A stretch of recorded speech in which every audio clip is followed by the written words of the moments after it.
Right, first order of the day is to get some coffee. I'm fucking knackered. So you're going to be sat there in quiet for just a little bit while I get a coffee order on.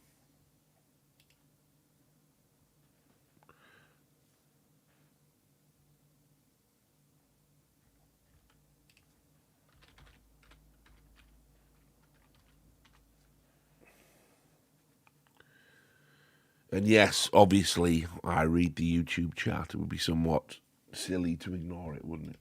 That'd be dumb. If I streamed on 3 platforms but ignored one of them.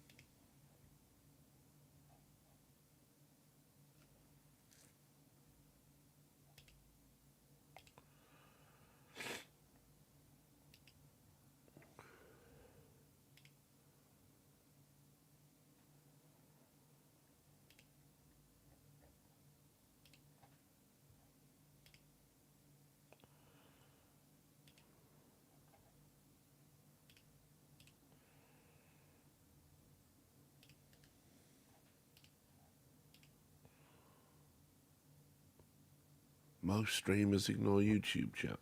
Is that a rule? That seems not not likely. I'm pretty sure.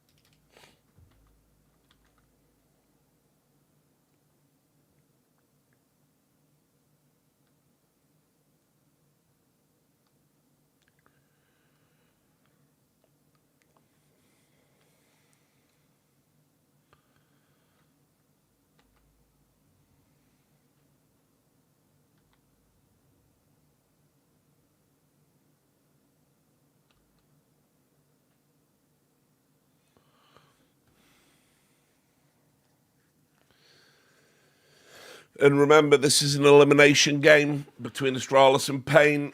The loser of this best of 3 is out of the major. So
It certainly isn't Stanley Kubrick. He is definitely not the most overrated film director.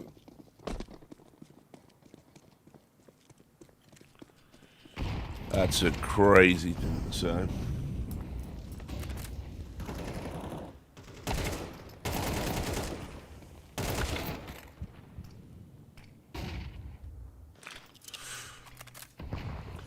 Yeah, I don't know why Astralis keep picking Nuke, honestly. I'm assuming it was their pick again. It's not great for them.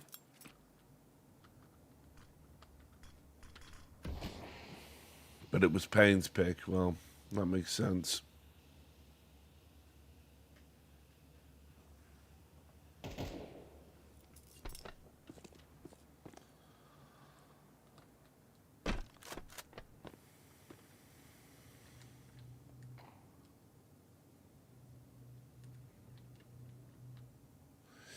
I mean, this could conceivably be 2-0 to Payne then.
Alu does not play high level now.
I am being quiet for a while. Very much being quiet for a while. I am staring at my delivery driver angrily.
Yep, Mondays. You're not wrong.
Ignore that. It's not your computer. It's mine.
full fucking round for a ramp dive. Christ almighty.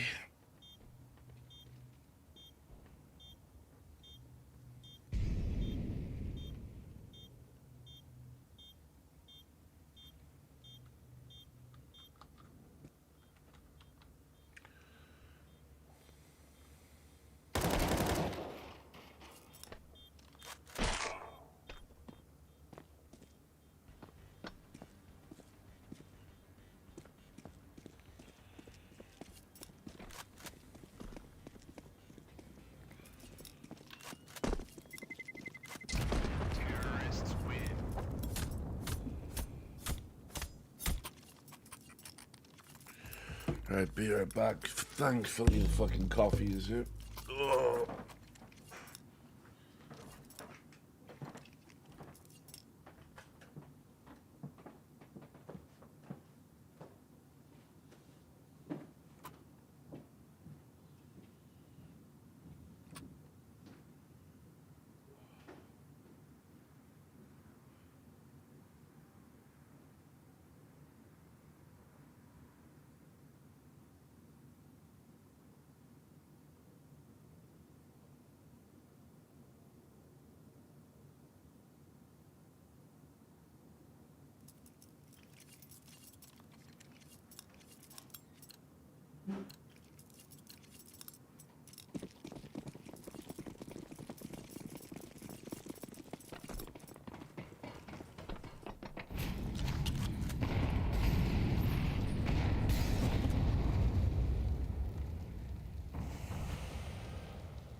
Right, the day can officially begin.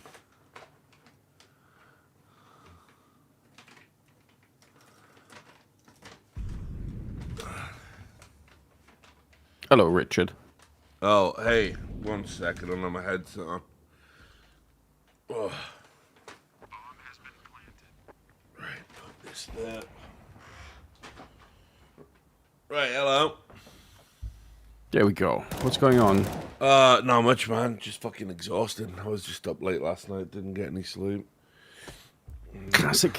And now, the slowest game of Nuke ever being played. Ooh.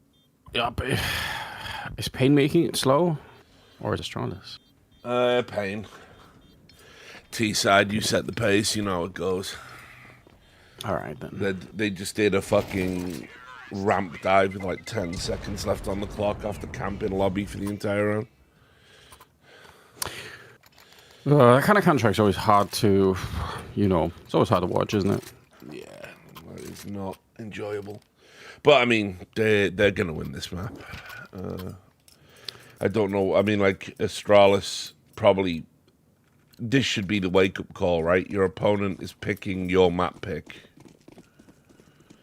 Yeah, that's true. The Astralis map pool needs help. It definitely does. What about you? What did you get up to last night?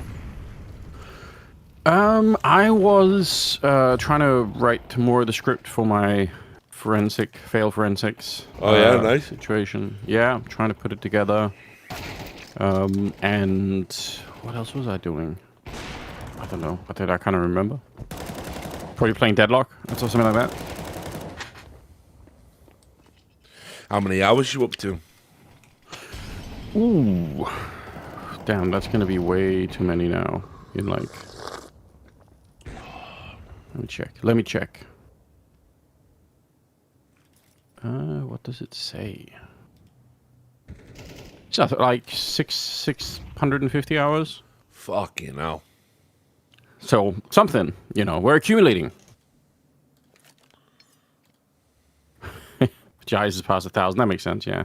Because some of the rich court guys have been playing since the very beginning. It just didn't stop. We were in the super secret beta before it leaked. The Vibes embargo days.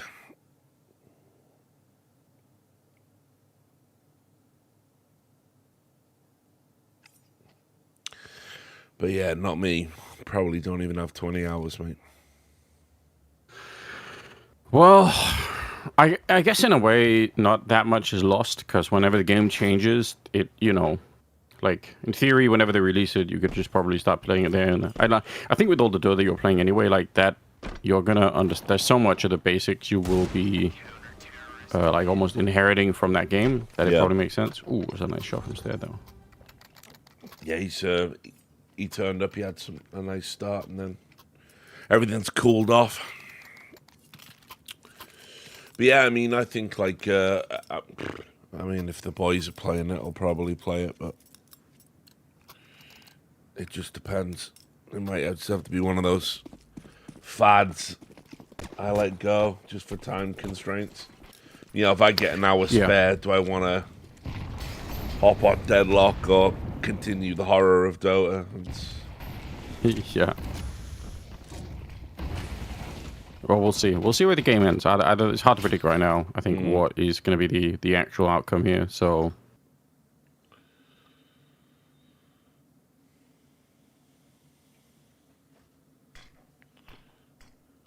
yeah, I haven't even followed the earn changes. All I've been playing recently is the Street Brawl thing, because it's so much more consumable for me in a lot of cases, just to sit down and play that and just kind of see what happens.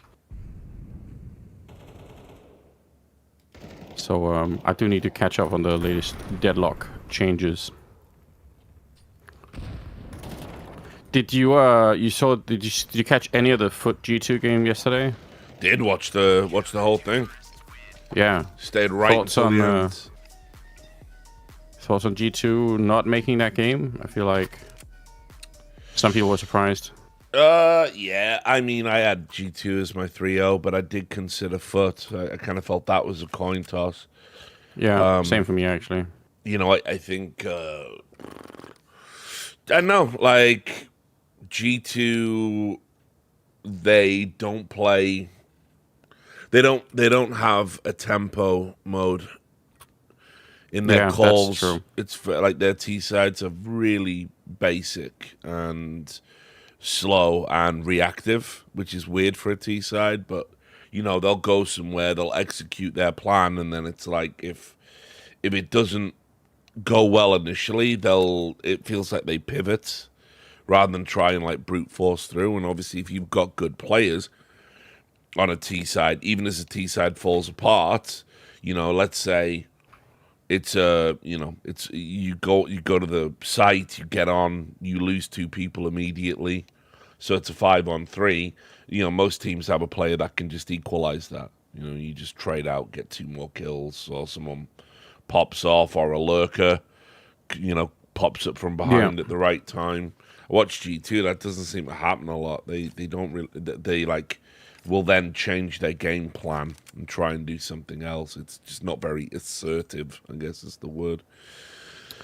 And you play like that into a team like Foot, and Foot obviously are like very singularly minded. They want to take aim duels, they want to fight.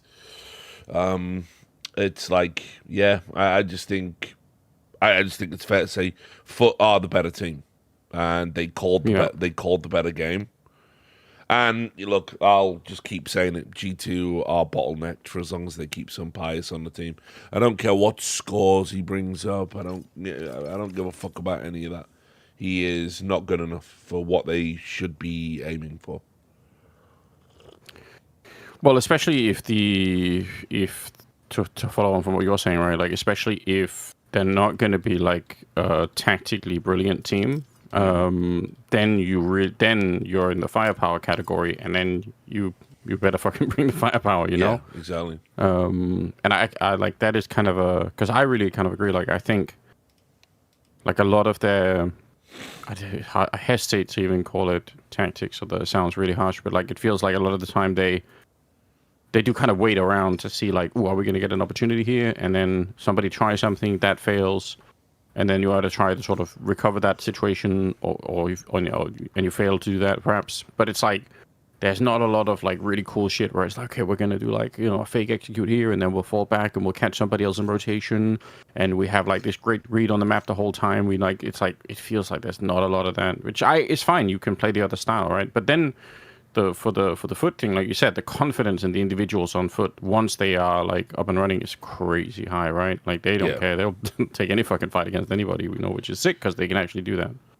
Yeah, and you know, I think like ultimately when foot get their map pool a bit more like nailed down, and they have like their, you know, set home arena, and you know they're a bit more established, which they're really getting towards now. I mean, you know, you think about like, for instance, I remember last event we were talking about the Astralis Foot rivalry, because Astralis had played Foot so many times at so many tournaments, and it's like, Yeah. you know, Foot are already dominating a team of Astralis's caliber. Like, it's not even a contest. So, you know, what happens, like, where are Foot overall? And it's like, and then where are G2 overall right now with the current squad? And it's like, yeah, you would just have to concede. I think Foot are just a better team. Like, name recognition notwithstanding. Like, Yeah. it's just that simple. Hunter's obviously had the IGL debuff. And, you know, we've already talked about some Pious.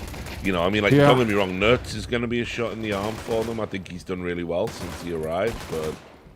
I love Nerds, but he's at the same time, he's not the same Nerds that made the transition from endpoint to ends, right? Like, he's not... No. Like, he's still fun and cool and can do things, but, like, it's not the same...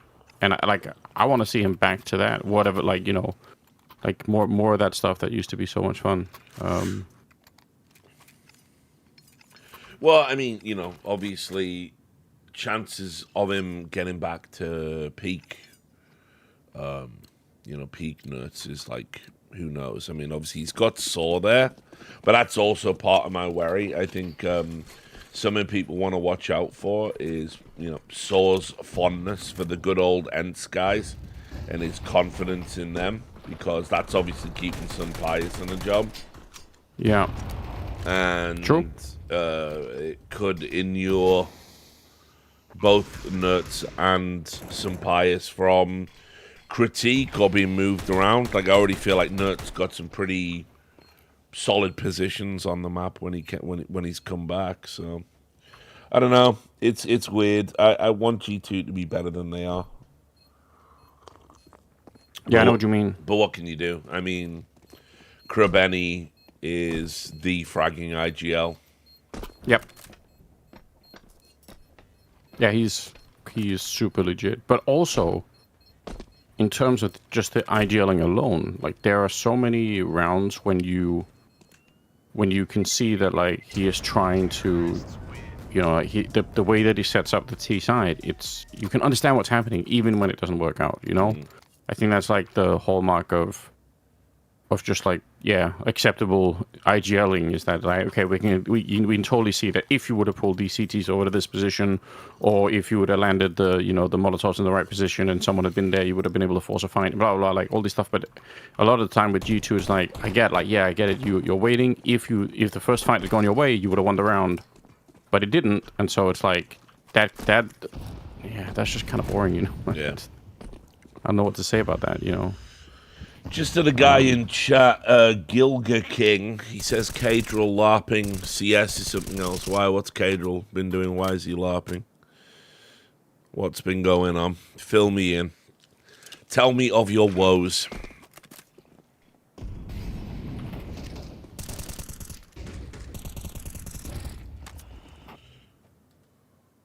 He is co-streaming, correct? I'm aware of that. It's the LARPing part I'm interested in. Well, what's the LARP? What's he doing? LARPing is one of these words that's really been... It's being used everywhere now. Popular, isn't it? Popularized. Having a little renaissance.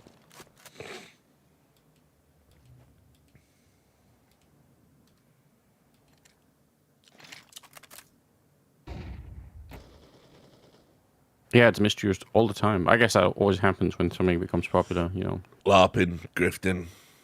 Yeah, somebody I don't like is doing something, so they must be laughing or grifting, laughing.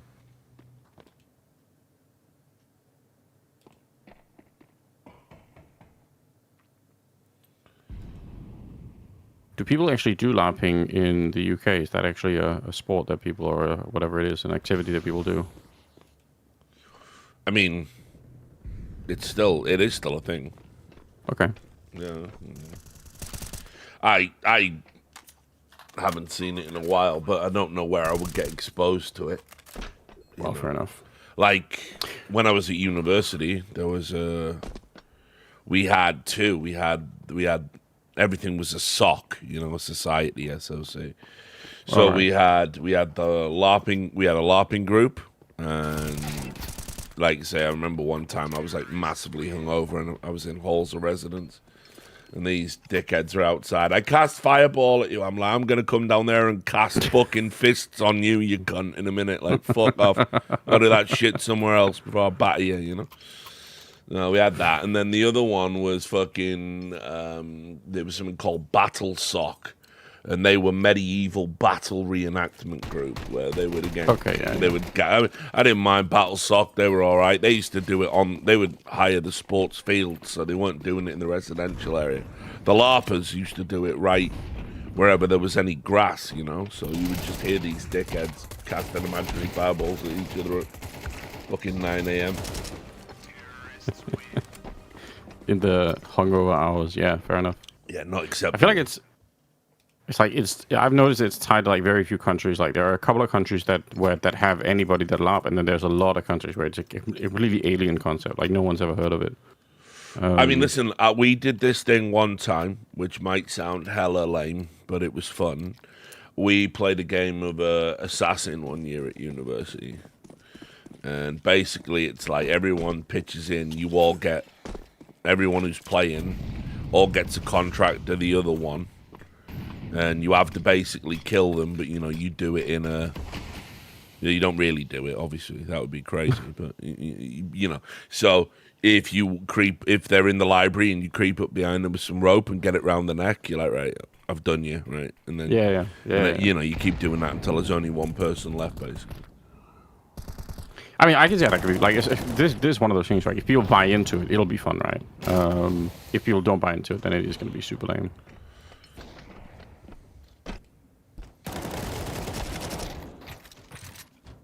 All right, Estrada's making a comeback, potentially. Yeah, they might actually win the game in Nuke. Let's see. It's not over yet, of course.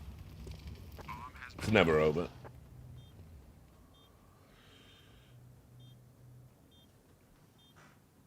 But yeah, I told you I finally GM'd my first ever tabletop game.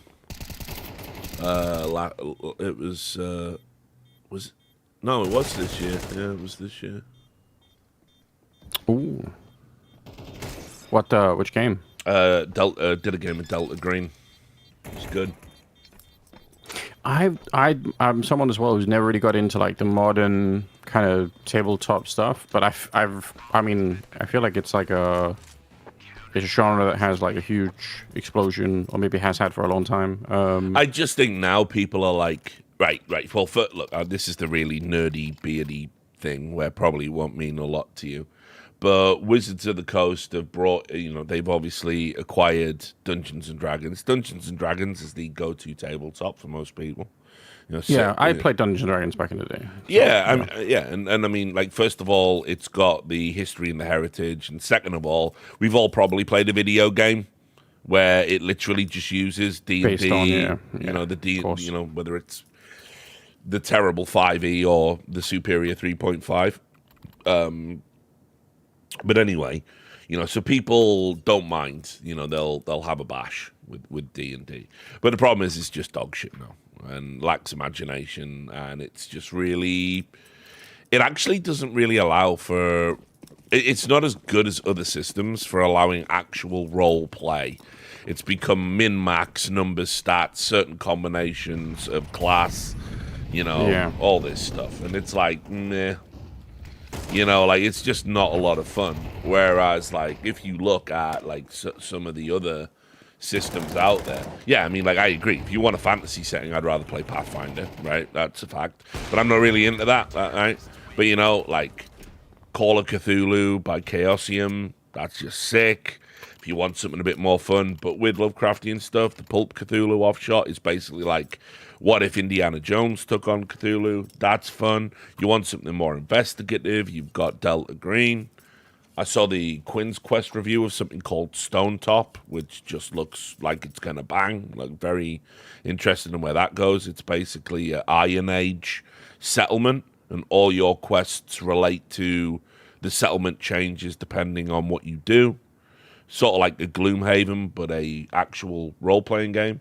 But I mean, for me, out of all of the ones that actually spoke to me, that I could get my headspace into without it feeling silly to role-play it, because there is an inherent silliness in role-playing, if you have to sit there and pretend to be somebody else in a room with other people pretending to be somebody else, it can get silly at times. But yeah, it was definitely Delta Green. What is there not to like? It is an offshoot of government, a secret branch that deals with paranormal and occult phenomenon. And basically, it can be as crazy. It can be at the lowest end of the scale. It's True Detective Season 1. Love that. At the highest end of the scale, it's X-Files, the penultimate season when everyone's getting fucking abducted by aliens and probed. It's up to you. And there's so many good modules. The system's really good. It's not granular for the combat. Another thing I hate about D&D, it's so combat-oriented. In Delta Green, if you pull a gun on someone and shoot at them, there's 30% chance you just kill them outright. And I just roll for that. Yeah. And it's just nice and easy. You don't level up your stats. You just slowly go insane and erode relationships in Delta Green. The day one character you roll is the best you're going to be. With minor exceptions, you might pick up occult knowledge, but generally you're gonna go insane. You're gonna develop mental health problems. You're gonna get a divorce, and all of these things are gonna make it harder for you to make save rolls. So it's so it's great. That's great. Yeah, it is. It really is great. Okay, I can appreciate that. Yeah, because I mean that is true. The sort of the. Understanding even some of the D&D language when it gets too complicated. That's kind of I guess that's the same reason why picking up Magic the Gathering now could be tricky, right? The crazy card kind of readouts. Here's the thing with a game like Commander, you don't need to worry about it, right? So the key thing with Magic is it was about understanding Standard, and Standard will always be the nerdy, beardy, over the top, power obsessed version of the game where you've got to understand synergies and all of that stuff. So when you construct a standard deck, you want to hit your combos. So and people put infinite combos in all the time. A lot of people consider that to be the skill. A standard deck is designed to kill your opponent on turn 3. It's not a lot of fun anymore. The hobby used to be fun. It's just not now. Commander, because of how the design space is, it's 100 singleton, so that means no card is the same. So everything sort of has to synergize with a broader strategy. And the way Commander cards work now, you just pick it up and you read it. It's just got half a novel on there. You just read it and then do what it says. I mean, it's the complexity of the game comes in memorization of keywords, understanding when it's good to play a card as opposed to bad, but understanding the rules and understanding the cards, you can't fail that because it's just a test of reading. Yeah. Okay. Fair enough. Yeah. Maybe it seems more complicated. I don't know. The guys are having fun with it, so everyone plays Commander now, and of course the CS guys have made Commander super fucking competitive, but I've been brewing some decks where I'm like, I don't want to win. I want to win in a funny way. I thought you were going to find another word than competitive there, but No, yeah. Well, I mean, yes. I've seen some pretty childish shit, honestly, during the Magic stuff, and it's like, I keep trying to explain to people, like, every time you're around a table with your friends, like, just don't spoil it, because there's one day you can't get around that table anymore. Either because real life's took over, people are dead, like, just don't ruin this. This is like a really good thing to have. Yeah, we're all having a good time. Yeah, and so I like never get triggered about like if someone pulls a fucking insane combo and fucks my whole, kills me early. I'm like, that's great, that's wicked. That's what I'm here to see. Like, I want you to do that to me. That's awesome. I'm gonna try and do something cool to you too, right? So I've been working on these decks, and I've got a mill deck. So you know about milling, right? That's where I make you discard your deck. Yeah, I seem to remember some of that. Yeah, because obviously it's really weak in Commander. It's not a viable strategy, because obviously I only have to do 40 damage to you, but to kill you I have to make you mill 100 cards. So right, it's obviously harder. But there was in Duskmorn there was a card called Mind Skinner, the Mind Skinner, and you can use it as a commander. And what it does is, while it's in play, it makes all damage you do to your opponents, it turns into mill. So if I do 10 damage to you, you mill 10 cards, right? Okay, yeah. I could see that. Yeah, so if it's on the board and you make it stick, all your damage is milling. And there are cards out there that, like, when you play them, it's like target opponent discards half their deck. There's all this fun shit you can do. So I've created this like blue mill deck, which I think is going to be funny. Like, first time I win a game by making everybody mill their cards, it's going to absolutely Just bang. Throw them all out. Yeah. That's going to bang. Then I got this other one. I call it Kill Abby. Right, it's Abby from Last of Us 2, and what her card does in Magic, because they have this thing called the universe is now where any and every IP from fucking SpongeBob to Ghostbusters is in fucking Magic now. Basically what you do is when you play her, she creates tokens, which are like little 1/1 creatures that aren't in your deck originally. She creates that equal to the cost to bring her into the game, but the problem is she then goes to an opponent, and she's a 4/4 creature, she can attack you. Oh, that's the risk of it, yeah. Okay. Yeah, so and that represents what she was like in the game. She was desperate to hunt down, Joel, etc. So the entire deck is about bringing her in, and then making sure my opponent can't actually have her. I get to kill her instantly, right? So it's just a deck where I just kill Abby over and over again, which for a fan of Last of Us is the dream. So I've got that. And then the other one I'm currently building is New Vegas House, the Fallout New Vegas House deck. Because basically House is every time you roll a dice, if you get over 3 on a dice, you make a 3/3 robot, and it represents his factory in New Vegas, Okay. And if you roll a 6, you get a robot and a treasure token, right? All good stuff, all powerful stuff. A treasure token you can convert into mana, so you can cast more spells. Now, here's the thing. It says any dice. So what if I'm rolling a D20? Oh, okay, yeah. 3 or higher isn't hard, right? So I've been looking at all of the cards that enable you to roll a D20, and and putting them into the deck, so I can basically every time I'm playing a card, I'm also getting a robot and a treasure token, most likely, because all I have to do is roll above a 6. Fucking robot farm. And like Harry wanted to see that one because he was super interested in like. There's also a stupid card where if I just roll 7 6s on it, but this does specify on a D6. But I get to roll a D6 every turn, and if I roll 7 6s, I just instantly win the game.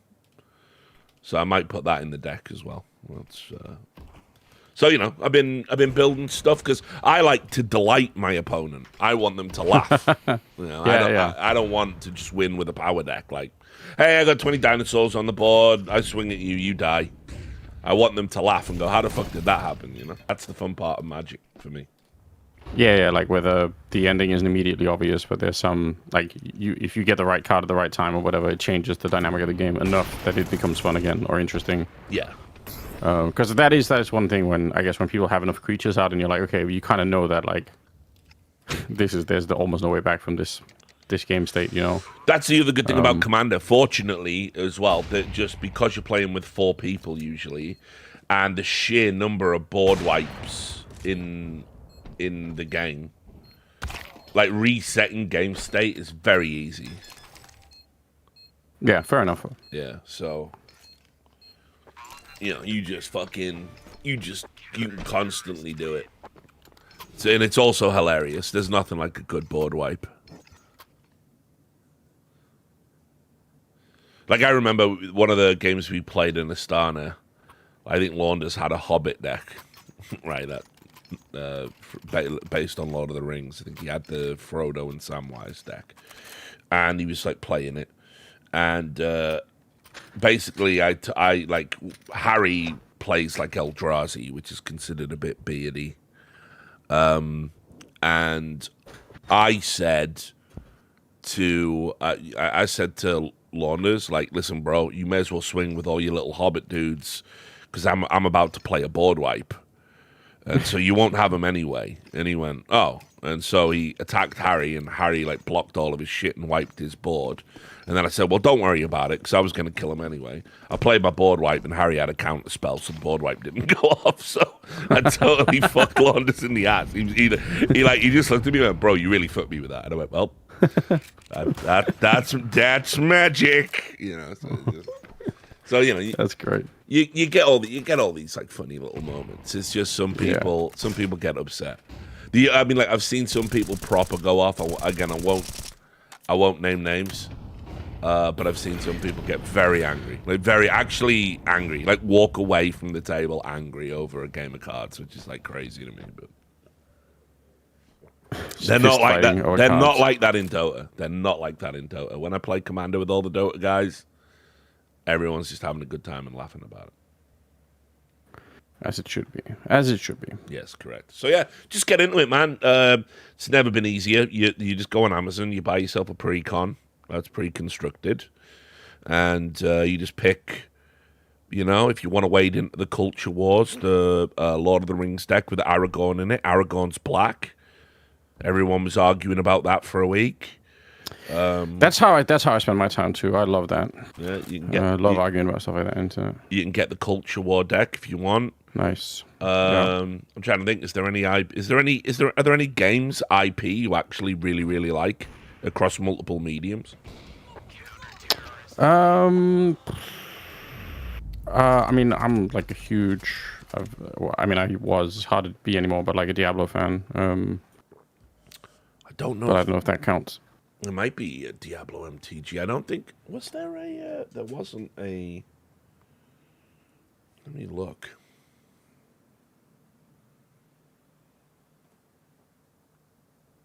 If they'd stop fucking up Diablo, I'd be so happy. But they won't. They're committed to doing that. Which I guess in itself is impressive,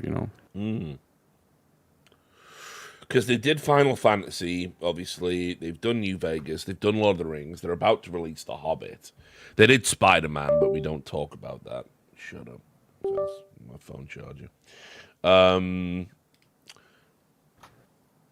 And then there's just a ton of secret layers. I got the God of War one.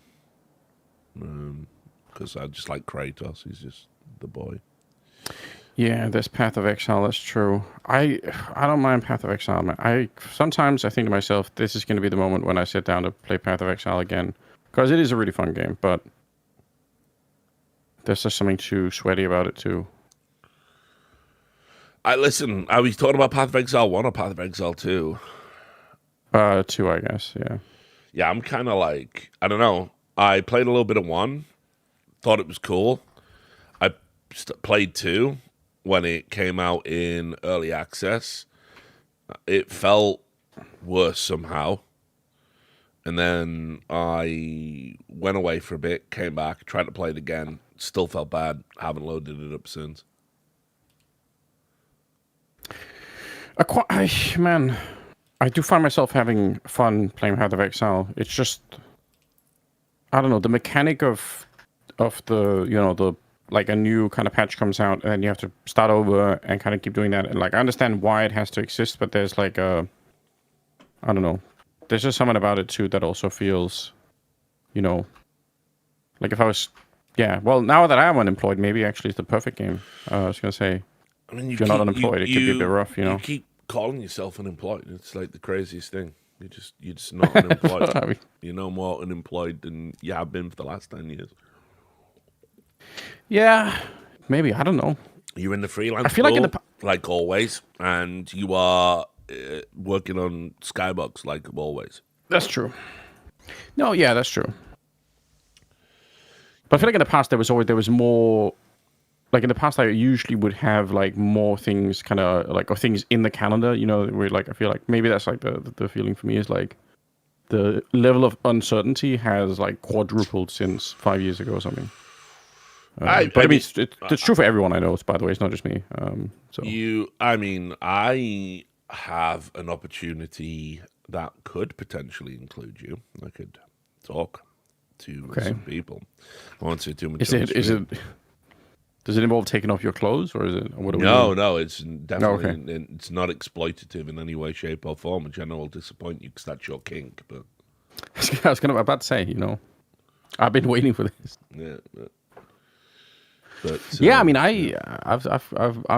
I'm interested in any number of things. Yeah, why not? Would involve travel.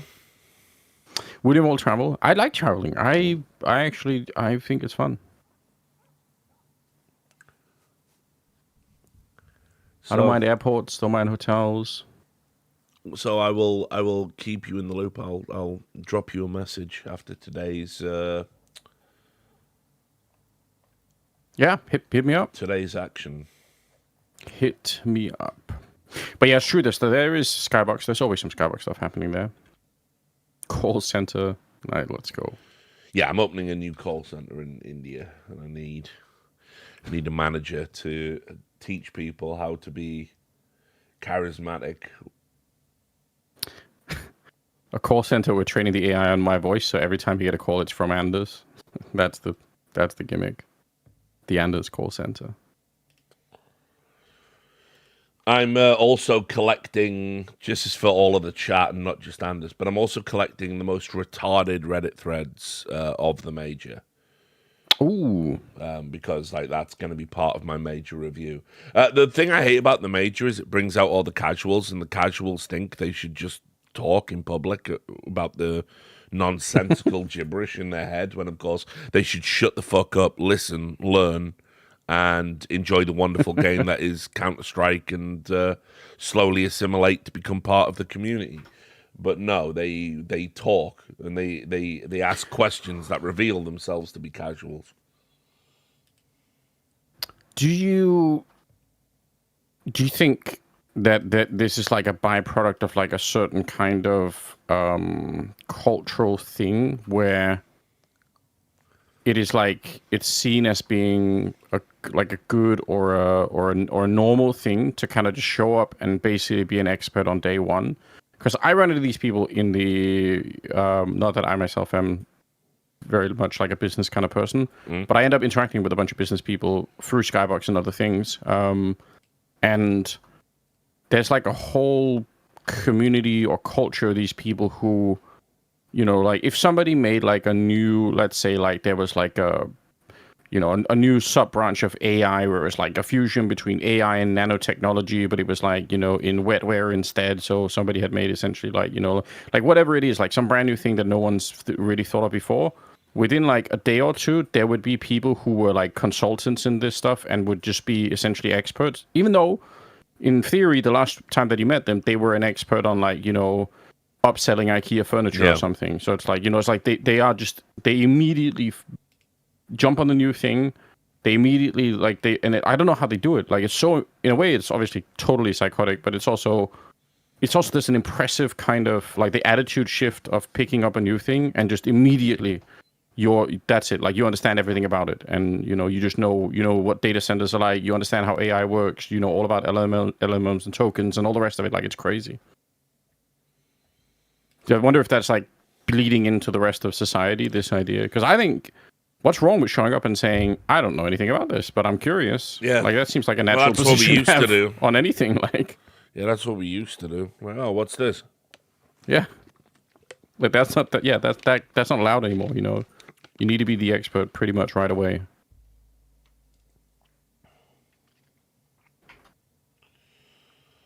But yeah, like, just unbelievable scenes. The LinkedInization of life. Joseph. That's probably true. That's a very good phraseology. Yeah, because they are the LinkedIn people. That's also true. Do you spend much time on LinkedIn, Richard? I mean, I knew what LinkedIn was going to be when it first came out. I think I called it. I said it was Facebook for corporate wankers, and I just like I've never interacted on there except to like maybe occasionally poke at the Saudi people. I did post my article, how I learned to stop worrying and love the bag, on there, and there were people that didn't understand it was satire. Yeah. There was loads of people going, yeah, welcome aboard. Glad you finally decided to see the light and join the Saudis. And there was other people going, like, oh, I'm disappointed. And then I remember there was one famous LinkedIn post that actually went viral on Twitter. And it was some guy claiming that he accidentally invented esports. Oh, shit. Okay. He invented it. We've had more of those, yeah. Yeah, and it was like he invented esports by playing FIFA in his bedroom 8 years ago or something. It was just like, what the fuck is happening? Like, Claim. the esports grift is unreal on LinkedIn.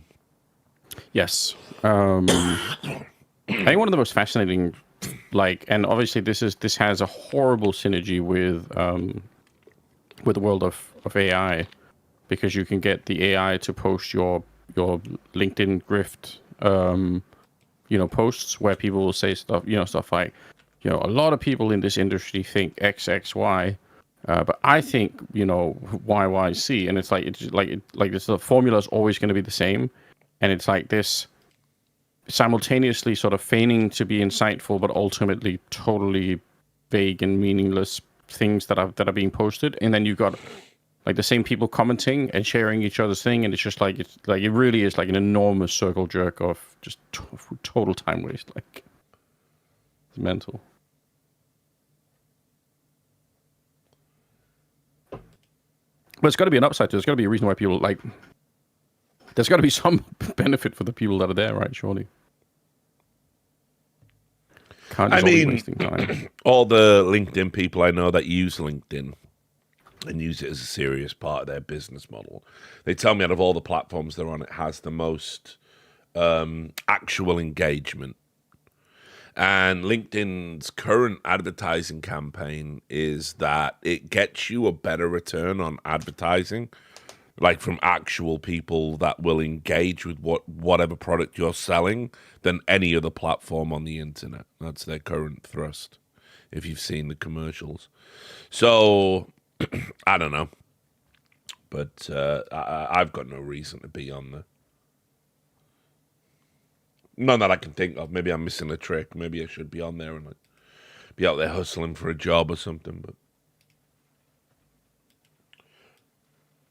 I don't know. It just feels very dystopian. But maybe there are good parts of the LinkedIn system that I'm not seeing. But I feel like the esports part of it is dreadful.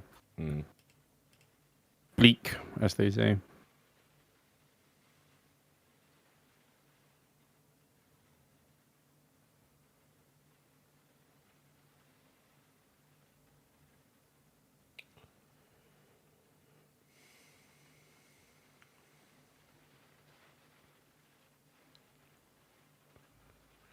yeah, I mean, and I get AI DMs on LinkedIn all the time as well, like asking me crazy shit.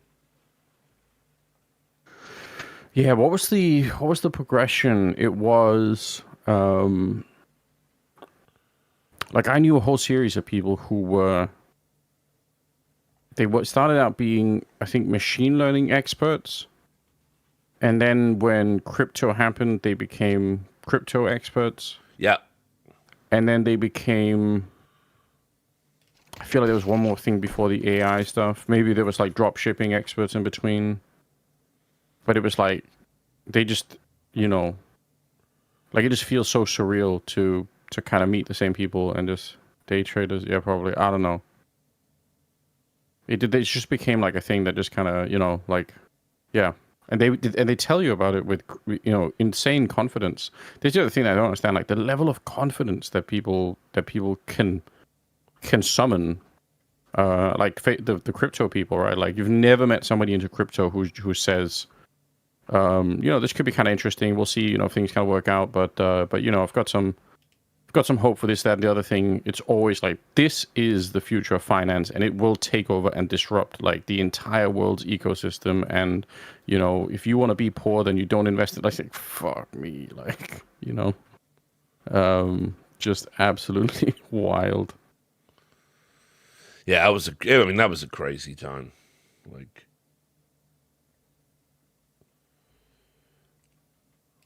Like there was just so much fucking bullshit, and of course it bled into esports in the usual way it always does. And then all the esports people are telling you, no, it's actually really good, and these things have value, and there's great crossover with our audience. It's like, no, this is just another cash grab you're doing to fucking fund your broken business, isn't it? Rather than sort your business out, you've just moved on to the next grift. It's why I always hate the way people attacked Henry. Like the community forced Henry out essentially after Cloud9. Yeah. The abuse he got was unbelievable, considering he was the GM. The GM of a team that never got to be in a room together. Also true, yeah. And then it was like he wanted to do something different. He's always been into crypto, and all of that stuff, and blockchain tech. So he goes and founds an NFT company where the kicker is they raise money for mental health charities and psilocybin research to be used in PTSD. They raised over like $300,000, I think. Yeah. Anyway, he just went and did that as a side project. He never came back to his esports audience to push it. I think we did one podcast together where I was just curious as to what he was doing. Yeah. And now everyone says, "Oh, Henry G's a scammer." What scam did he engage in? Where's the money from the scam? Yeah. Who did he scam?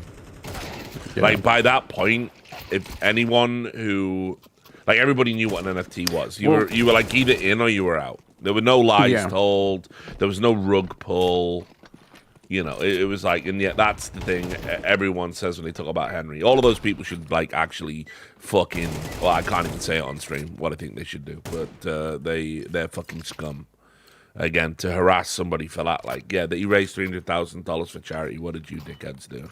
What did you do lately for anybody else? No, nothing. Well. Yeah. Also, this is a confusion that I don't know how this happened, but like the inability to distinguish between a failed project and a scam. I don't know how we got there, but companies fail all the time for typically super boring reasons, right? Like we all know the statistics, like 9 out of 10 in the first 3 years or something, and a lot of the time it's just there's a. I think most commonly people think there's a market for whatever they're doing, and there isn't because they just didn't do the research, or they didn't have enough advertising to reach that market, even if the product is good and people want it, but they don't know it exists. It's some super boring shit like that all the time that people just, but that doesn't make them scams, right? Investors lose tons of money, betting on startups or whatever, and nobody calls them scams, but the crypto people again seem to not be able to make that distinction. So everything that doesn't work out so that they became millionaires is now a scam is. I also understand it. I mean, like, crypto was just so over the top where it was like, you couldn't say clear and obvious scams were scams because you would have like thousands of people tell you how it wasn't. Basically, right. I remember I saw a very similar phenomenon to this with CS skins, so I knew it was going to happen with crypto. So stop me if you understand this kind of what's the word? Not pathology, but like this kind of just this personality archetype, right? Do you remember Motar 2K? Yes. Now, Motar 2K was from like, I don't know, what was it like? Miami. Well, no, but originally. Didn't he have? Okay. Yeah. Anyway, he had some money, and one of the things he used to do was he would go on a popular people's streams, whichever CS streamer was number one at that time, and he would give them like a donation that ultimately didn't affect him a lot. But I think he was from I'm pretty sure he was from the United Arab Emirates, but one of the oil countries, let's say, one of the oil-producing nations, right? And, so obviously everyone remembers the Pasha one, but he did this to lots of other streamers as well. He would go on, he would give them 5K, it would be the biggest donation of their life. Suddenly the stream is all about Motar 2K and his donation, right? And I remember saying at the time, he's just an attention-seeking cunt. He's just trying to synthesize relevance from wealth. He doesn't contribute anything to the scene. He doesn't do anything positive to the scene. He just waits to see who's the most popular streamer at any given moment, and he gives them money, and everyone thinks, oh, that's really generous, but it's not. It's attention-seeking behavior. And it takes somebody else's stream and makes it all about him for a price. But the problem was, if you said that at the time, all these little fucking gremlins would attack you. By the way, objectively correct.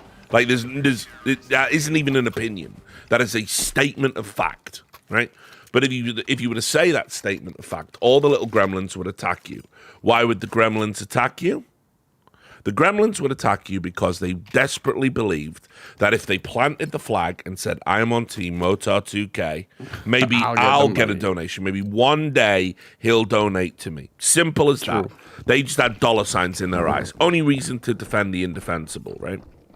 So anyway, fast forward to crypto, and you've got some guy saying, no, this one's going straight to the moon. This one's going for real. And you're like, no, this is a scam, guys. No, it isn't. No, it isn't. We're all going to be millionaires. You don't know what you're talking about. You're a boomer. What are you talking about? You don't understand technology. Stay in your lane. Stay in your lane. Stay in your lane. I saw it all like it was just a Motar phenomenon scaled. Like upscaled to tens of thousands of people doing it at once.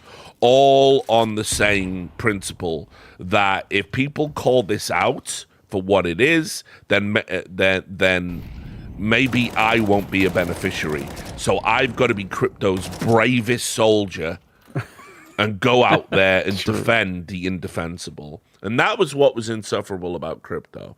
But I knew that was coming. I mean, I knew 100% that was coming because, again, I saw it with Motar 2K.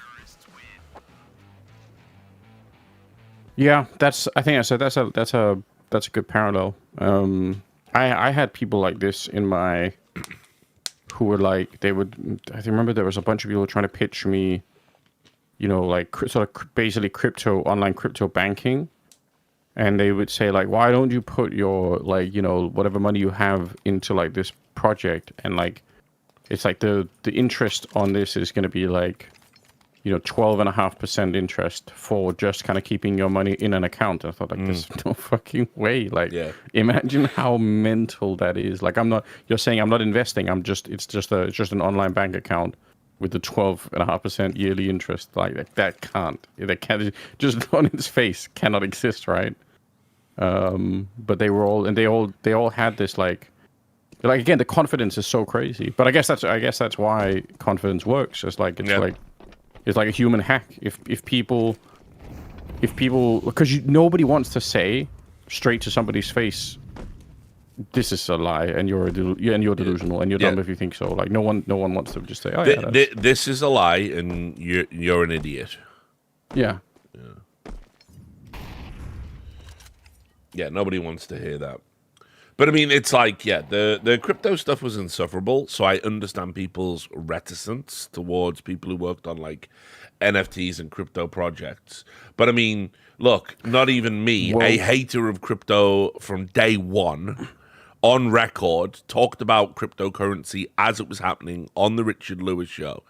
Literally saying anyone that thinks any of this is real is retarded, right?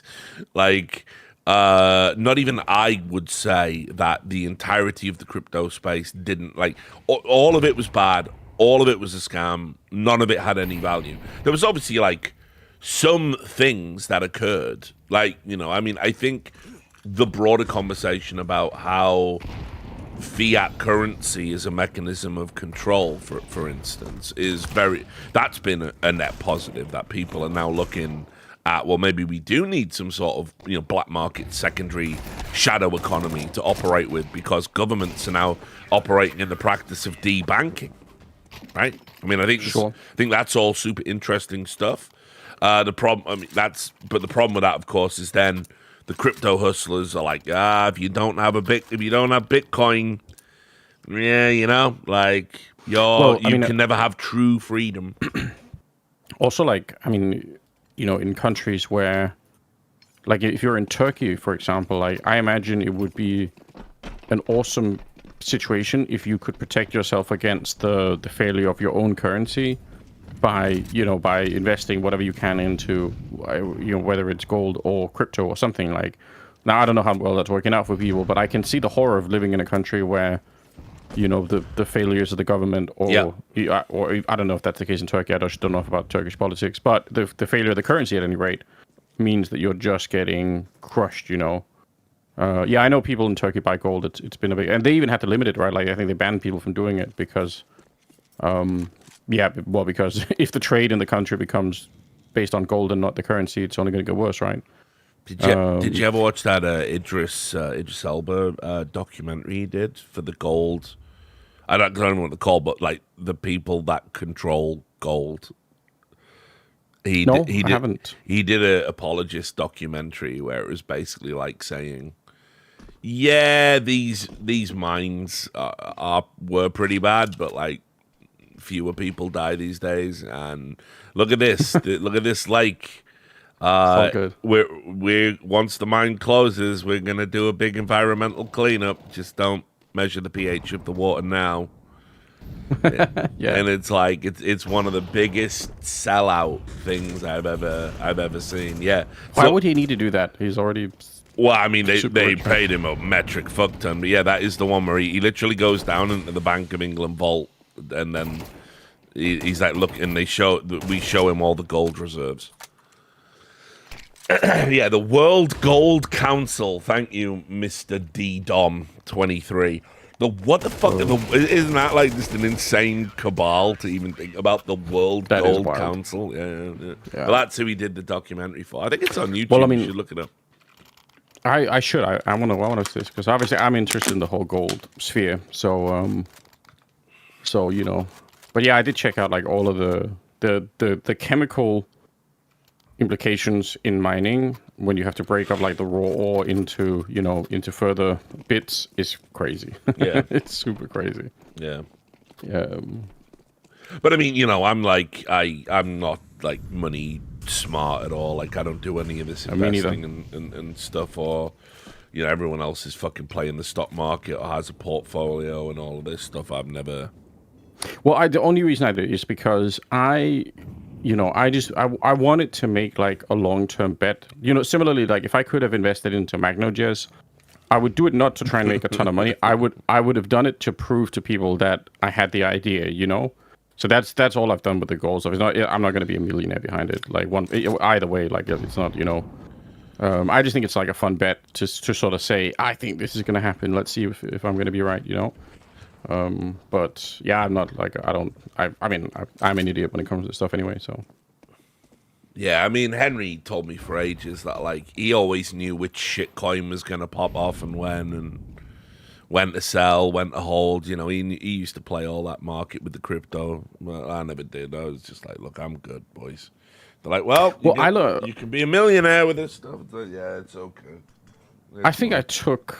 I don't know how much money it was originally. It wasn't a lot. I mean, it was like, and it might have even been like money that I got from like selling some skin or other or whatever. Like, but basically it was like, you know, in the like 1 or 2K range or something. And I think I took that to be maybe 20K in the crypto world, and then I wiped it all out, like, you know, on something.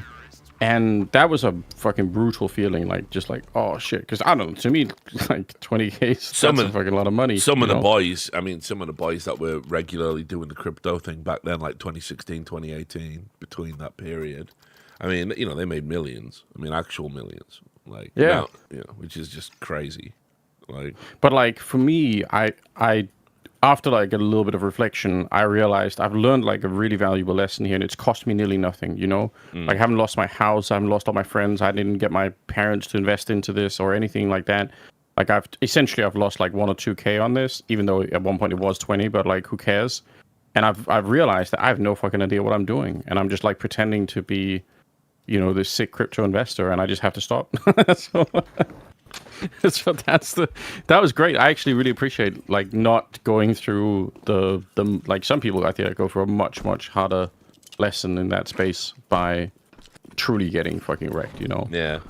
Yeah, I mean, I'm definitely gonna take some of this money I've got, because I've got more events coming up, you know. So it's like, it's okay to take like 10K, 20K, and I might just like put it into one of those like, you know, investment fucking programs where it's like you can just buy stock shares in real time and sell them. I might have a little flutter and see what it's like. I mean, gambling's never got its hook into me either. I just like to place the occasional sports bet to make an event more interesting. You know, I like a flutter on a fight or I can appreciate that. Super Bowl, you know? That's fun. Yeah. I'll probably fuck around with that this year as well, just to like learn about it more than anything, because like you know, I do feel for someone my age, I think I'm stupefyingly ignorant on a number of topics I should probably know more about. Yeah. Well, just give them to, you know, give them to like some broad ETF. And you see, you're right. The World Cup's coming up. Wonder if I could pitch to Polymarket, pay me money, and I will tell my audience my football predictions. That'd be good. Oh, okay. That'd be a good one. Not a bad. With all of the backing and history and insight and everything. I saw a comment in that Reddit thread where they were like, "Hey, Richard Lewis wouldn't do a gambling sponsor." I'm like, I had Rivalry for 4 years. I had Midnight for a year. Well, like, I definitely will do a gambling sponsorship. It's fine. I mean, if you're a licensed betting site, it's fine. Your take on it is kind of my take on it, which is that, you know, a really boring game that you wouldn't normally get up to watch at all can become a really fun game, even if you put like €5 on a team. Like, you know, and I'm never going to be someone who's going to be like, it's fuck it, I need €5,000 bet or, but even like a little bit. I think that can be a fun thing. Obviously, that we all know the downsides if it gets out of control for people, but I vibe with that idea. I think it could be interesting. I mean, you know, I would love to be with one of the bigger sites, but that's fine. You know, have you tried to talk to any of them? Well, no, I never do. But I mean, you know, my thrust is always sports. You know, like I always, I always just want to, because there's so much overlap with what we do in esports. You know, I always view this. You know, like, hey, listen, I write about sports. I follow a number of sports as well. Like, it would be a really good fit.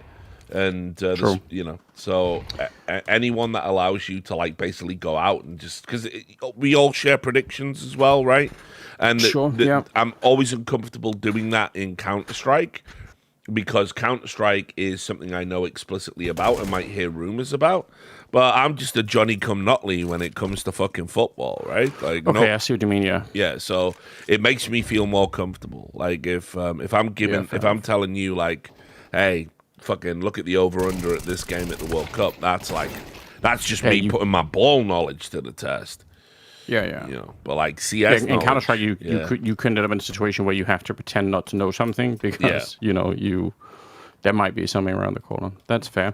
Listen, I'll take like a little bit of a break just because I need to make. I've promised to make mini pizzas for a school thing that's happening a little bit later. No, Then I'll be, listen, the father, it comes first. You go do it. Fatherhood. So it's a whole family thing. Yeah. The school stuff is fucking mental, man. Like all the birthdays. It's not as if all the different Astralis have arrangements. exactly fucking enticed you to stay with this garbage. I told you this was going to be 2-0 pain.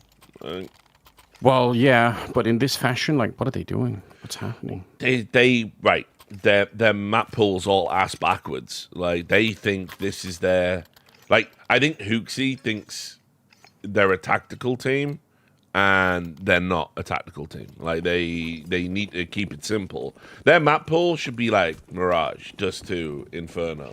They're playing Nuke Overpass, like... It's identity crisis, yeah. Yeah, correct. Total identity crisis.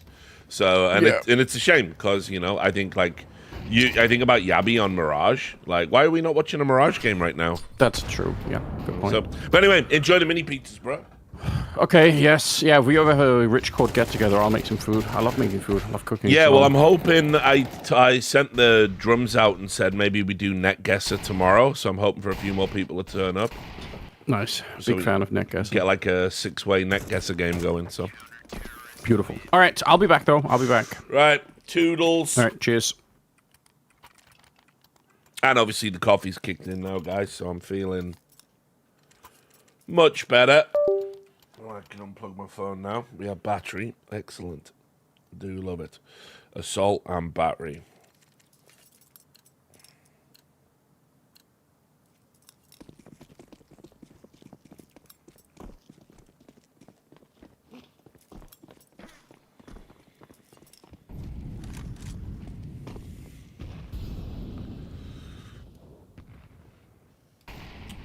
But yeah, this is not a surprise to me. I just wish they would simplify their map pool instead of trying to do this.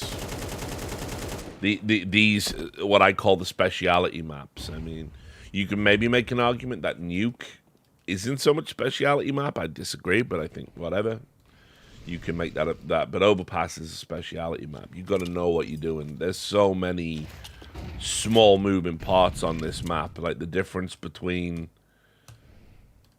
the difference between a won round on this and a lost round can be like something so unbelievably small.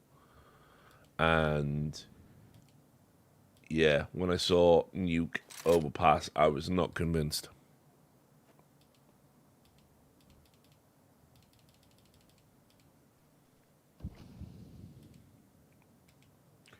And let's be clear, this is a map that's broke some of the best IGLs. I mean, we saw Carrigan's, last iteration of FaZe. They couldn't play this map either.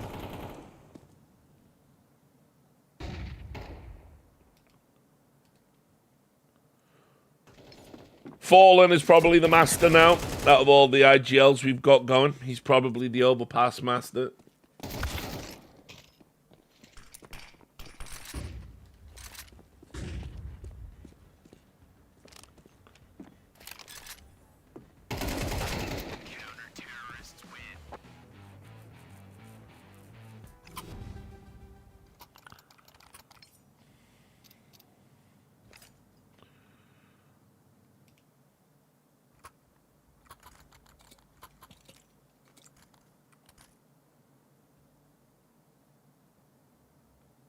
Do you have high hopes for Disclosure Day? When is that? When's it coming?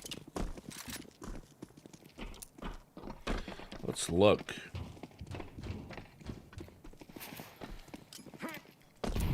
Three days from now, apparently. So, no, I kind of feel Spielberg's a bit of a spent force these days. Right, don't you? He's not what he used to be, in my opinion. But I'll watch it about Spielberg aliens. He's been doing all these interviews saying there's definitely aliens out there. I know, etc. So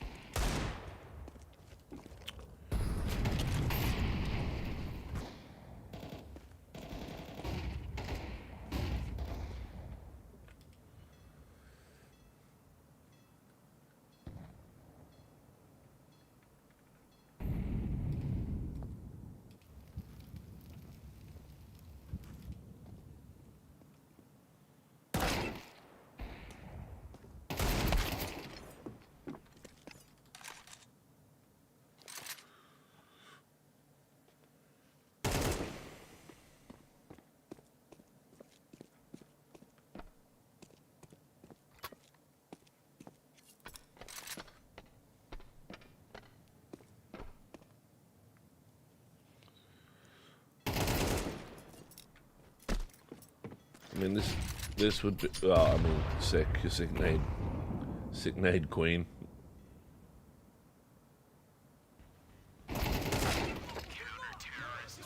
All right, there's.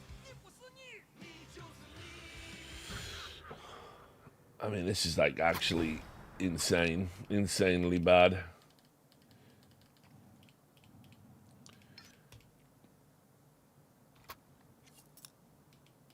Well, I mean, it's probably already happened, so people in the chat could spoil. I mean, but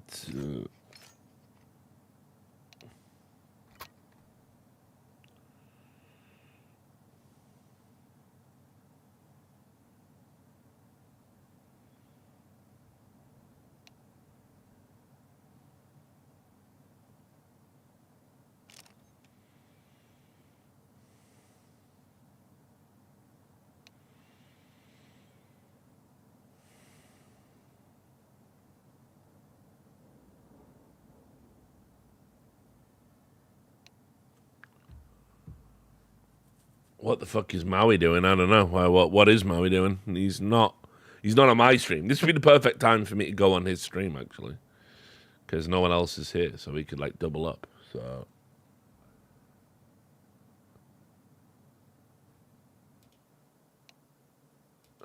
Maybe not. Maybe it's a good time to not go on this on the stream.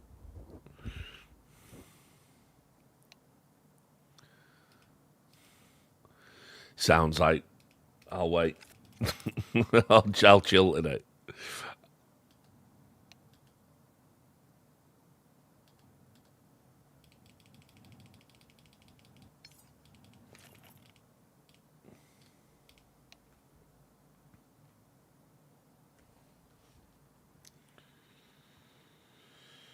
All right, I'll check in with my Deadpool. See if there's any celebrity deaths. Nah. Nothing today.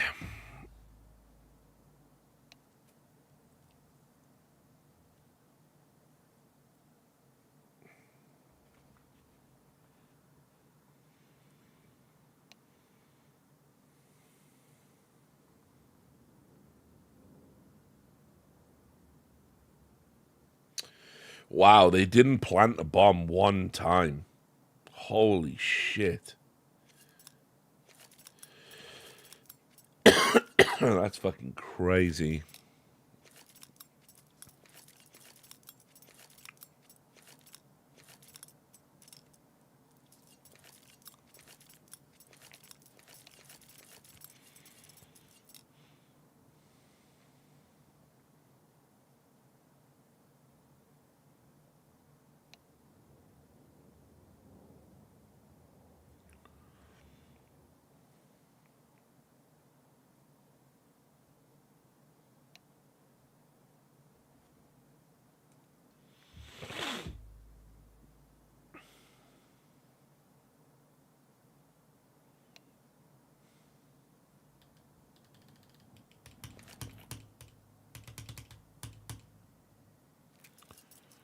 Piers Morgan doing football content. He's just a gammon who knows fuck all about sport. He's always been. He's just an Arsenal fan. I mean, what can you do?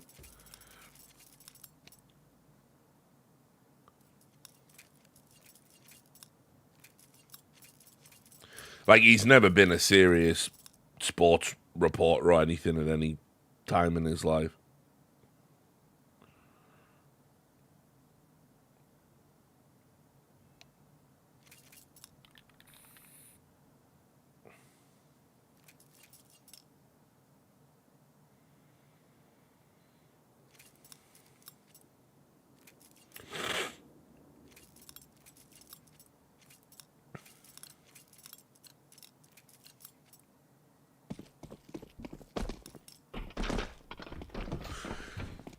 To be fair, during I think it was Euro '96,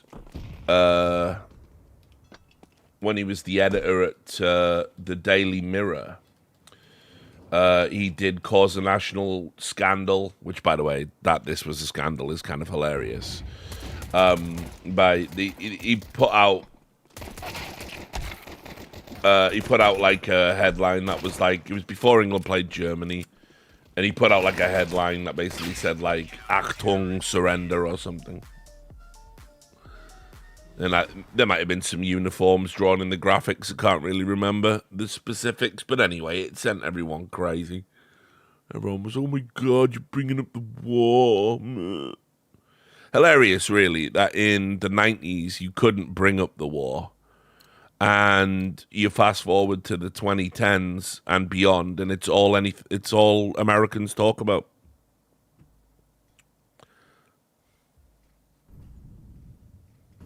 Like, maybe give it a rest.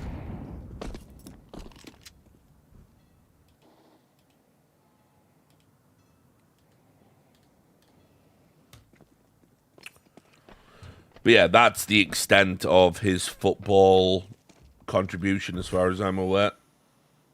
Yes, he interviewed Cristiano Ronaldo. I mean, he's got his tongue all the way up Ronaldo's ass, by the way.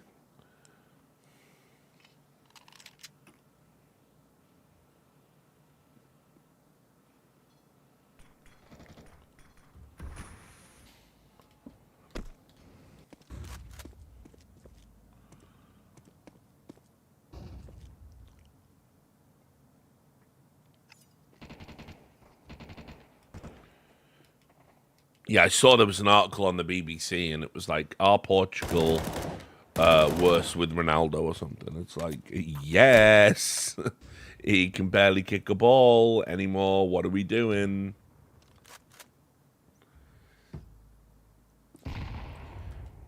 Still, isn't he on 973 goals now? He will stop when he gets to 1,000. That's the target. He just needs one more season in that shitty Saudi league, and then we're done, I think. We're done with the fiasco.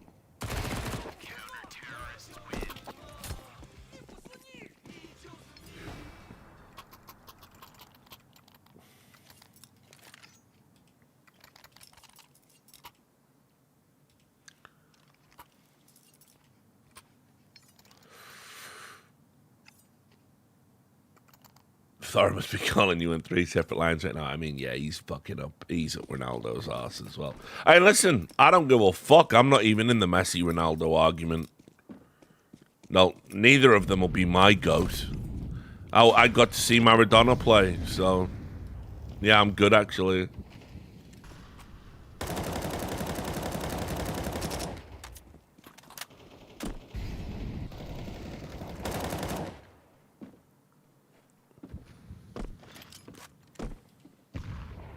Yeah, that's what I mean. It's like we're talking like just pure fucking ballers. Yeah, I grew up. I saw Zidane play live, like unbelievable, like, just phenomenal. I was in the Ronaldinho era. Yeah, fucking like these. So whatever, you know. It's like, yeah, okay, they're the goats because of the trophies and the longevity and the accolades and the records. But if I'm building a team of ballers, like, you know, I might put them on the bench.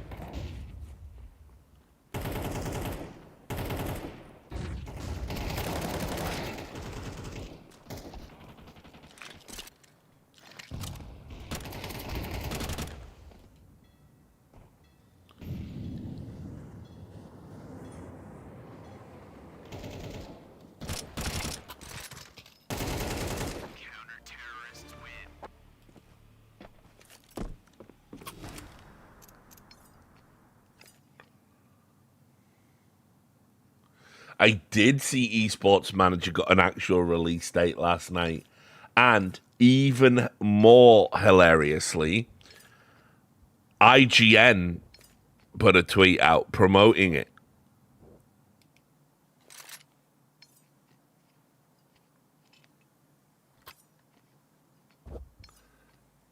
Like, it's gonna be a real game. It's gonna get released, and then it's surely it's gonna get taken down by Valve. This is crazy what we're doing here.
Did they ever change the rage quit mechanic? I don't know, man. I ain't played it since I played it.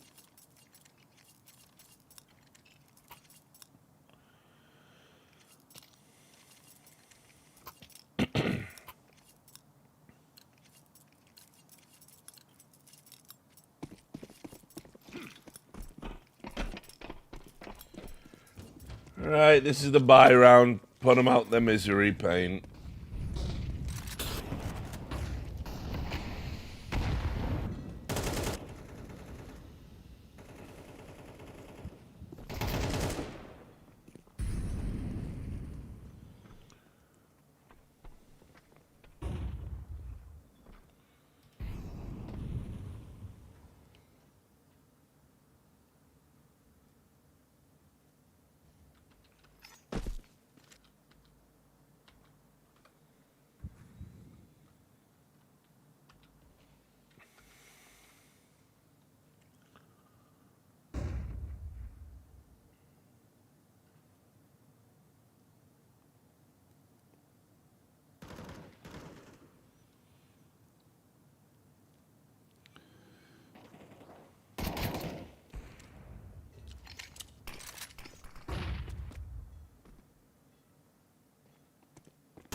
Yeah, I mean, Stair did play well. He's definitely slotted into that star role for Astralis, but Rio isn't it for me.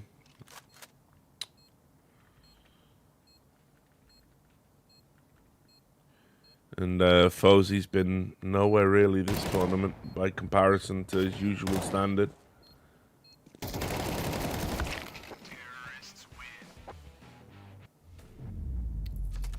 And that's that. Astralis out of another major.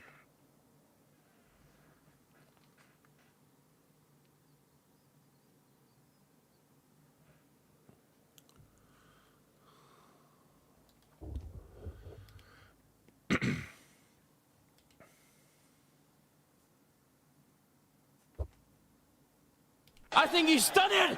I think he did it! We do this. Nice, thanks, man. Do appreciate it, Diddies.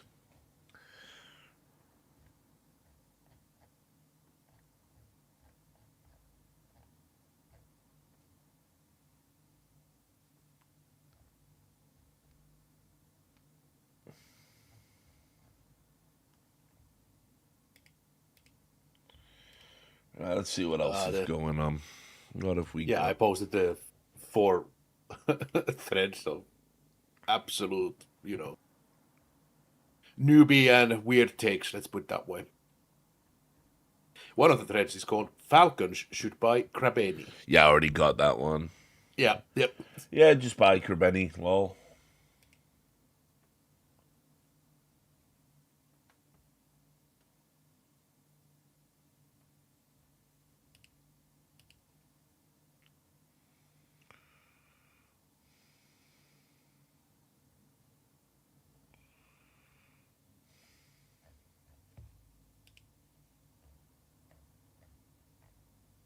Also the classic thread of why are the 2 elimination matches running at simultaneously? Like, every fucking time. Like, I think I see someone complain about it. I didn't get that one. Let's see. Yeah, it's in the NMC channel. There's 4 of them that I found.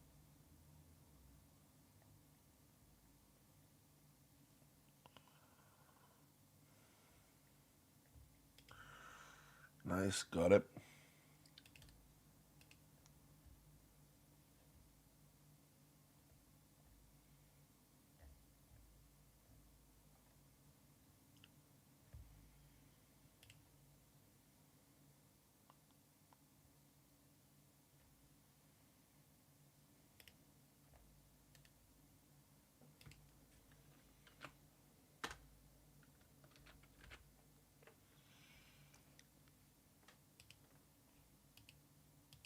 Wait, what? Fuck me. Like DSP using AI to give himself muscles in his thumbnail. Holy shit! What's the diff? Oh my god, that's a massive difference. Holy shit! Good old dark side Phil. Still can't believe he's a thing, man. He's the one standing. You know, Yeah. ain't nothing taking him down. A guy who literally jerked off on stream and he's like just still here. It's like it's fucking crazy, dude. Like actually, how is it possible?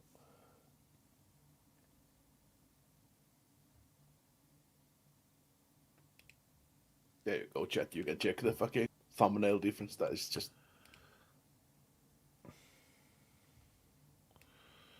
Let's see. I'll have a look at this while I'm waiting for the next game. Oh my god.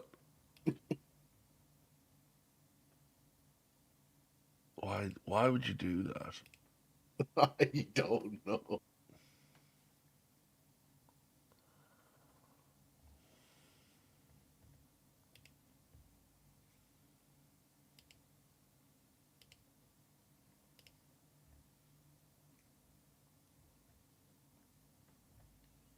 He definitely has a brain that would be interesting to actually like poke around as a psychologist or something. Oh, I thought you meant like after he dies, he should like dedicate it to science. I don't think there's a. Well, I don't think there's a difference in the brain function at that point. Wait. But yeah, no, I don't know. It just feels that he has like some kind of weird personality thing going. Oh yeah, that's for fucking sure. All right, well, we can watch the end of MIB our bait. Actually, they're about to play a third map, and that should take me up to the Monty BetBoom game.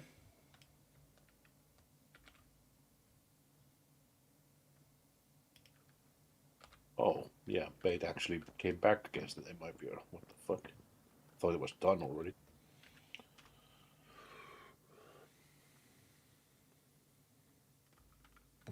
It's not ready yet.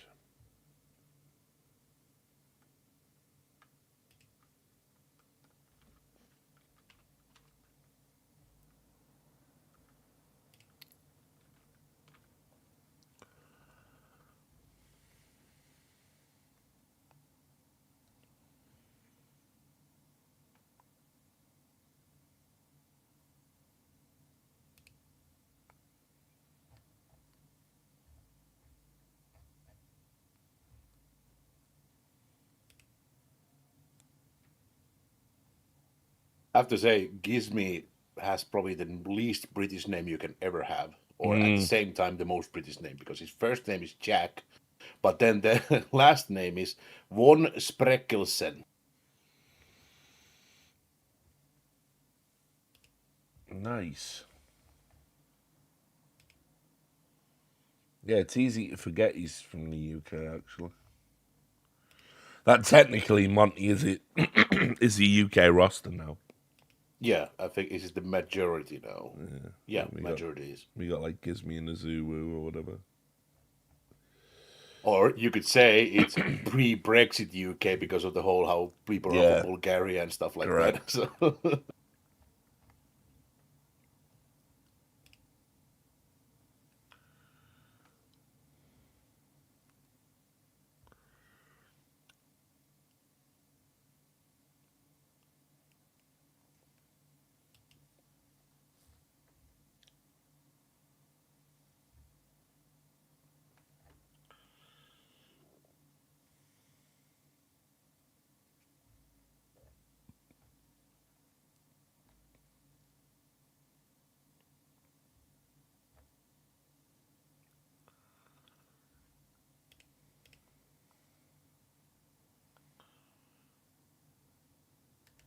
Nice. The Dust episode of Snake and Banter is out. oh, did you see the thumbnail? It's so unreasonable on Dust. So look. Right, we're back for Snake and The Banter. angle is just- Right, we're back for Snake and Banter. Our guest is obviously a multiple time return guest. It is obviously a multiple time return guest.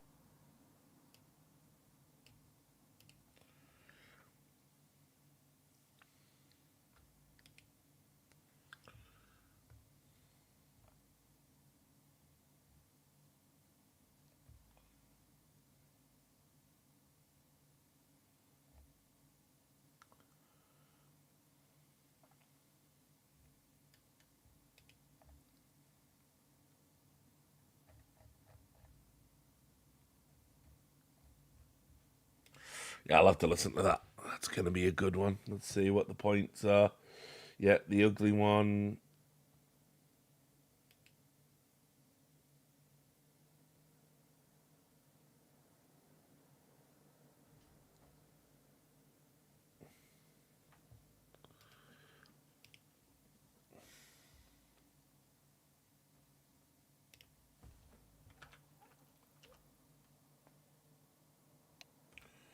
Right, here we go.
Blair is already calling Australis at the moment the biggest disappointment of the major so far.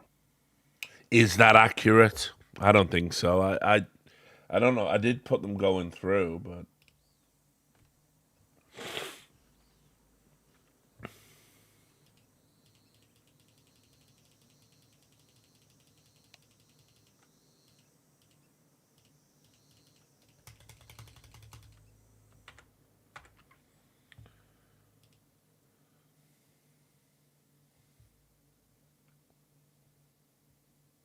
I don't know if Liquid even had that many expectations, really, even people saying Liquid.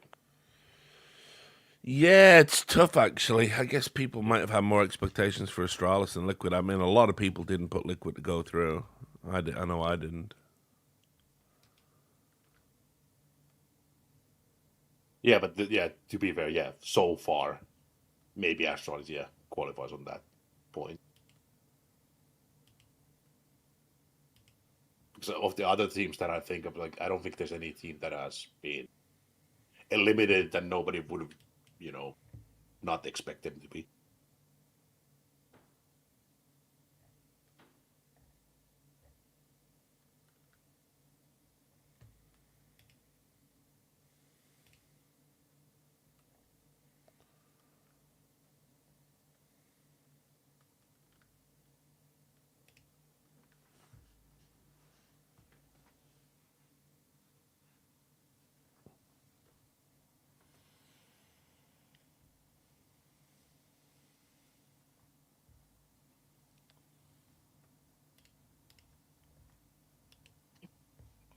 We see what the hell.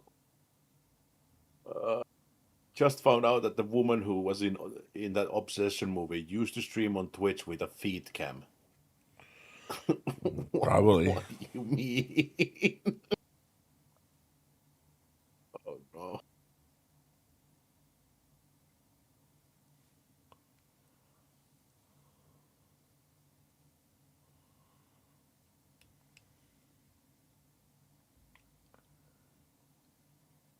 Oh, you horn dogs in the chat. Come on. Get a grip.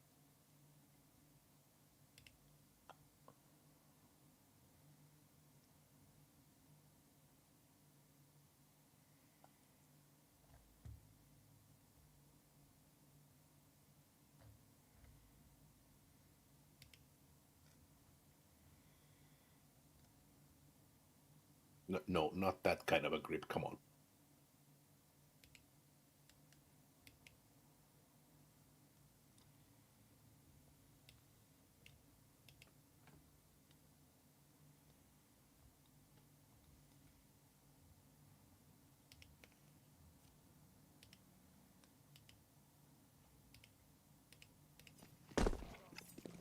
my foot camp would be used to like in the same way they're doing, conversion therapy stuff. That would be the same kind of footage for my foot to get people out of feet.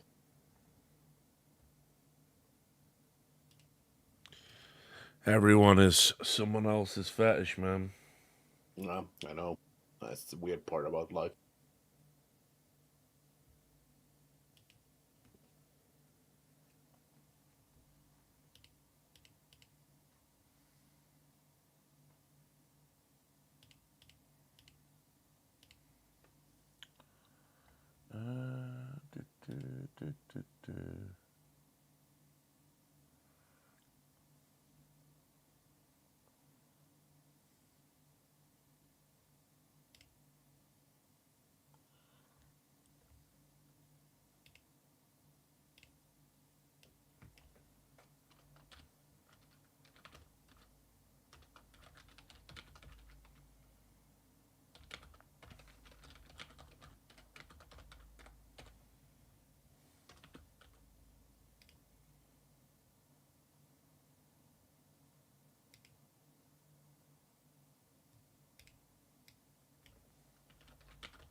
Why isn't my title updating? Oh, on which side? On Twitch side? All of them. It seems to be that, yeah, whatever you go live with. Well, actually, that's not true either, because it's still using yesterday's title. All right, well, whatever. I'd have to stop the stream to fix it. I'm not gonna. I think there's some plugins that allow it to do it live, but yeah, it's a bit of a mess sometimes.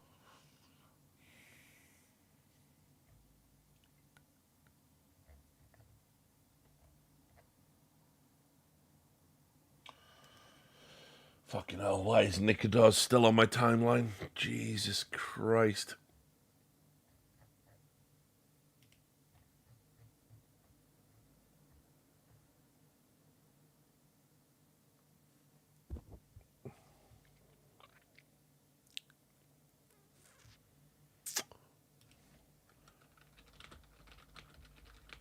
What do I think about the White House card?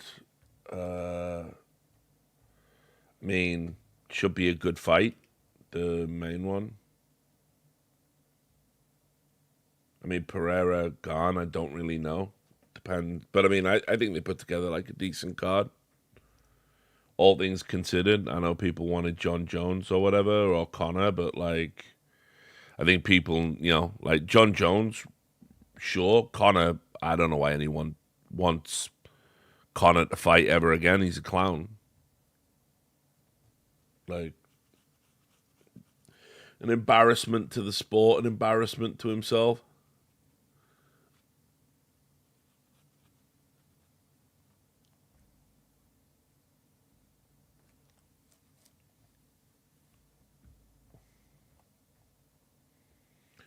But yeah, I mean, like, you got some good fights, I think. like Sean O'Malley, Zahabi, be good. Pereira gone. Should be, in theory, good. Tapuria, Gaethje, that's a banger. And Derek Lewis is fighting Hokit, right, as well. That's got a knockout potential, so I think it's a pretty solid card. Might even be one of the best cards the UFC have put together in a while.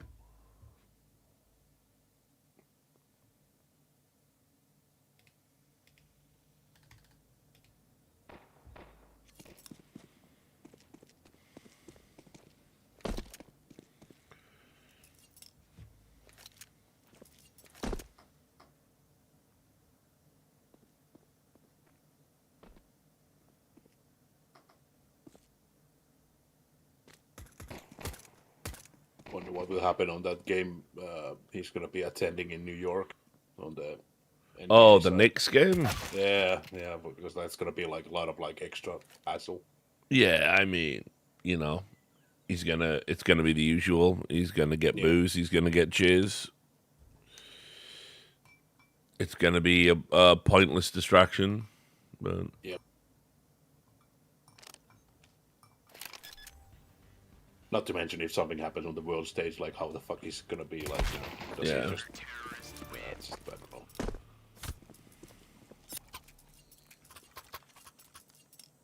I do wonder also, like, how much is he trying to now, like, before the World Championships on football? Like, is he trying to, like, also, like, ease down the tension a bit before that? Like, is he trying to actually, like, capitalize maximally on that thing?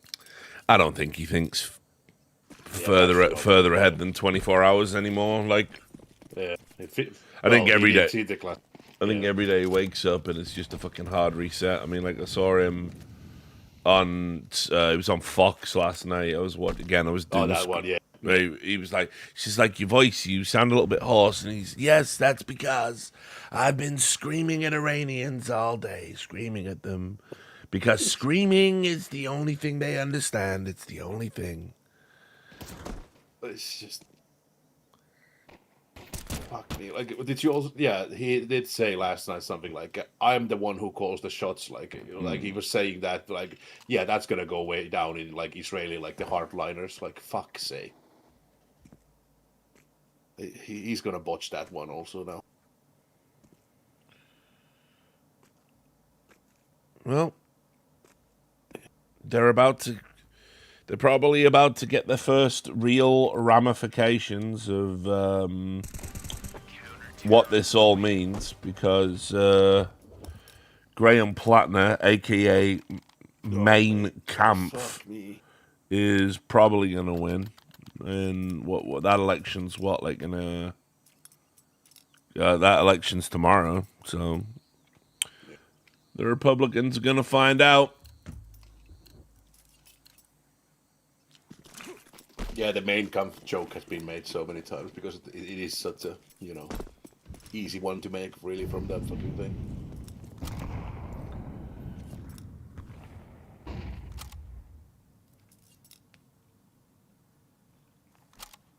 He did, by the way, put out the truth today. Israel and Iran must immediately stop, in quotes, shooting President Donald J. Trump. I don't understand why the shooting is in quotes. Like, what the fuck does that mean?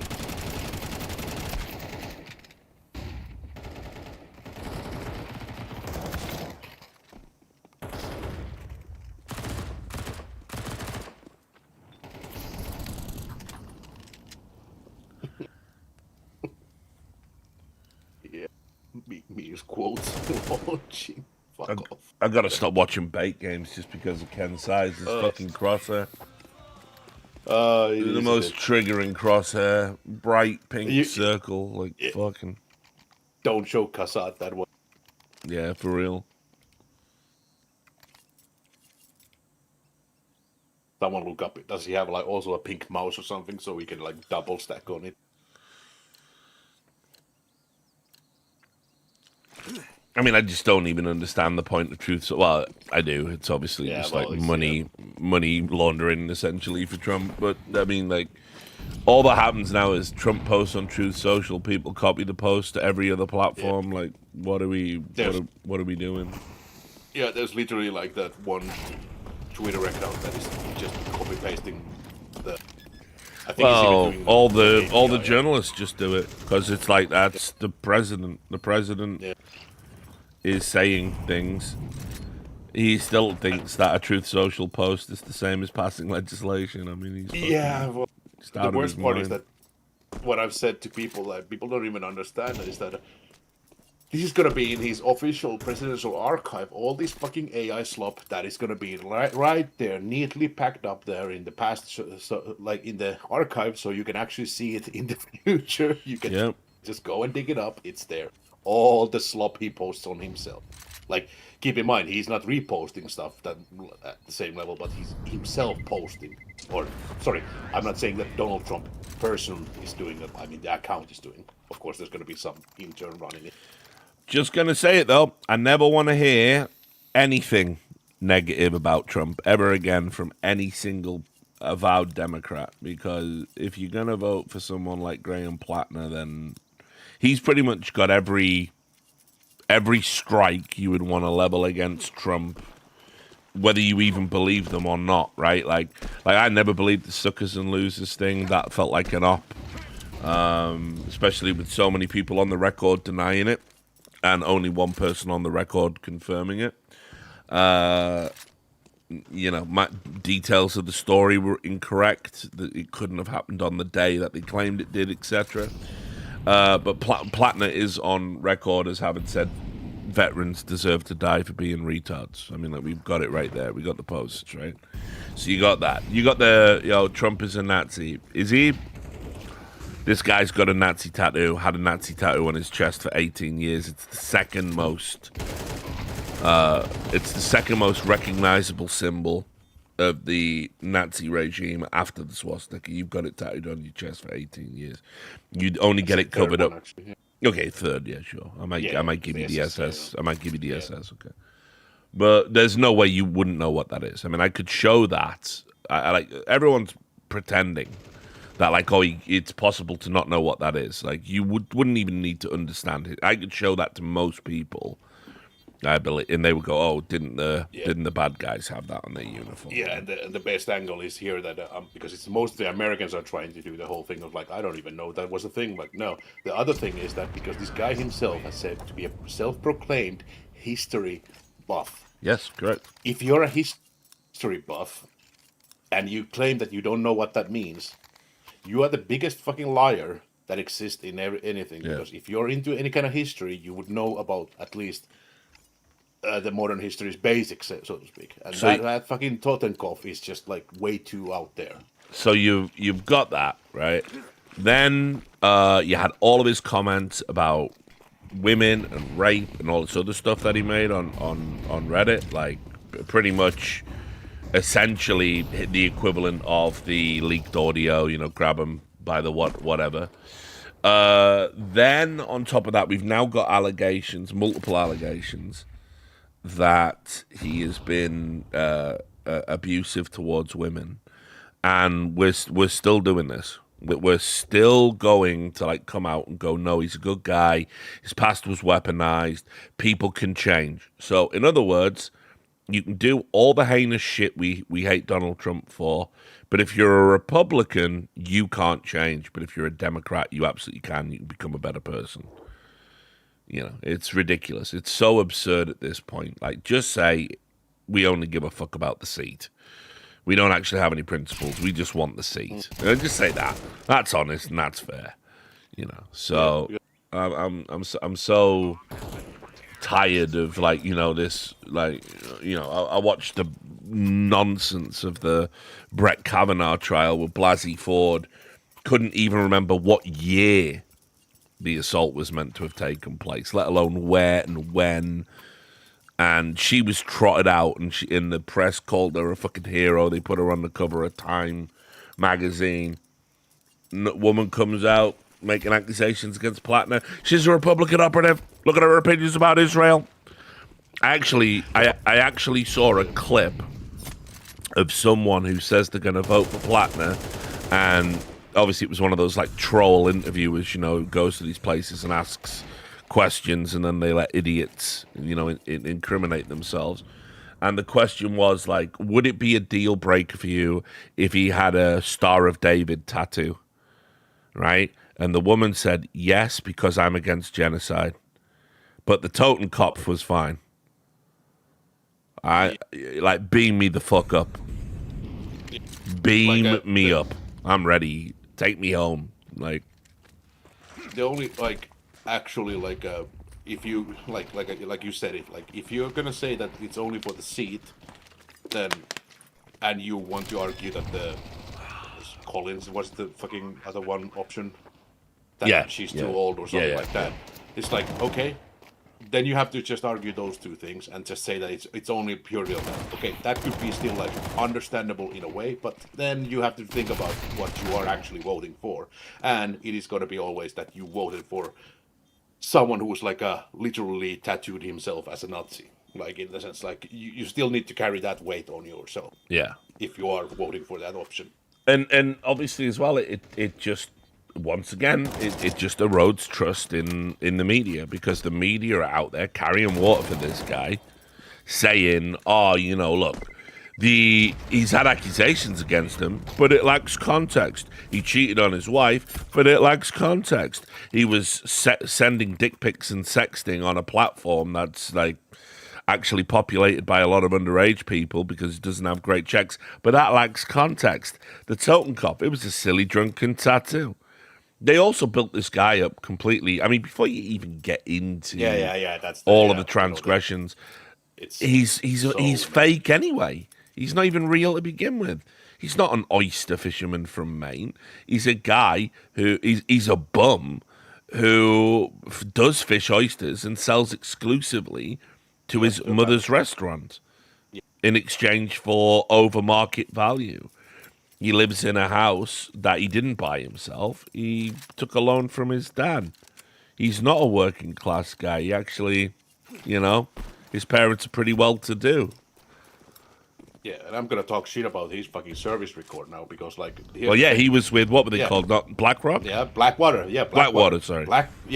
Blackwater is the name of a PMC that is basically probably one of the worst ideas when it comes to like how to secure Iraq's security, because these guys were literally going around the streets, driving around there, doing whatever the fuck they wanted. Yeah, they were literally doing war crimes during like that thing, that operation, whatever the fuck, I forget the name of what came, Enduring Freedom, or what the fuck was the... Yeah, it was Enduring Freedom. Yeah. So, like, they were literally committing all these, like, heinous shit of, like, locals disappearing suddenly, and, they getting involved in, like, rapes and violence shit. And they were getting, like, prosecuted. So, for him to be proselytized as he's a veteran, that's it. No, he was a PMC. Talk with the real terms, because at that point, if I remember rightly, Blackwater had so many allegations against them. They rebranded, right? They changed. Yeah. It's now something like Black Tower or something. If I remember correctly. Yeah, they literally had to rebrand themselves, and the PMC thing it was the main way how these people who did the original 1 or 2 tours in Iraq went to they used Blackwater. It is absolutely insane that they keep saying that he has done many tours in Iraq, for example, and never mentioned that he was on a Blackwater properly. Which was the ones that, I mean, again, Academy is the name. Yeah. For all of the people that were anti-Iraq war at the time, which of course includes, that used to be the Democrat position. Obviously they were the bad guys. they were the chief offender number 1. They were the evidence of the mercenary nature of the invasion in the first place. And doing all this unbelievable shit. And it's he just gets to walk away from that. No one's going to talk about it. He gets to say other veterans deserve to die. Media going to cover for him. We're not going to go. There hasn't been one serious media outlet that has really dug into some of the more critical flaws of him as a candidate. So when he wins, that's it. That is 100% it for me. It's never gonna And no matter what you say about any Republican, I'm just going to be pointing at Plattner for the rest of my life. You elected that guy. You elected that guy. Yeah, but you elected that guy. Yeah, that's cool. You did what? Yeah, but you elected that guy. Yeah. Oh, okay. Yeah. He said that, did he? Yeah, but you elected that guy. So that's just it now. That's like you just win every argument moving forward. You know, Ro Khanna, Mr. I believe all women, not the ones that accuse Plattner though. So he's just the ultimate trump card, ironically. There are people at least who have come out and said that, yeah, no, I wouldn't vote him. Like, just no way. But that's the problem because they are not the party. Like, sure, but watch what happens after he gets elected, and watch how they all turn around and go, okay, well, we're stuck with him now. You know, there's gonna be this. They're gonna have to try and like sanitize a lot of this stuff. Some will try, but some will just not do it. The worst part about it is that it's enabling all these tanky fucking retards that I hate the most. Yeah. Because they are so backing up on him, and this is why I hate about it, because it shows that for them it's not like even about Trump even in this case. It's just more about like, oh, it cannot be the DNC's any kind of other option also. Yeah. Like they are like, one thing people need to realize, the American like tankies or like these Hassan types who are so fucking into it, thinking that they can do it, they never actually compete against Republicans. They always compete against the Democratic Party members. They are there to spoil the party in a way, but they are not really getting anyone through at the moment. There's like what DSA got like two candidates out of the local elections of like some couple of hundreds in a really easy districts, by the way. These are like plus something like ridiculous number for Democrats in general to get them through there. It's just like just so disproportionate. That's why these 28 primaries are going to be so interesting, because it's really going to show where is the Democratic Party actually at. Because like, is it still trad Democrats like pulling the strings and winning elections? Like, is Gavin Newsom someone that can come through a presidential campaign not only unscathed but with popular support? AOC will primary. I mean, like, probably where most of the tankies go is to her, although that's kind of complicated now. I mean, there's a subset of the tankies that are accusing they're accusing her of being pro-genocide now because she's been a little bit back and forth on the Israel issue because she's gonna primary. I mean, you know, Bernie Sanders is grooming her essentially to primary in 28 with this oligarch tour. So you've got that. I mean, Buttigieg is he's gonna primary again, but like they're just not gonna vote for him because certain communities that typically vote Democrat don't want to vote for a gay man, and we just have to leave it there. So you've got that, and then you know Cory Booker, he's performative. You know, he's Timu Obama. He always will be. He's gonna primary. He will drop out probably first this time around in 28. He'll be one of the early, you know. But it's like so.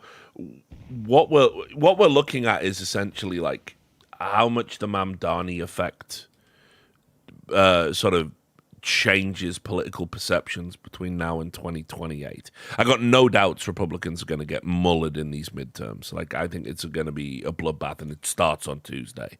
I think all of the shit Trump has done couldn't have put them in a worse position.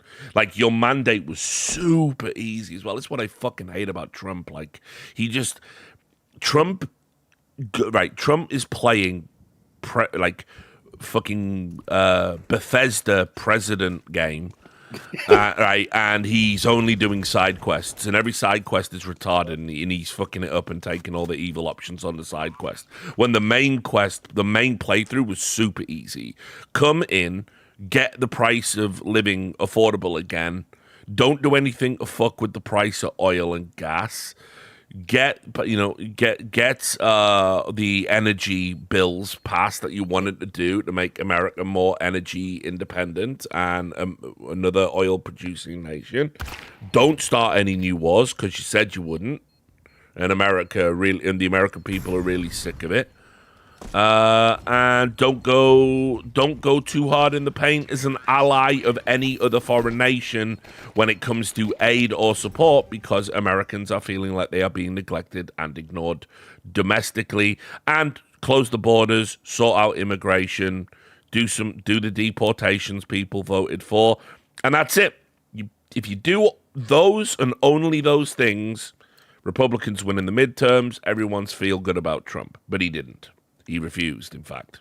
And not only did he refuse, he did a bunch of stuff that contradicts all of the things that he pledged and made all of the things that he pledged harder to achieve. Like just complete rank incompetence and stupidity. And I'm telling you, after the midterms, you're going to see this distancing from the administration. There's going to be some, Yeah, you're going to see the great distancing. It's already happening in the podcast set. Yeah. All the Trump allies are now vehemently anti-Trump because of, the Jews, because it's really just anti-Semitism. But they're also jostling for a post-Trump world. And you're going to see it from the politicians. You're going to see it from actual Republicans. And I don't mean rhinos. I mean actual former Trump allies. They're all going to be done. Not to mention, he's fired so many people from his cabinet, and a lot of people have gone out in these strange circumstances where it's like, oh, a spouse has suddenly got cancer, I got a bail.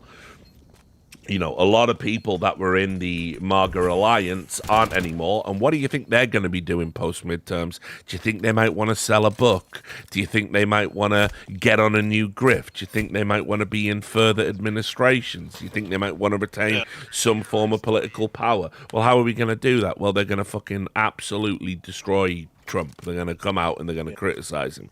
Not to mention, when there is what comes next in terms of a post-mortem on Trump's appointees, I don't even want to know what type of incompetence is going to fall out of Kash Patel's FBI. Like, I don't want to know. Like, I can't even process that right now. Like, where there's already like some questionable leaks even. Yeah, exactly. Because of course they're always leaks, so you cannot really trust them fully. But there's already like signs of things that are like maybe there's something to it, maybe there isn't. But there's going to be the duo of like Patel and Hegseth. There's going to be the two ones. But the problem is that with the DOD, that you don't really get all the deep details. But there's already been signs in what he's been like mandating about, like, for example, there was this stupid whole thing about the grooming standard, for example, being put on the which basically caused like disproportionately issues with the African Americans and black people in service in general, because the whole shaving thing is a bit of an issue for them. It's a specific thing. It's a specific like medical condition that they can have. They have the I don't know the English term for it, but it basically causes the infection on when the hair follicles don't. Yeah, the ingrowing hair because they got curly hair. They get it. They get it worse, basically. So they've always had a bit more leniency on how often they need to shave, because it helps with that situation. Yeah, but like he's been just pushing these like stupid like show off things that don't really make any sense. Yeah, well, that's been Hegseth's MO since he got the job. I mean, it's just all performative garbage. Yeah, it's not practical, despite what he says. And then, of course, I want to know what the fuck RFK has been doing, because he's been just. I mean, that's what I mean. Like, when was the last time you even? I mean, put it this way, the last time I saw RFK in public, he was picking up a snake with his hands. I mean, I don't know, bro. Yeah. Like what the fuck? What is this guy up to? Like, I haven't heard him like announce any more fucking cures for autism or anything for a while. So. Oh yeah, didn't they also like cancel the search for autism stuff now? Like, I think they just like did it in this like Like I still can't even believe, like, I'm gonna be talking about that for years. Like, we had the president of the United States say big announcement today regards autism. Come out, say they found what causes autism. It's Tylenol. There's like a couple of studies that maybe link it, but not in a significant way. The studies have been around forever. The studies predate Trump's first term, I even think, if I remember rightly. Yeah, I think it's like early 2000s or something. Yeah, I think. And that's, of course, when Trump just says, but when it comes to the Tylenol, choose the pain over the Tylenol. But just don't take it. Don't take it, because if you don't take it, what was it you said? Nothing bad can happen. It can only good happen. Nothing bad can happen. It can only good happen. And then RFK came out and did it. And of course, obviously, well, back in my day, there wasn't such a thing as autism. You never saw an autistic adult, and all we ate for breakfast was Marlboro Reds and an apple. And I'm like, is this the dumbest press conference ever issued by a fucking administration in the history of the fucking in the history of America? It must be. It must be. Yeah, and then you add the fact that he later on was talking about something about circumcisions being like some kind of a cause for autism or something. Yeah, that was also a thing. Yeah, of course, man. Why not? Why not throw circumcisions in? Why not, bro? Like, fucking just go for it. All of the things. I can't like. And yeah, at the same time, we are having some like measles outbreaks and all that shit going on in the U.S. With that, these guys in the lead is like, oh boy. I mean, it's just like fucking, just like. I mean, I would like to think that even people who like voted for Trump or consider themselves to be Trump supporters or consider themselves to be lifelong Republicans or whatever, you could look at that and realize how fucking dumb it all is. Yeah, I know. There's been a lot of regrets going on now lately. Oh, sure. People started to realize, it is like the other people. Yeah, you mentioned about those people who've been like getting the distancing stuff. Is like the basically what we used to call like the MAGA warrior types. So you know, MTG, Nancy Mace. What's the other? What, Marjorie Taylor Greene are you thinking of? No. I'm thinking about the Bobert. Okay. Yeah. They are all getting now rinsed by like Trump because he's trying to throw them away now because they the Republican baddie squad. Yeah. And other people who said that no, we can't handle this. Like this is going too far and shit like that. So where they're now doing the distancing already. So yeah, you can definitely see what's going to happen in the midterms then, right? Yeah, when the midterms go south, that's it. Like it's just going to be,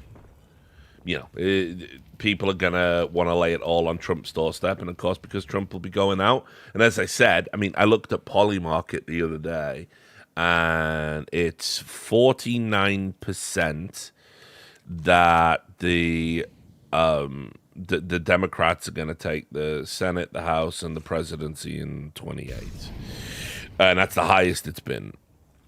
And it seems relatively astute based on where we're heading. And as I said, if that happens, you think Trump gets to ride off into the sunset and fucking grow old gracefully? They're going to fucking hound this guy till his dying day. Oh, there's going to be investigations and all. Yeah. So why this guy can't understand that and just get his shit together? But it's like I say, it's too late. It starts with Maine on Tuesday. So buckle the fuck up.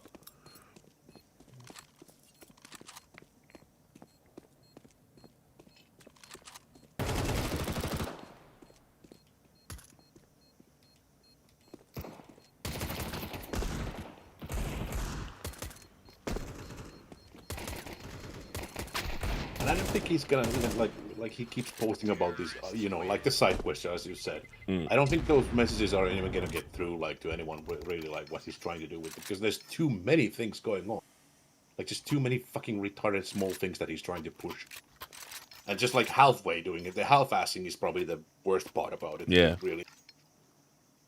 Like if he doesn't get it through with the one way he's tried to do, then it's just like then it's just there. It doesn't happen anything. Nothing goes nowhere.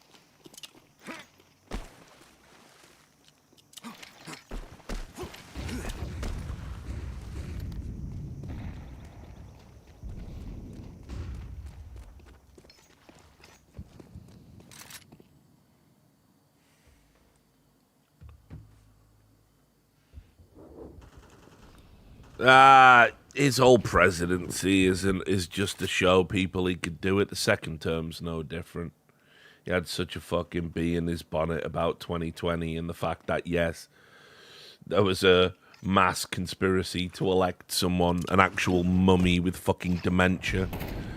Just push out America's equivalent of Brezhnev post fucking stroke, and obviously he couldn't let that one slide. He had to run again. So that, yeah. And it's like there's been like, fuck, I just can't handle some of the fucking pardon stuff that he did with the Peters, for example, in the Colorado. I just can't handle that one. It's like, yeah, sure, they're claiming that it was about the local election, but reality was that she's in court saying that she was looking into the whole 2020 stuff. Like, I don't know, man. Well, this the mayoral election in California is where everyone's turning their attention to now. I'll just say this. I mean, it is crazy that they can't count the votes in 2 days even, you know? Yeah, no, the standard should be 1 day. Like, fuck it, I'm just saying, because... Yeah, I agree. If my, like, small-ass nation can do a 1 day... Oh, no, sorry, in couple of hours vote counting, how the fuck can all you need to know as well is, I mean, think about Brazil, right? And how big a landmass it is. Even. And they do it in 24, you know? How the fuck can California not get it together?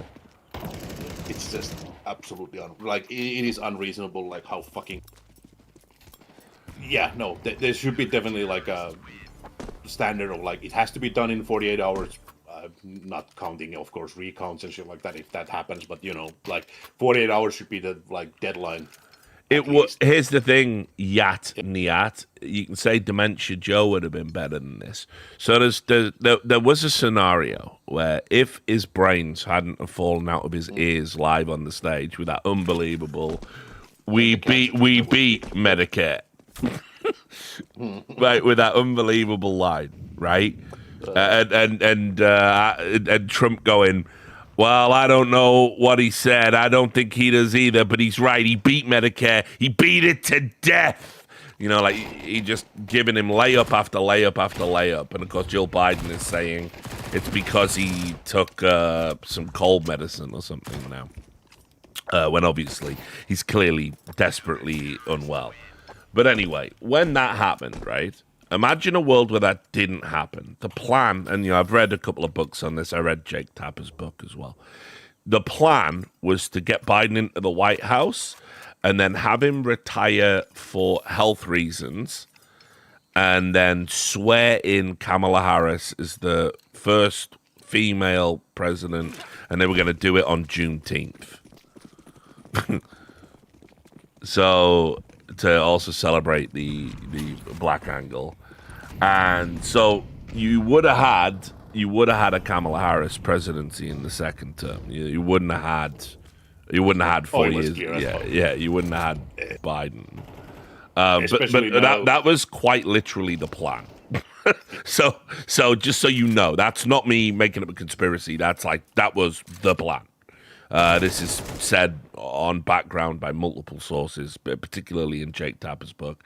It's also the reason why Kamala Harris, incredibly, is still polling really high, just because of name recognition, brand recognition. Some people that eventually jumped onto her campaign when Biden dropped out the race. Some people believe the lie that because she only had, 109 days or whatever it was. Some people believe the lie that actually if she had longer, she could have put a winning campaign together. Whereas actually what happened was it only got worse over time, not better. Her popularity went down, not up, pretty much in a straight line. This is why, as well, there was a DNC autopsy that they refused to release. And, well, they flip-flopped. They were going, we're going to release it, we're not going to release it, we're going to release it, we're not going to release it. They released it. It's garbage. It really doesn't talk about any of Kamala's failings as a candidate or her campaign. Barely any. And the reason they didn't want to release it is because she might, I mean, it's pretty, I'd say about 85% she's going to primary. So, again, enjoy that. Your choices. AOC, Newsom, Kamala Harris, run back. And then the Democrats have got the nerve to say, wow, the bench is so deep. You're serving up some of the most flawed, loathsome candidates. And even in this literal run you've done now, where you tried to find, like, we need people that will punch MAGA in the face, metaphorically, we're not really inciting violence, but please be violent, But we're not inciting violence, Eric Swalwell, right? Just gone. Like, don't talk about him no more, right? Okay, cool. Don't worry though. We've got a preacher in Texas, a real bona fide, dyed-in-the-wool Texan preacher. God is non-binary. Shut up, Tallarico. You're ruining it. Oh, don't worry though. We've got Maine. We've got a real human being in Maine. We've got an oyster farmer in Maine.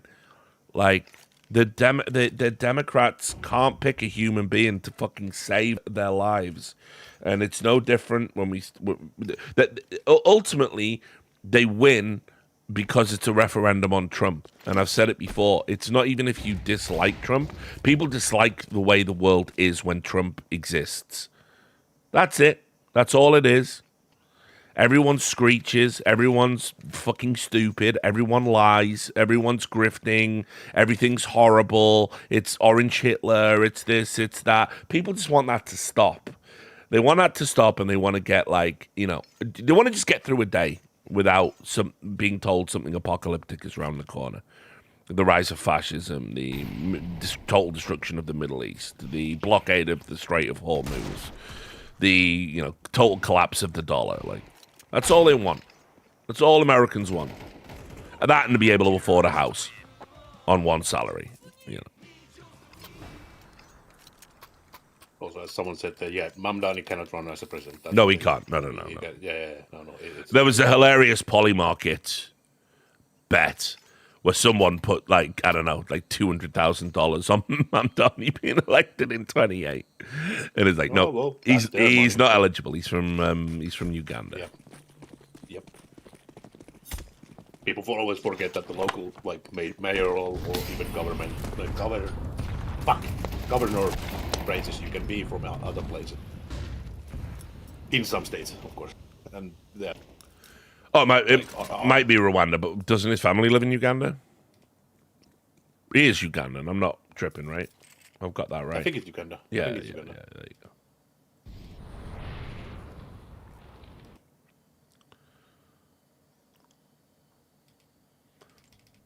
So yeah, just buckle up, man. It's like people are like, well, after Trump, maybe it'll all calm down. I mean, that might be true in 10 years. It's certainly not true in the immediate too. It's not the immediate, nah. It's not going to be that fast. Democrats are in a battle for their soul with the old school trad Dems, a center party at best, and they have this insane giant tumor growing out the back of them, which is all the tankies and fucking radical socialists and the squad. Well, it's the DSA, but it's a mess. Like, it's like, the worst part about it is, like, as a European, when you look at the DSA, they aren't even like a proper, like, a socialist types or anything like that. They are just like the fucking things that they try to think that the socialist in Europe would be. Yeah, like, it's like absolutely like a stupid shit that they keep saying. I only come across that kind of language from any kind of a communist in my country or something like that, and those are rare. Like, it's just like, talking points are just absolutely ridiculous what they are. Oh, but I just want healthcare for all. Yeah, but at the same time, you are talking about like how landlords cannot own anything or something like that. It's like, you are absolutely just broken in your. I mean, I hate how in the tank the media is for Mamdani as well. It's actually despicable. I mean, I remember when people went to protest outside of Mamdani's home. To I guess it's fair to call them radical Islamists. They were radical, yeah. Yeah, I think it's fair to say. They made homemade explosives and threw them at the protesters. And when CNN reported this, they were like, "Oh, bombs have been deployed outside of Mamdani's home. Explosion outside of Mamdani's." And they tried to make it sound like Mamdani was the victim in this when it was Mamdani supporters that attacked protesters. And then he went. I don't think. These weren't actually the supporters, these two. These were specifically. Well, I mean, they were going against the Cam Higgins guy who was there. Yeah, right? Yeah. So he then went on CNN and basically gave a speech about how like, oh yeah, we gotta condemn hatred of all kinds, and then that same 24-hour news cycle is when that woman that worked for him had said all those unbelievable things about Jews on social media, and it's like, I can't stand the guy. He's too slick. He's too slick, and his promises are fucking stupid and not practical. And meanwhile, New York continues to trend downwards. 5 people stabbed at Penn Station yesterday.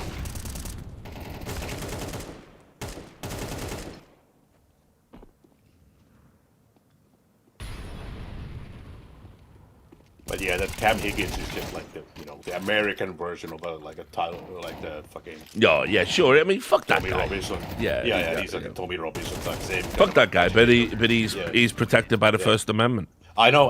To be that but guy. what I mean, like, it's not a surprise that there will be some cunt who's Yeah, of gonna try course. to have either a swing or a worst types who are gonna try to shoot or bomb like these guys. At least with this, there was just a lucky incident that the bombs, they were actually like proper bombs, by the way, even though they look Looney Tunes. But the only thing that survived or made it so that they didn't explode is because they didn't know how to use a proper Fuse, I think it was, right? Yeah. Fuse, yeah, basically, because it wasn't like a cartoony type, like a burning fuse, but it wasn't a fuse like it's not. I think they like just put a shoelace into the bomb. It was really it's bad. like a rope. Yeah, it's like a shit rope you use for like clotheslines or something like that. It doesn't burn. I mean, I'll say this as well. The only base thing I've seen Mamdani do is like when he won he was with Hassan pre-election, and then after he won the election, Hassan couldn't get into the celebration party. That was base.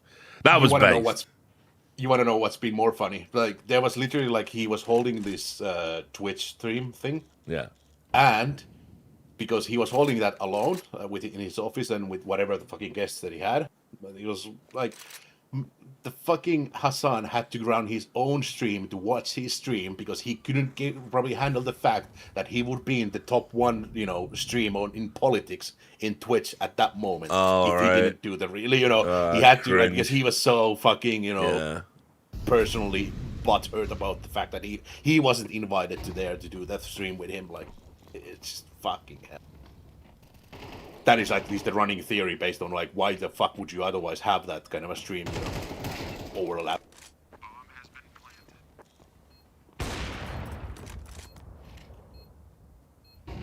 Oh, and by the way, did you see, because Hassan was supposed to speak in the Oxford Union, right?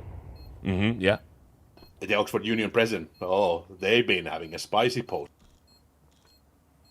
Go on. Because they were caught now saying, I'm have to check that exact quote, but it was basically, they said, in messages seen by the BBC, described the 7th October 2023 attacks as proportional. Oxford Union president, by the way. Nice. So, no wonder they wanted to get Hassan there, That's just no, like... So, absolutely just to the chap saying New York trending downwards is simply not true. NYC has record lows of major crime. I guess it depends what we consider trending down. Sure, they've had a 10% decrease in shootings. That's kind of rad, right? In the first 5 months of the year. Keep in mind, the previous year's stats were duped a little bit by that mass shooting in the subway, though. So, cool. They've done that. Hate crime attacks, mostly on Jews, are up by 75%, though. So, I mean...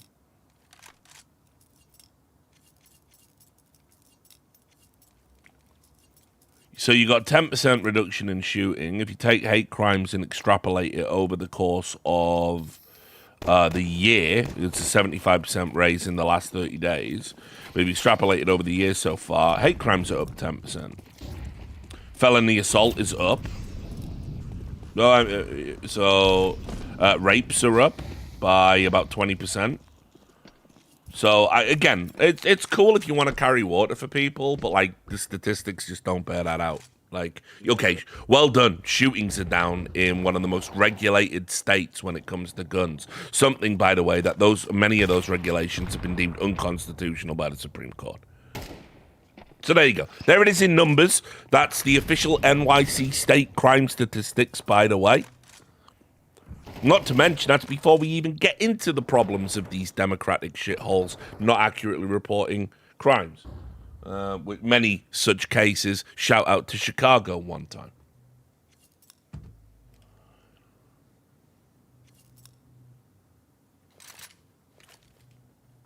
Yeah, I don't just say these things willy-nilly, my friend. I mean, again, I don't have a dog in the fight. But I've been to New York. I've been going to New York all my adult life. I watched New York trend downwards in real time. Every time I go there, it's like a time skip in a bad TV show, and it's just worse. And it's, you know, everywhere you go now, if it's on a hot day, the smell of urine and weed. Right? That's it. If you like that combination, you'll love New York. Rats the size of fucking beavers running out of bin bags as you walk down the fucking street. Everything broken, nothing working. Schizophrenics out on the streets wielding weapons.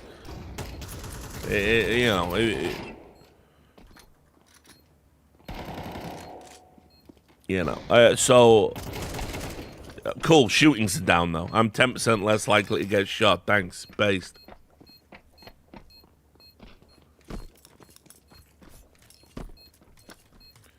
And of course, New Yorkers, I mean, not all of you, because I know some of you are in the chat. I know I've got some New Yorkers that hang around these parts. But you know the ones I'm talking about. The fucking people who listen to that song, the New York, and they just think that's what the city is still. And it's not. It's just a fucking shithole. You know, it's just an unbelievable shithole.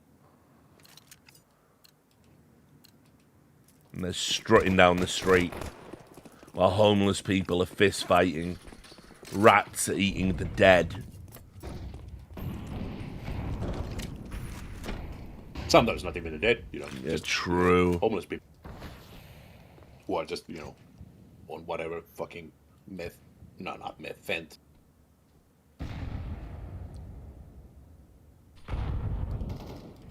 So yeah, I mean, you know, like we can all selectively pick crime numbers.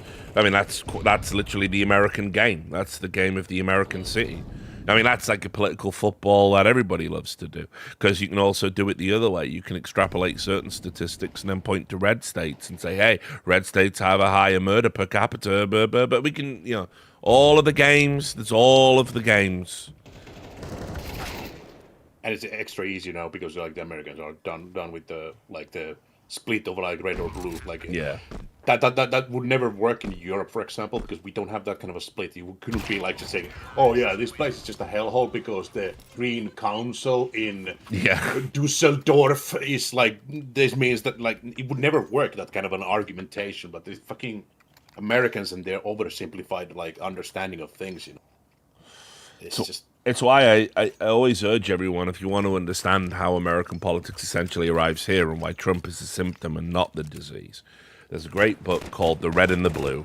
And I've got it on my shelf. I'll get the name of the author.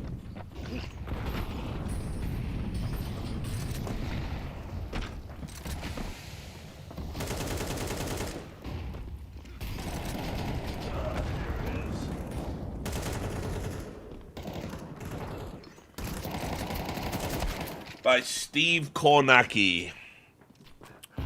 And it talks about how we ended up with political tribalism coming out of the 1990s, essentially starting with the 92 Clinton campaign, which was the first campaign I ever really read about in any detail when I first started covering and wanting to cover American politics, because it was kind of a fascinating campaign, almost a proto-Obama campaign in that sense. It definitely was the blueprint. But anyway, essentially we went from a world where all of your politics stuff was localized occasionally on the news, which was legally mandated to have balance. So, you know, if a Republican comes on, a Democrat comes on. If a study shows something You know, that's not particularly positive towards the blue team. The blue team get to bring on someone and argue their case. It was all very informative. That's how it works here usually. Like, you know, have the cabinet and then you have the opposition. You know, it's usually that in TV in Europe. Yeah.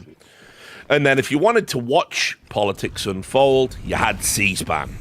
And that was it. And that was how we lived. And it was the world was a better place for it.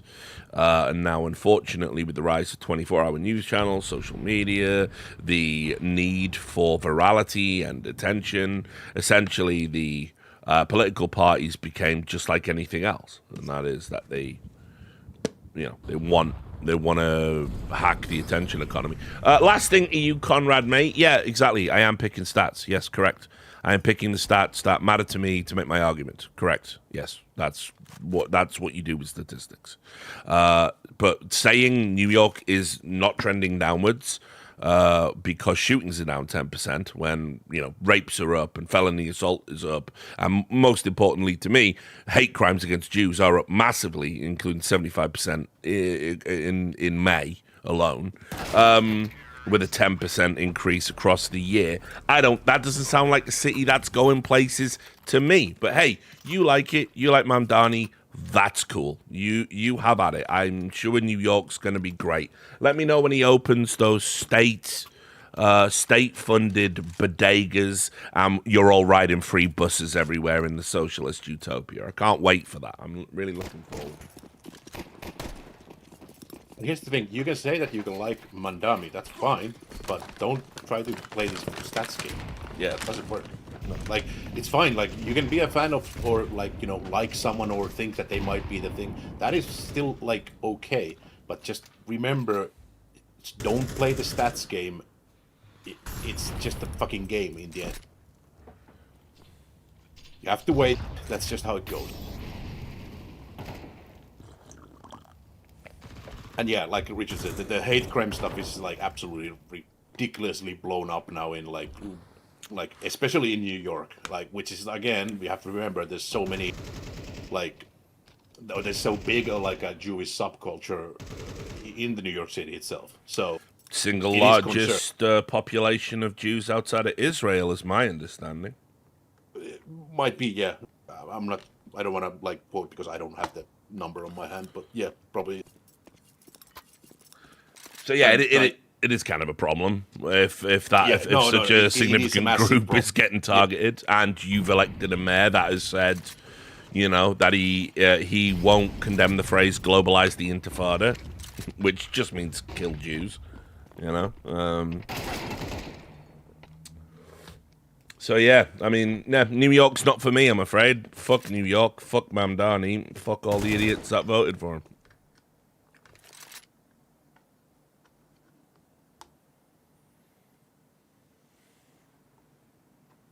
Oh, future Jason, by the way, that there's been a stupid thing happening now apparently in Pride events. Like, people are being bringing up, like, you know, Iran flags there. Not even the fucking Shah flags.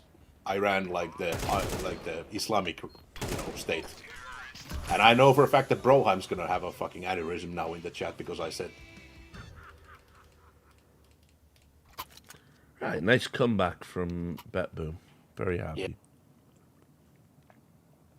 Making it more competitive this time with the new.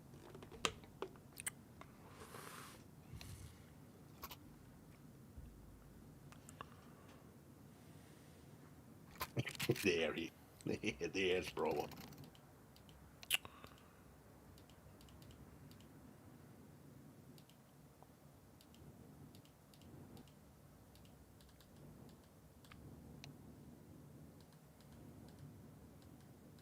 Yeah, I think that's the irony.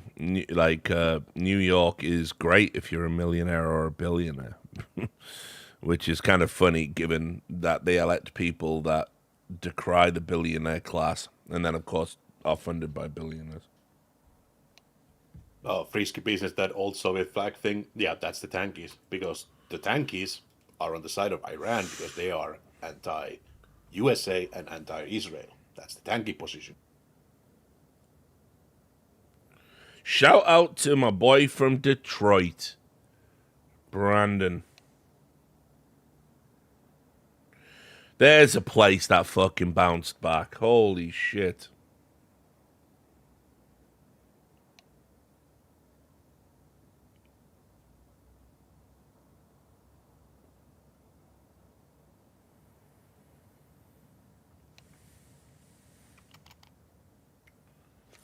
You even locked up your fucking former mayor in Detroit.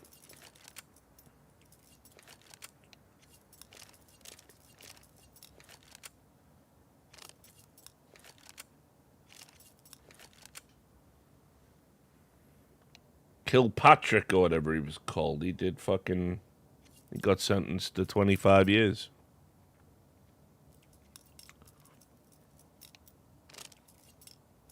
Danny, a couple of games.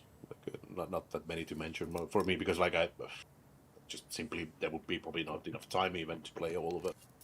But yeah, Clockwork Revolution is definitely the one for me, at least, because it's made by In Exile, so I'm definitely looking forward to writing on that game.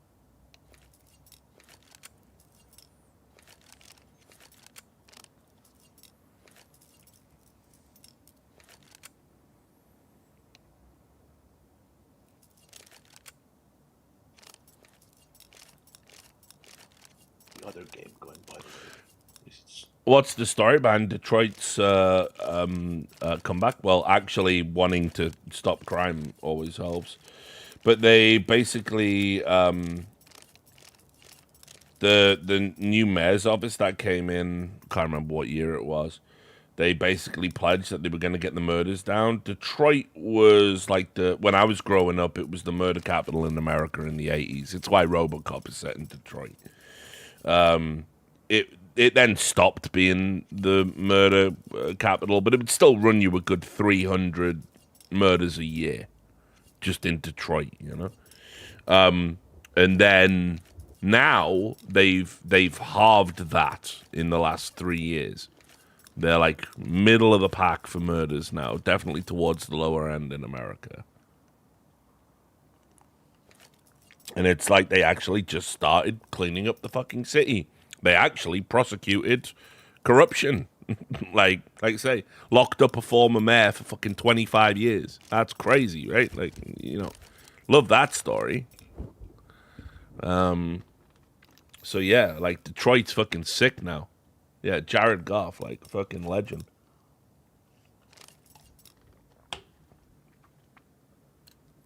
Yeah, it wasn't a meme. Yeah, correct. Future Jason, like, yeah, fucking, you couldn't have shit in Detroit. Like, it was actually bad. It was really, really bad. It was the archetypal. It was what Republicans used to point to say, this is why you can't let Democrats govern. Because they held all of the levers, consistently throughout this city's history. And obviously it had been this titan of industry historically, because it was the birthplace of the, automobile, production line. Motor City. But now it's actually sick. Like, Detroit's fucking really nice now. Like, you know, they've done a fucking amazing job. And it's getting better every year. You know, it just shows you that with the right people in charge, the right jobs, like, change is absolutely possible. You just got to stop you just got to stop voting for these fucking slick, fucking exploitative, fucking self-interested scum.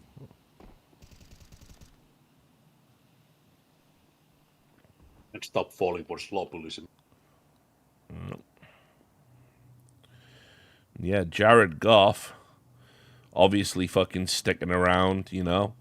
I mean, Detroit, it sounds silly, but, like, when cities are on their knees, having a good sports team, like, actually does make a difference to, like, the collective psyche of the people there.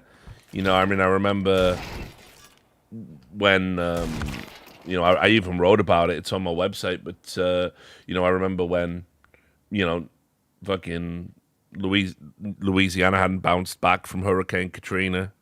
You know, New Orleans was fucking absolutely destroyed, and then of course you get the Saints winning the Super Bowl with Drew Brees. Like, just gives everyone a fucking lift. People start believing in good things again.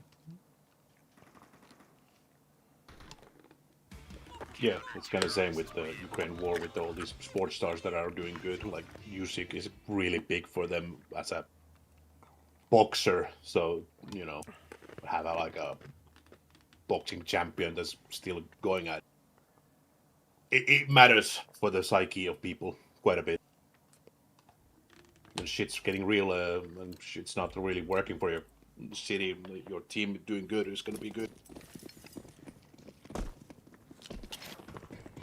With New York, not New York, but I mean with Detroit, for example. Like the thing is that they have like such a massive industrial like backbone existing already. Like they definitely were taking good advantage of new like EV stuff and shit like that.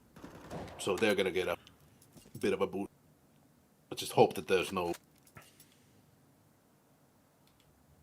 let's say there's no stupid deals made with those things.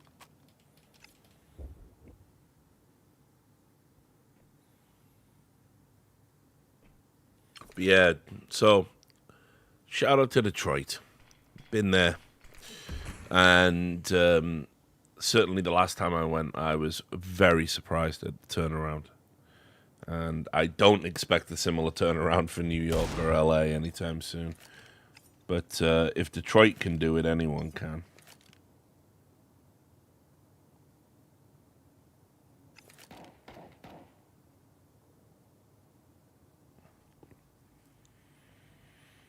I mean, I've never been, but people are telling me they're even turning Baltimore around now. Got some regulars that live in Baltimore, and they say the city is healing. It's getting better.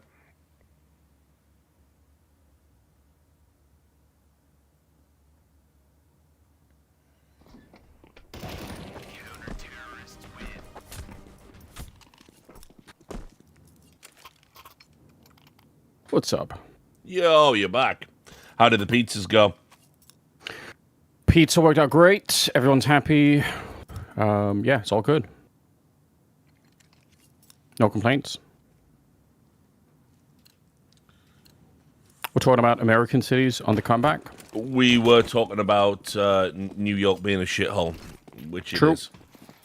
Well, I don't have a ton of experience, but I just don't like the vibe. I don't like it. Not into it. When was the last time you were there? Ooh, when was the last time? Shit, I can't even remember. It's been a minute, but I just think it's something about it. Like, it's too many people. Yeah, too many people in one place. I'm already out. Yeah, true. I already don't like it. I think that's the Nordic standard, really. Yeah. That's why Finland is fucking sick. Like, people just leave you alone. Correct. Well, unless they're a sea hag and or they're drunk. Yeah. Look, Richard, you were asking for it. Yeah, of course. Yeah. God. The way that he dresses, No. like he's asking for it. Being a loudmouth British person in a Finnish pub, a sports bar, you're gonna get True. all the attention. You even get a Liverpoolian fan. All that. Yeah. Poor Neokai, who's never been around the Richard magnetism for crazy people. I know, dude. That was his first experience. They all come up to me. Remember when we were fucking out on that? We were out on that like porch area in the W. Yes. Late night, and that fucking crazy Rastafarian 1% who believed in Yakub came up, and Thorin was smoking a blunt with him. That was fucking crazy. And he was like saying to Duncan, like Duncan was like talking to him, and he was going, "Yeah, all right, man, but you're still a devil to me, man." and Thorin was going, "You can call me the devil all you want, brother. Just give me that fucking blunt." And they were just fucking... Gotta have your priorities. Yeah, it was unbelievable, dude. Shout out to Wu-Tang for me even knowing anything about like the Yakubian energy world or anything like that. Yeah, this guy fully believed in Yakub. Because I was doing my usual thing. Like, whenever there's a crazy person there, I always pretend not to know about the thing that they know about, and want to talk about. So I was going, who's Yakub? Yeah, no, Yakub, man. the intro to that one Wu-Tang track where it's like, maker and creator of the devil, swine emergence. Swine. Your time is near at hand. Fuck with me and your time will be now. I fucking love that shit. Yeah, it's fucking... It's sick. Absolute banger. But yeah, man, you cool, dude. Like, that guy was, like, really in on it, too. He was a scientist, you know, from back in the day. One of the Ananiki. What a night that was, dude. Like, dude, that shit is the funniest though. Like, that, if I'm gonna be around people, let them be crazy and let's all be drunk. I'm into that. Yeah, I mean, he was harmless. He didn't mean us any harm. He did think we were spawned by a scientist and we were actual progeny of the devil. But he sat there and told us to our face and shared a blunt. I mean, like, what more do you want? That. Yeah, you gotta. Yeah, I can respect that. You gotta fuck with that. That was fucking crazy, dude. Hell yeah. And I thought Thorin was all in. Like, Thorin was. This is back when I think we ended up having a night with Rick Fox as well. There was one night with Rick Fox for sure. Yeah, when he was still in esports. I think it's a shame I feel like he was cool. Yeah, Rick was great. I mean, I ain't talked to him in a while. He's gone back to acting now. I ain't talked to Rick in some time, but we talked not long after Kobe died. I called him on the day Kobe died because the original reports were Rick Fox was on the helicopter. Shit. So I woke up and it was like, you know, TMZ reporting Kobe Bryant and Rick Fox dead in helicopter crash. This is when I didn't even think about that. This is when I was in Vegas, yo. So I was like, shit, man. I got hit with that. So I called him up, and his phone wasn't picking up. You know, it wasn't even going a message. I was like, oh shit. But then he called back, and he was obviously devastated. He had a lot of love for Kobe, and seemed like everyone did. I'm not a basketball person, but it seemed like everyone was. Yeah. Yeah, I mean, he had a lot of love for Kobe, and obviously, was very close. Their families were close. You know, the kids knew each other and stuff. And obviously, what we found out was obviously Kobe's daughter was on there too. So it was like a real hard time. Rick took it real hard, man. I feel like having people in esports that come from like another world would be cool, but I feel like most people who come in from another world to try to do business in esports just get fucking wrecked by the madness of it.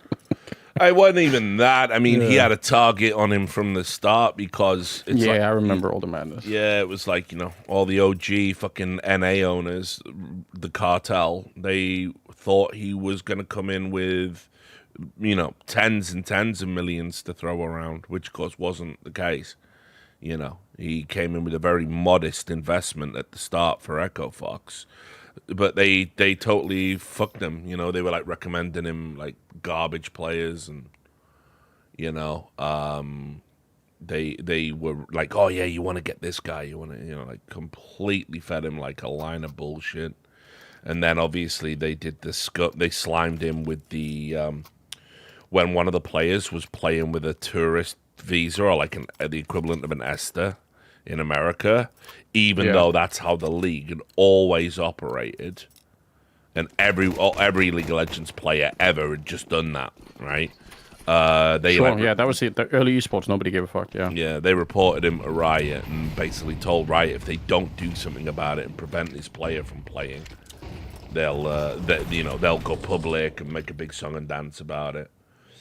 You know, and so yeah, I mean, they really fucked him over because they genuinely thought like he was an existential threat, that Echo Fox was just gonna throw, you know, not fuck up like Noah Winston did, and actually throw insane amounts of money and get it right, because Rick Fox had that air of competency around him, and even though he knew very little about esports, it was always the sense that he could get a handle on it because he came from a sports background. Sure. I could see that. Man, the ESTA situation is how I got wrecked in LAX and detained for 10 hours or something, I think. Oh, yeah? Yeah. Wow. Yeah, that was for Flashpoint. Yeah, I was going to say, I remember the drama of Flashpoint, obviously. Yeah, we had a call conversation about it, and they said, no, Esther's fine, don't worry. As long as you're getting paid by a non-US company entity, you can basically, it's all good. Which, like when some lawyer tells you that, you just think, oh, cool, okay, yeah, I guess that makes sense. What the fuck am I supposed to do, And then I went there, and they basically said, yeah, that's not going to work out. You need like a fucking actual working visa to to be in the country for 6 weeks, working. So we're going to have a real long conversation, Always And it nice. was. Always nice when the armed guards take you into that room for a chat. Yeah. Yeah, they took my belt, my shoelaces. They did the whole like hands up against the wall. They said, do not flinch when we search you. Don't move. And I was like, okay. I'm going to be real cool about this. Esports. You just said that, yeah, I've been waiting for this day all my life. Yeah, little do you know, I'm into this. Yeah, like there was a whole search party. I think they ended up, Moses and some of the other people, I think they ended up like contacting the local police because they like obviously it was meant to be landed. And I hung up the phone with my wife. I was talking to her. I said like, listen, I'm gonna call you back in like 5 minutes. I just got to go through security. And then like 10 hours later, like, I'm like, oh, by the way, fun experience.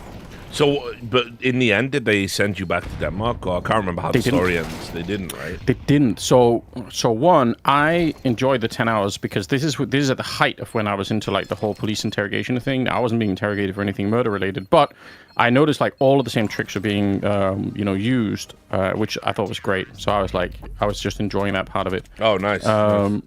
Yeah, I was like, okay, and I know what we're doing here. And then in the end, the supervisor of the people who are of that shift came in to review the case, and my case agent, shout out to whoever this guy was actually fucking amazing. Like he was super professional. They were not impolite at all. They were very professional. Like I know like some of those TSA or whatever people get like a bad rep, but this guy was fucking awesome. He was just doing his job,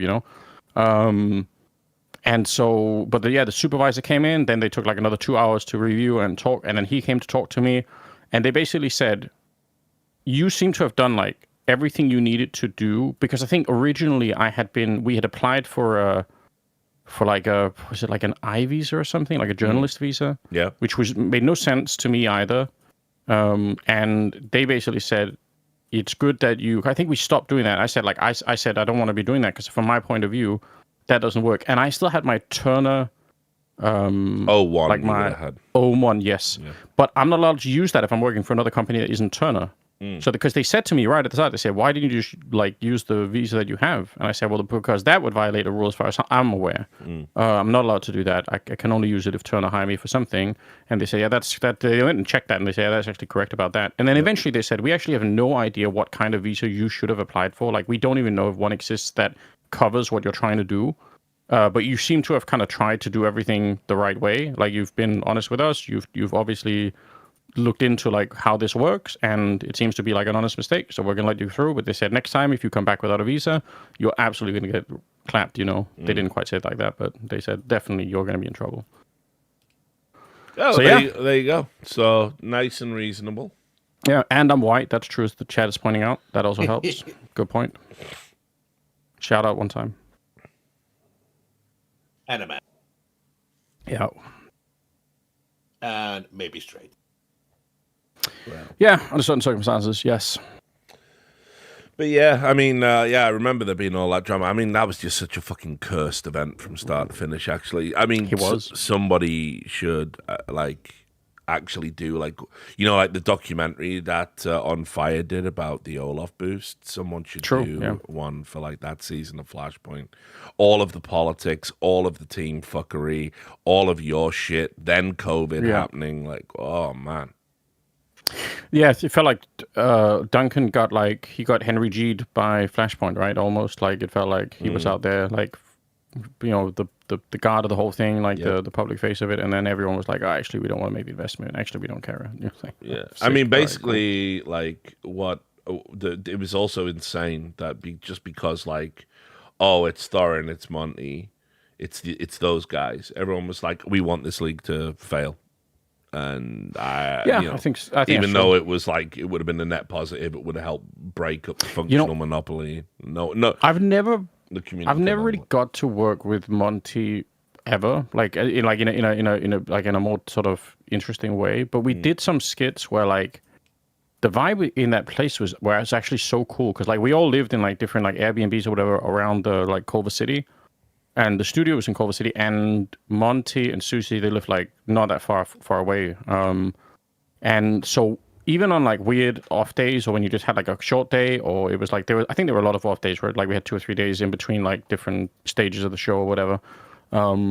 We could just sort of do skits, and it was just like I remember I went to Monty's house to do some of this stuff. And I was really impressed. Like I think Monty's he's a super fucking fun person to work with, and he's got this whole background in like theater and all the rest of it. I was gonna like, say he's a theater kid, so Yeah, but I was really like, and I'm like the opposite of that stuff. Like, you have to, I need like, I need to be coached into some of that stuff. Like, it's not the most natural thing to me. But I thought it was super fun. Like, it's a real shame that we didn't get more of an opportunity to kind of, do more. To be honest. Yeah, I mean, again, like you think about how skits haven't just become the norm for ESL, but like they're even talking about them being a potential for the thing that could replace like a death segment, for instance. Instead of having a death segment, is it not worth it to create an extra skit, or where should we put the resources? But it was really Flashpoint that started that sort of trend, Definitely true. And showed the value. Man, I hope we don't replace the analyst desk. I want the opposite. I want a better analyst desk with like better tools so that people can actually. This is a genuine like concern for me. I think we're like making Counter-Strike dumber than it is. Like way dumber than it is. It's so much more interesting. The thing that Davey was like hinting at or bringing up yesterday about how you have to be careful about how you're sharing what you're thinking with people who might be on like enemy teams, even in Face It or whatever. Like this kind of like secret warfare shit is happening 100%. And I think it's like people are totally, missing out on how interesting that is. Like, why can't we have that, Need more of it, not less. Agreed. But we will see. We will see what time brings us. I think we're safe. The desk is safe for now in 2026. But what will 2027 do? AI desk incoming. I mean, you joke, but AI augmentation to the desk is probably something that's coming.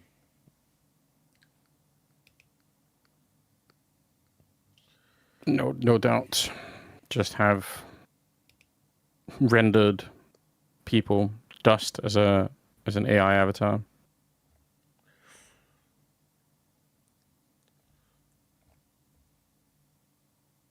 Oh my god. Their Falcons tweeting. What now? It's just Any news? they're saying 3 days until Maxim Lukin takes over, and it's just like a little Kizuki. They're just using the Kizuki just to generate clicks, because that's the only reason they really signed him in the first place. So at least it's honest in that sense. All about the clicks in the end.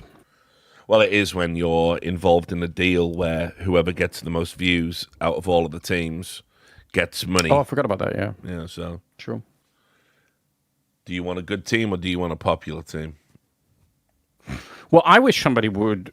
I always thought that would be a funny thing if someone openly did that. Like if you signed, if you did like a team with Smooya and Mo and all these other things, and you just try to make it like a fucking hilarious team to follow, even if they don't win, you try and like I wouldn't hate that. I think it'd be an interesting idea,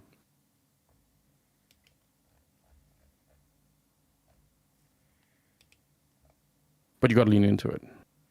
I'm just scrolling through my timeline and I'm looking at a meme, and it's Alex Jones's body on the Joe Rogan podcast Yeah. with a pit bull's head. And Pit bulls are back. the text is, the elites don't want you to know this, but the kids at the park are free. You can eat them. I've eaten 458 kids. That's just there on my timeline. Like, I'd probably do need a timeline cleanse at some point. Like, Yeah, I can send you stuff on my algorithm. It's going to help out a lot. no, let's not do that.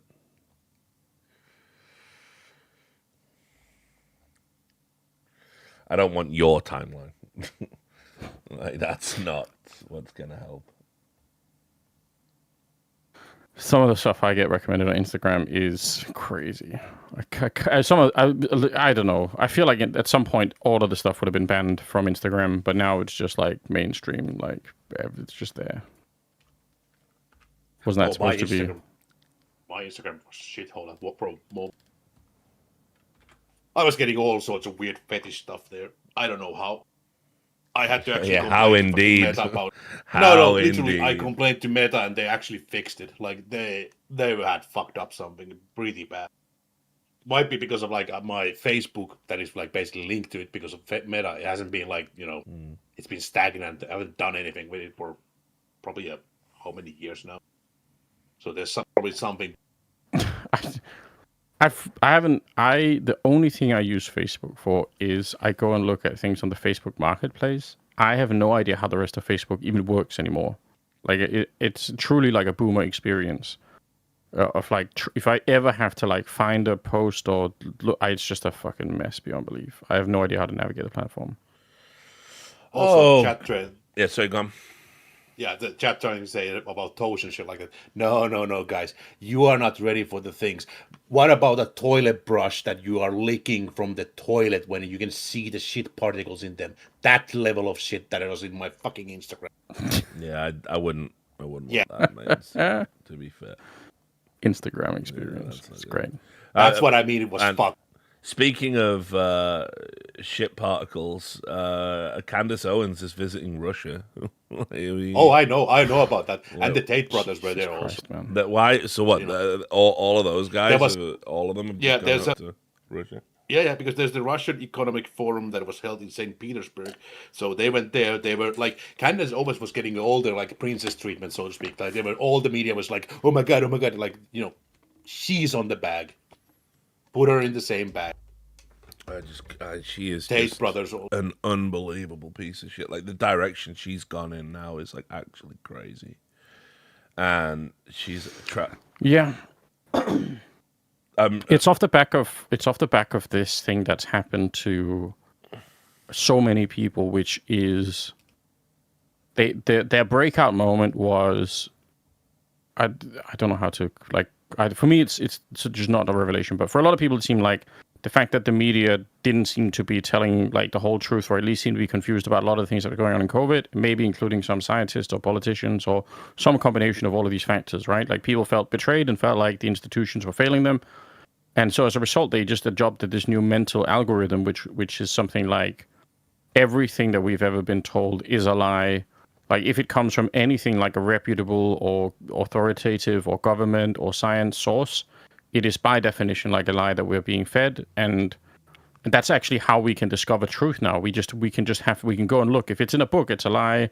If it's like, it's just like that seems to have wrecked, I think, an absolutely absurd amount of people. And I'm friends with many of these people, and I've tried for years to like talk them out. It can't. I don't think it can be done, or at least I can't do it. But like I've given it a real fucking hard swing, trying to reason with people to say, listen, there's nothing wrong with being skeptical about COVID information on CNN. Like if that's totally reasonable, but you're saying I don't trust the geneticists, but I do trust the Telegram group that I'm in that's posting memes about it. It's like, what the fuck is this? Like, it's so broken. I feel like Candace just fits straight into that, like, population. Like they love everything about that.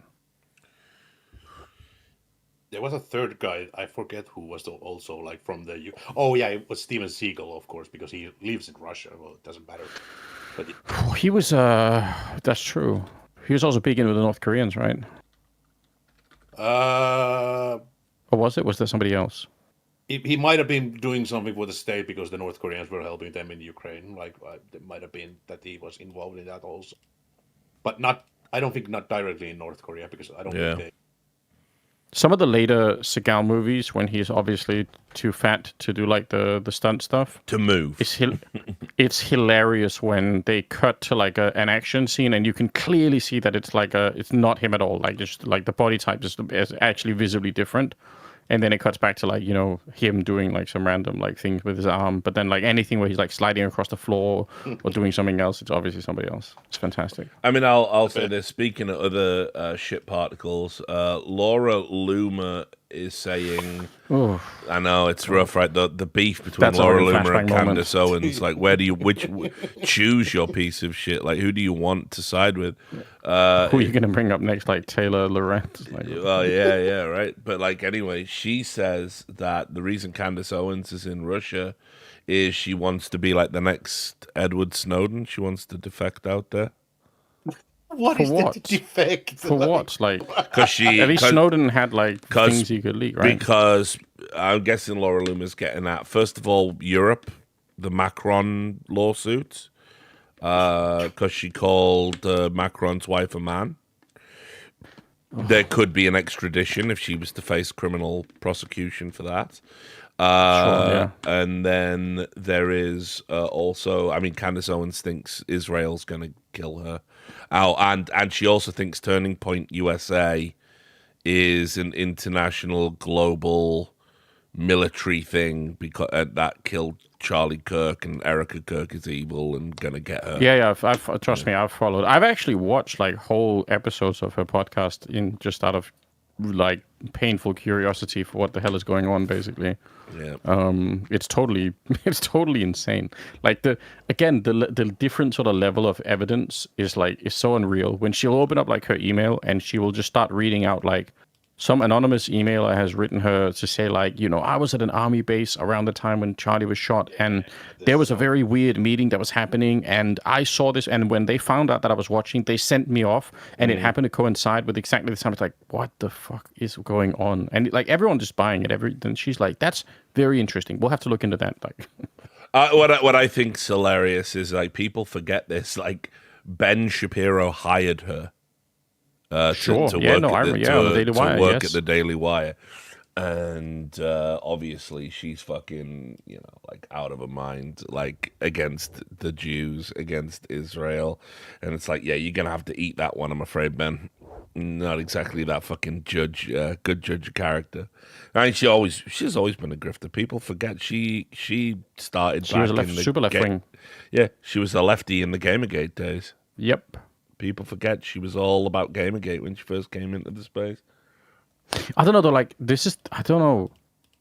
I agree that she's a grifter, but did she do you think she grifted like too close to the sun at some point and just lost her mind? Like, what's the point of all of this? Like, I don't think so. I think with her, it's all like a lot of people have said, a lot of people in the principled right wing podcast sphere, so not your Megyn Kellys and not your Tucker Carlsons, who all love Candace Owens, and they'll just endlessly go on each other's shows cyclically talking about Israel.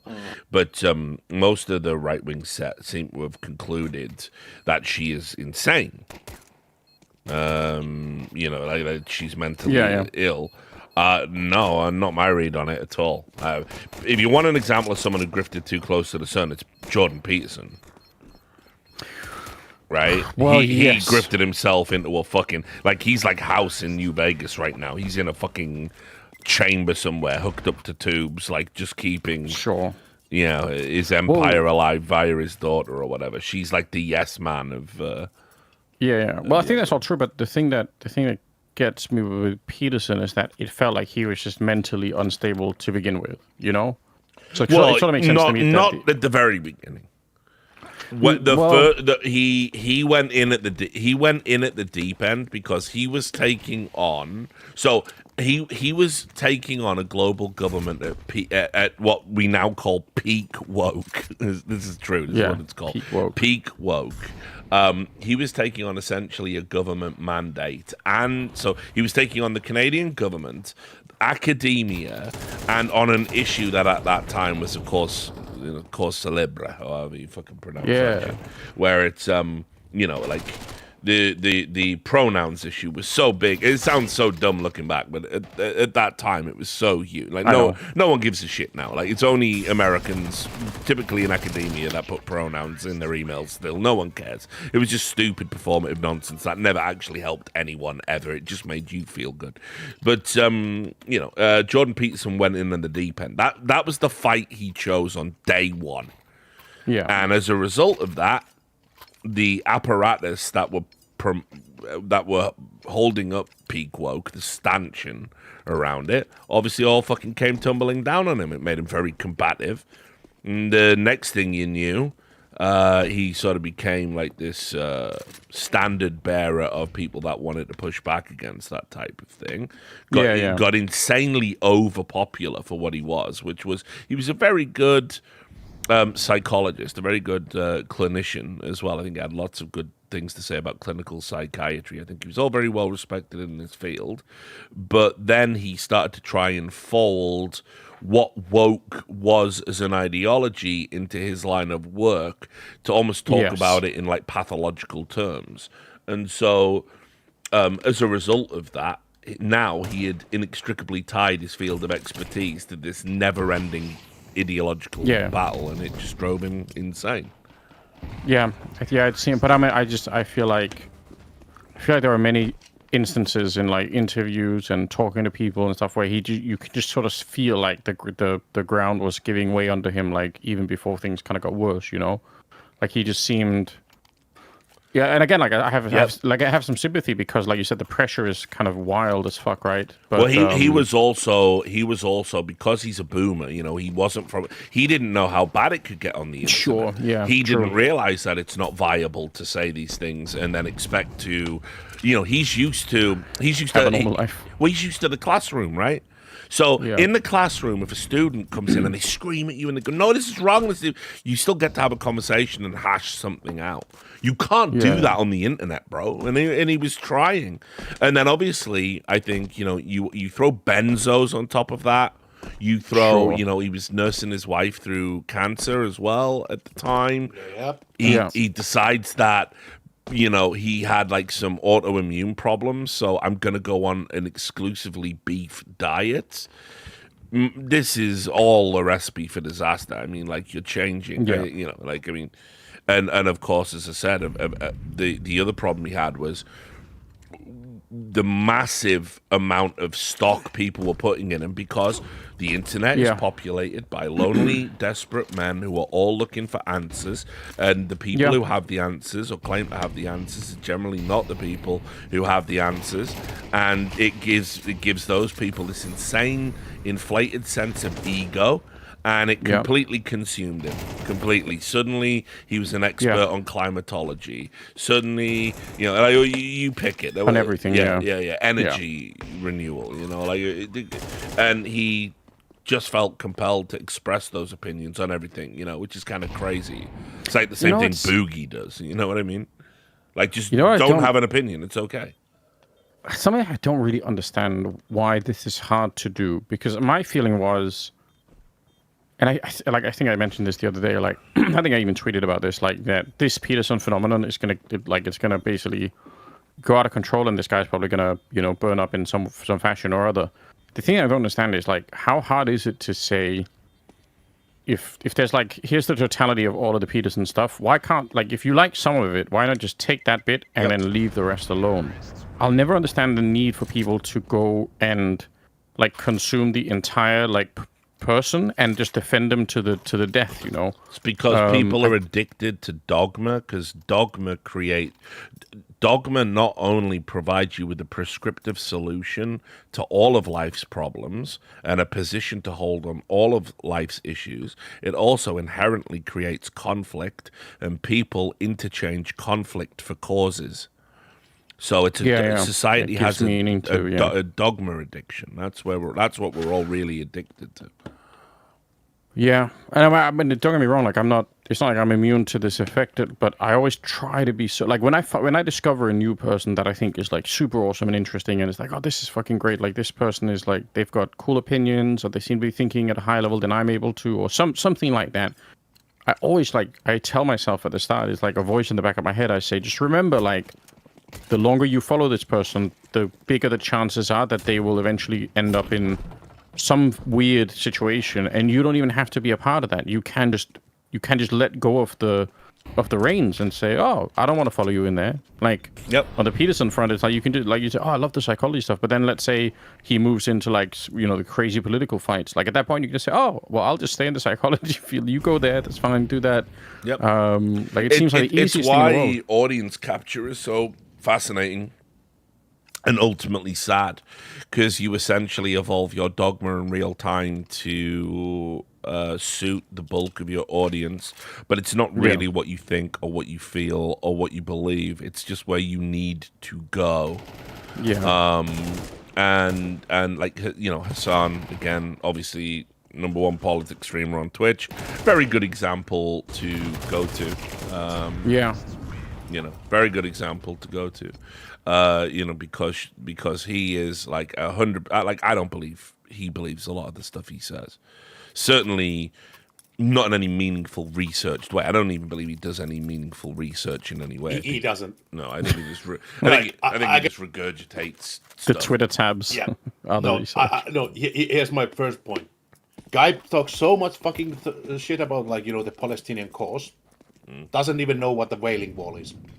End of fucking story. Yeah, that's fair. That is like the end of it. Like, you That have was damning, no I remember idea. that. That is the most damning shit ever. It is like saying, I'm an expert on Russian things.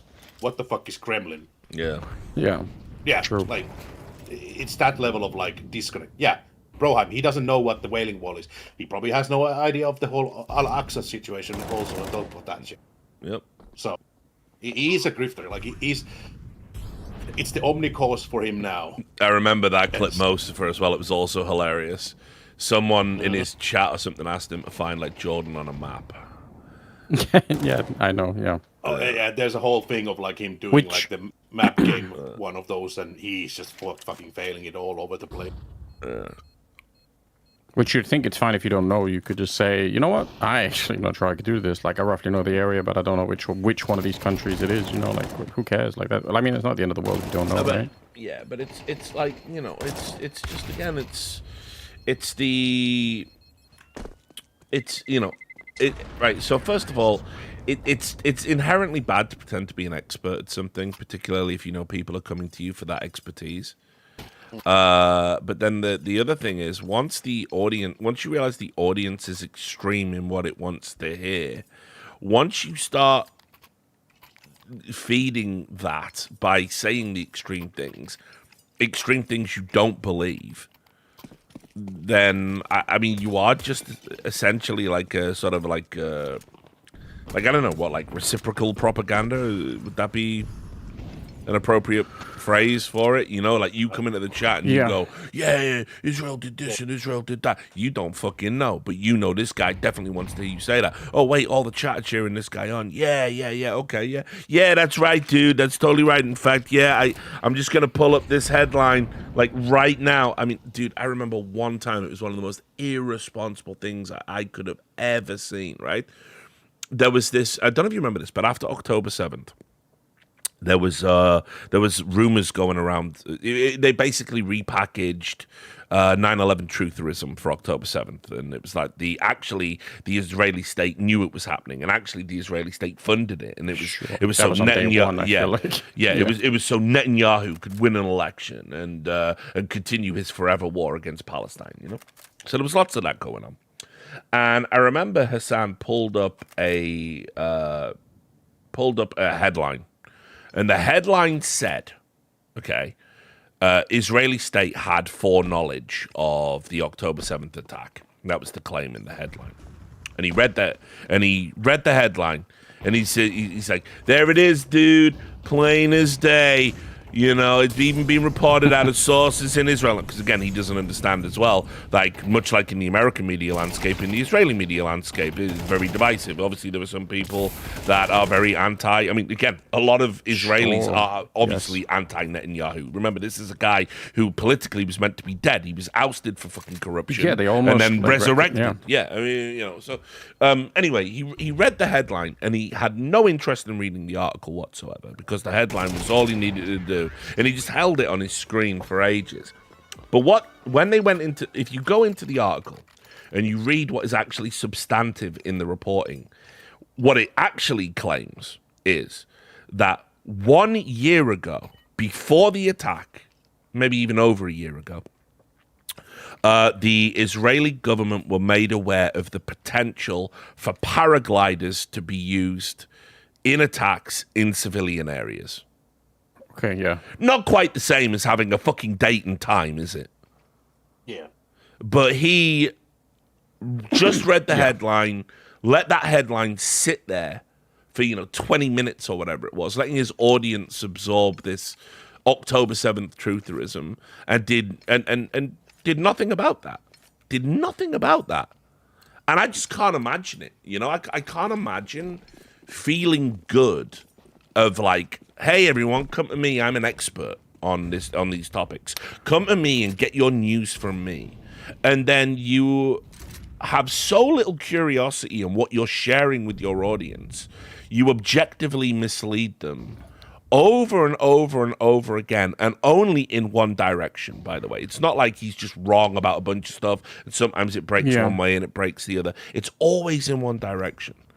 And it's just like, that is so repellent to me. Yeah.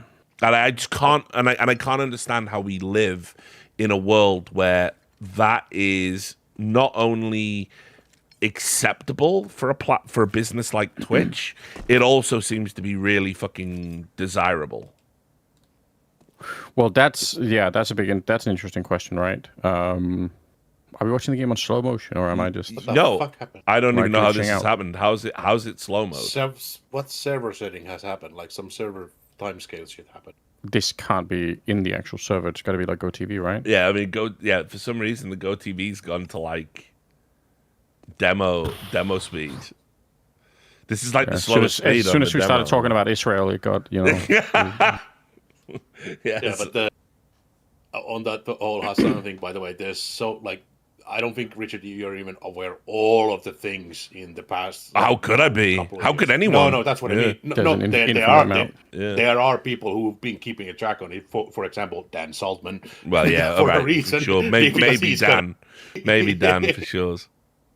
And he's basically said so many things that it's starting to be a thing that there's no other way other than he's getting paid by the Qataris or something. Like, there's no other way. It has to be like a coordinated thing for him. How, again, maybe I'm really stupid, but I feel like there's got to be like a level of wealth that Hassan has easily reached by now, especially like with his family and everything else, where it's like, what's even the point of paying someone to say anything at that point in time? You know what I mean? Like, it's like, if I had $1 million in the bank, I understand how you could buy me if you came and said, hey, listen, we got 20 million that we can pay over to you over the next 5 years or something. But if I have 200 million like in total liquidity, and I have a family that's infinitely wealthy in the background or whatever, like, what the fuck does it matter if someone's like, it's just attention, dog. Yeah, that's not. But that's what I mean. So, but then, if you're addicted to Cloutium, yeah, that's the worst, dude. Yeah, and the other thing is, because like you have to remember, he's trying to get all the validation all the time, because that's his whole thing. Remember when the whole Kaya situation happened with the dog? There was literally like a couple of weeks after that, there was suddenly a spike of 5,000 sudden new followers instantly, 4,000 new followers, 3,000 new followers, back-to-back days, back-to-back streams. He was either intentionally botting or someone was botting him. But he was like thinking about, it's the attention that he gets now because of that bad thing. I mean, he's even tried to joke about that thing. He's trying to do the whole thing of like it's all about attention for him in that sense. It's not the money. The money has never been the issue. I'm gonna try and reconnect to the GoTV in a moment, but I'm just Fair enough. fascinated to see how this pans out in slow Yeah, mo. it is. I'm locked in. It's gotten slower as well. Yeah, it is It's getting got progressive. slow. Yeah, it was at about 10th speed before. I feel like this is 100th or something. It's like just been. So let's see how this goes. Right, place your bets, guys. How slow Yeah. can we go? Who's gonna react first? Is Rainwake gonna switch the bomb off in time? Imagine the constitution of someone having to cast this. You know, just to go and pick. Is he gonna pick? Jesus Christ. Is Afro gonna boost? Oh, here we go. Bomb switched. Oh no! It's starting again. Yeah. Right. Is he? Did he throw look them at out? it. There it is. Yeah. It goes. Oh, it's so quick though. Look at that. I think we. Oh. What? Okay, now we're seeing the engine match. Yeah. This Yeah. is fascinating. Actually, look at Straight that. cheating. Slop. Now we're seeing how the It's like if you throw a muffin at me, it just slop. I just absorb it. Slop. Okay, But I don't know. Like, my feeling is that when I go down the right wing grifter route, you know, when I get caught in a crazy scandal and I make the switch, then I feel like surely once you make like enough money, the thing is just to leave, right, and just to say, peace out, guys. That's the normal person approach. Yeah, I don't give a fuck anymore. Like, I'm disconnected. Like, you leave the internet for 3 years, nobody gives a fuck who or what you did, and then you have all your money and you can just enjoy life. Like, what the fuck is the point of sticking around? Like, this is the thing that ultimately Hassan just doesn't seem like a happy person, does he? I don't think I've ever seen him happy. Yeah. He seems truly like just a sad state of affairs. Like, what the fuck? You want to know when was the last time he was happy on stream? Like, Sure, when genuinely. Destiny was rebanned. Was it October Yes. 7th? Yeah. No. When Destiny was unbanned, and then he Sure. was panicking on stream, and he was like getting his phone, and Oh, 3 yeah, minutes I saw later, that. when he was rebanned, when the reban happened, that smile was a damn smile of like actual enjoyment. He definitely knew what he was doing. It's probably true. But I just mean in general, like, I feel like I would, if I reviewed my life and I said, I'm just miserable fighting politics on the internet, and it's making me sad, and it's like, I have at some point surely just say, you know what, why am I even doing? You know, his next play is a campaign. At some point in his future, He's already campaigning. he'll run for something.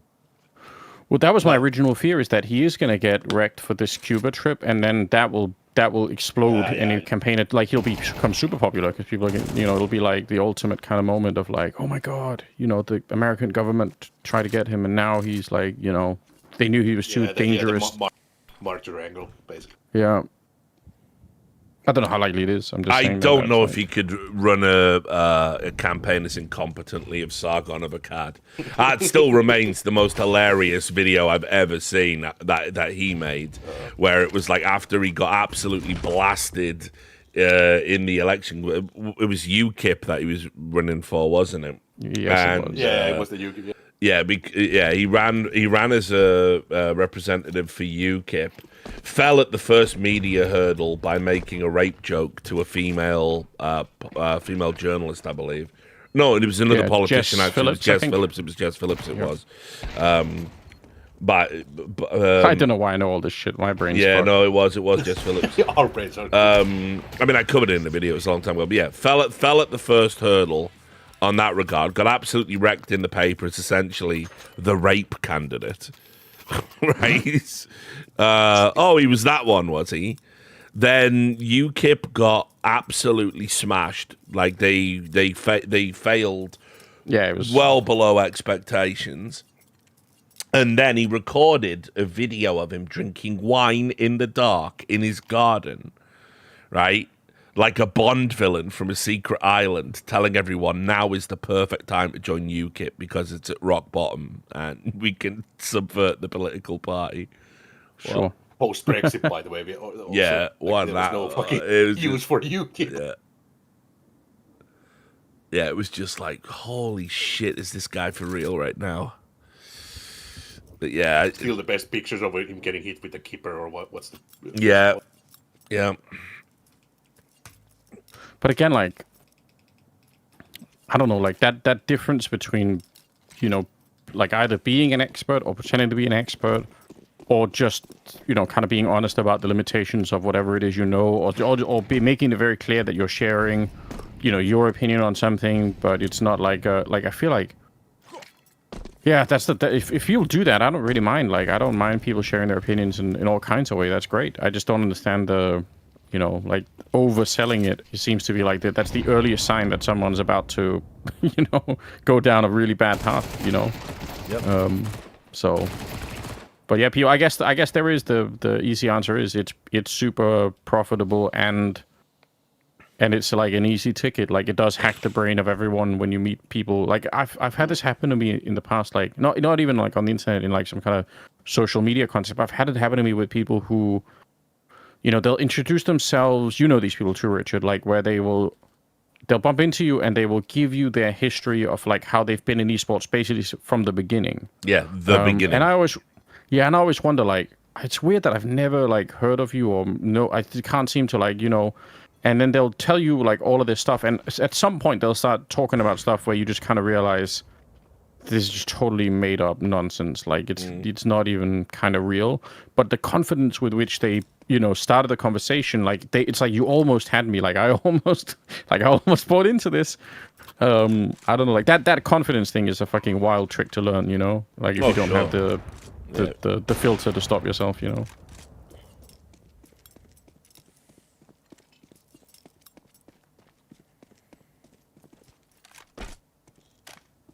Oh, good. How is this game? How's this game close once again? Oh wait, did we switch games? Yeah, we switched games. That's why. Oh shit. Because Okay, the Go TV stupid. was just fucked on the other one, so I Yeah, guess it we're was gonna dead. wait for that map to end. 7-hour game. Yeah, it would have. I mean, literally, I could have streamed non-stop for a week, and I don't think that game would have ended at that speed. That was like crazy.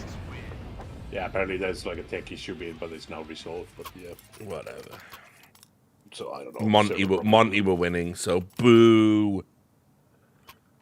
Oh, you're booing your... Well, speaking of UKIP, what's the thing with the restore reform? What the fuck is going on? The divide. Well, just like I know. So one of them is Nigel Farage. The other one is Rupert something. Rupert Lowe. Yeah, I feel like I feel like all of these people are just I feel like it's all one big show to make as many claims and crazy shit as you possibly can, and it'll never be reinforceable if you get into power. Like, I don't know. Like, whenever people start talking about mass deportation, stuff like that, I always feel like I mentally check out. I'm like, you're not going to be able to do that. Right. Maybe I'm wrong. No. Let me give you the key policy differences. Right. Reform they're both nationalist parties, Yeah. but Reform is more along the lines of like, we need to fix British society because immigration, our levels of immigration are like tearing institutions down. It's putting too much of a strain on the institutions. Yes. Restore is, for me, Sorry, probably just straight ethno-nationalist. Okay, yeah. That was my vibe a little bit. That's the vibe I got. So that's one. I think there's... I mean, what else is the other big dividing point? Their position on America is interesting. Farage, obviously very pro-Trump, pro-Republican. Restore doesn't necessarily view America as a special ally any more than anyone else. I mean, obviously they're Euro-skeptics, both of them, but Restore is also an Amero-skeptic as well. Okay. Restore have set a policy of, I think they want zero, like just flat zero net. They want net migration to like cap out. So whereas Reform, they want highly specialized immigrants to still come in. Okay. Like Farage is pro certain types of visa. What else? But no deportations on any side, like, or what? Oh no! No. They both want deportations. Restore want unequivocal mass deportations day one. Reform want to do this tiered thing where they're going to assess. Reform want to essentially assess your eligibility. Restore like we've already got the list of who shouldn't be here. It's called asylum seekers. It's called this. It's called that. We round them up with a fucking we get the military, round them up, send them back immediately. Okay. Reform, yeah, like someone in the chat said, Farage thinks ICE is a good style of agency for this type of job, and they would handle investigations and do deportations, etc. Interesting. Okay. Well, good luck, I guess. Trying to think if there's anything else, and maybe like some economic policy that they differ on. I guess that Restore doesn't really have any massives on that. Other than maybe some bring manufacturing back or something like that, some pipe dream type of a, big picture thing. I mean, I'm not definitely not any kind of a political expert, but it feels like when you go down the road where you're trying to round people up with the military or whatever, like your country's going to be in a lot of it's going to be a stone mess, isn't it? From like beyond, I think what is even imaginable is my guess. So. I mean, feels like it could be a problem. Like, put it this way, I definitely think our asylum threshold is too low. We had a national scandal recently where the people that process asylum seekers were coaching the asylum seekers. And they were telling them, say you're gay, and we'll let you in, essentially. And this was happening as a matter of routine. So we need to fix that system. I think, look, this probably makes me a fascist in the eyes of some shitlib that listens to this sentence. But I think if you flee, I think all nations around the world have a moral obligation to house people that are fleeing tyrannical regimes if they are being persecuted by those tyrannical regimes. I think that is something a fascist would say. Yeah, true. No, it's not the first part that's going to upset people. That's all very good. The part that will upset people is, I think if you flee a tyrannical regime and let's say you get to the first non-tyrannical country that can house you for asylum and you go through a port of entry and your process there as an asylum seeker, if you then jump to another country, fuck you. You should get shipped back immediately to the first one you landed in. Yeah. Like the logic being, if things were so bad that you need to leave, like shopping for countries afterwards seems like a contradiction of that concept, more or less. At that point, you're very clearly an economic migrant, and an economic migrant should have to go through the proper channels. Look, we can all do I can empathize. They all want a better life for the family. They all want to send some money back home, lift people out of poverty. I would do the same thing. Correct. 100%. We'd all do the same thing, brother. We'd all fucking, risk our lives for our families. Think about the shit they go through. Yep. They come over on those little boats. It might only be 26 miles, but it's still it's still the sea, and you're still on a fucking tiny little boat, and people die, and it's horrifying, right? It's horrible. It's horrible. Human traffickers exploit these people. Women are sold into degradation and sex slavery. Yeah, it's horrible. But they got to go back. They just have to go back and go through the proper channels. Otherwise, what's the point? Yeah. I could even get on board with okay, so let's have some means. I like the Barack Obama. I thought this was an elegant solution in America where he had the Dreamer. They had that, the DACA stuff. Right, yeah, I remember, yeah. So there was a pathway to citizenship for long-term illegals. But people always talk about this, and they say, oh, it's a compromise, it's a compromise. Even Barack Obama didn't say if you'd been there a year, you would qualify. This was people who put down roots. This was people who've been there. Similarly, for people who, let's say, for example, maybe you've been trafficked. Let's say you've been trafficked and you're in the country illegally. Sending you back home to get re-trafficked kind of feels bad, right? So I'm not talking about that. I am simply talking about people that exploit loopholes for purely economic purposes, and particularly people that have already been accepted in other countries, particularly those coming from France, where the EU has absolutely let us down there. I know they've shored up the fucking borders now, and Macron's deployed more coastal guard and all of that stuff. But for years, under both Labour and Tories, because of the sneering attitude that they have towards us, they were essentially letting people leave their country and come here without too much of a fuss, because we just kick the problem on over to the next country, and Britain's as good a country as anywhere else. That's all got to stop. I mean, if that makes me fucking fashy to say that, I don't know what to say. I just don't understand how you can have social cohesion if that's accepted as some sort of that's the price of having an egalitarian and libertarian society, is it? That doesn't feel like a reasonable payoff to me. Whenever I have these conversations with my friends, who I think some of them politically quite far to the right, I always end up asking them, or the conversation always ends up in a place where part of it becomes about, if the people that immigrate to your country, whether it's for one reason or the other, whether it's economic or fleeing some war or something, is it possible to figure out if they want to sort of participate in society, or if they kind of want to make their own sub-society within society? Which I think is kind of an interesting thought. And I mean, I don't know to what degree we should say that, I think this is the ghetto problem, or at least in Denmark, that's what they kind of that's what it's referred to. That's one of the concerns that people have, is that you end up with sort of sub-societies. But at the same time, does it have to be bad always? I can't figure this out myself. I don't know if I have a strong opinion. No, ghettoization doesn't help people. It doesn't help the migrants. It doesn't help the local communities. It's really counterproductive to all of the goals, and yet that ghettoization has been standard operating procedure in Britain for decades. Yeah. It's why, yeah, go on, sorry.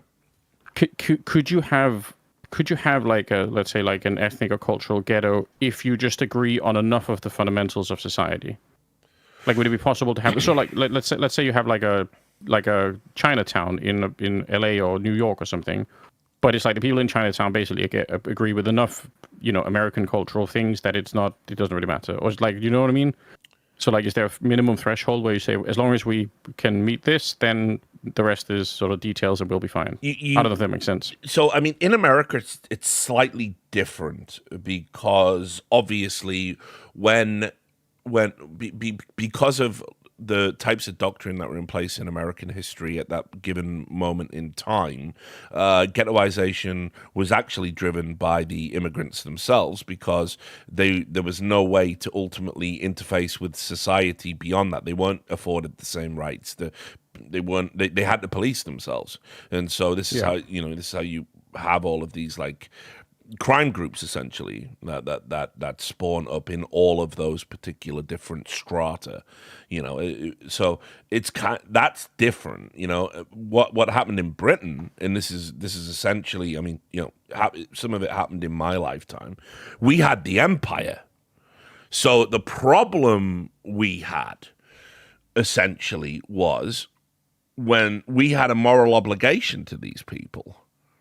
So we had a moral obligation to allow freedom of movement, and particularly in countries like Uganda, which is always the fascinating test case for me, and probably the one I know the most about outside of India in terms of how the British Empire failed these people.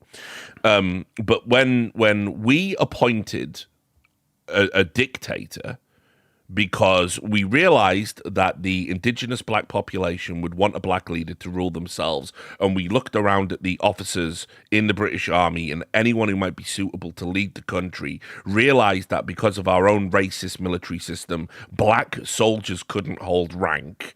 So the highest rank that was afforded was whatever it was, staff sergeant, and that was Idi Amin. And we put Idi Amin in charge, and of course he kicked out the Jews and he kicked out the Indians and completely collapsed his entire economy because he eradicated the middle class overnight. And we had a moral obligation to take these people in, because Uganda was not just at one time in our empire, but it was also our withdrawal that fucked it all up. So What did we do when we took these people in? Well, obviously, this is, at a time when we had state government housing was still the norm in Britain. So we took these Indians and we took these Jewish people and we took them away in parts of working class Britain in state housing, and we set and then whenever a new Indian or Jewish person was processed, we put them in the exact spot we'd put all of the others, and essentially created these clusters of communities. Now, you were under no obligation to learn English. You were under because your immediate community was the community you'd always known. It might not have been the exact same people, but culturally, linguistically, and because this created a kind of faux image of social cohesion, we thought this is a really good way to do things. It's working, yeah. It's working. Guys, we've just brought in a bunch of Indians and a bunch of Jewish people, and nobody's complaining about it, and nobody's getting angry. And that was because times were relatively good. I mean, again, I don't want to do it on an exact timeline. You've got the whole labor collapse and the Green Goddesses movement and the military having to be called in to take away the garbage. You know, there's ups and downs across this time period. But broadly speaking, this just worked. And then the next big thing we did, I'll skip Windrush. The next big thing we did was when we had employment gaps, we relied on the Commonwealth countries and the former empire countries to fill those gaps. And I am talking the type of job you wouldn't want to do. Driving the buses, taking away the trash, cleaning the floors. And we reached out and said, "Hey, look, you're in the Commonwealth. What if we created a special dispensation for you to come to this country and do these jobs?" And lots of people in the Caribbean, in the West Indies, in India, a lot of people, first generation Sikhs proliferate during this time. They all said yes, and they all didn't feel animus towards the British, despite everything. Despite our very dubious history with these countries. Sure. And they came over en masse and they did these jobs. And again, social cohesion, no problems.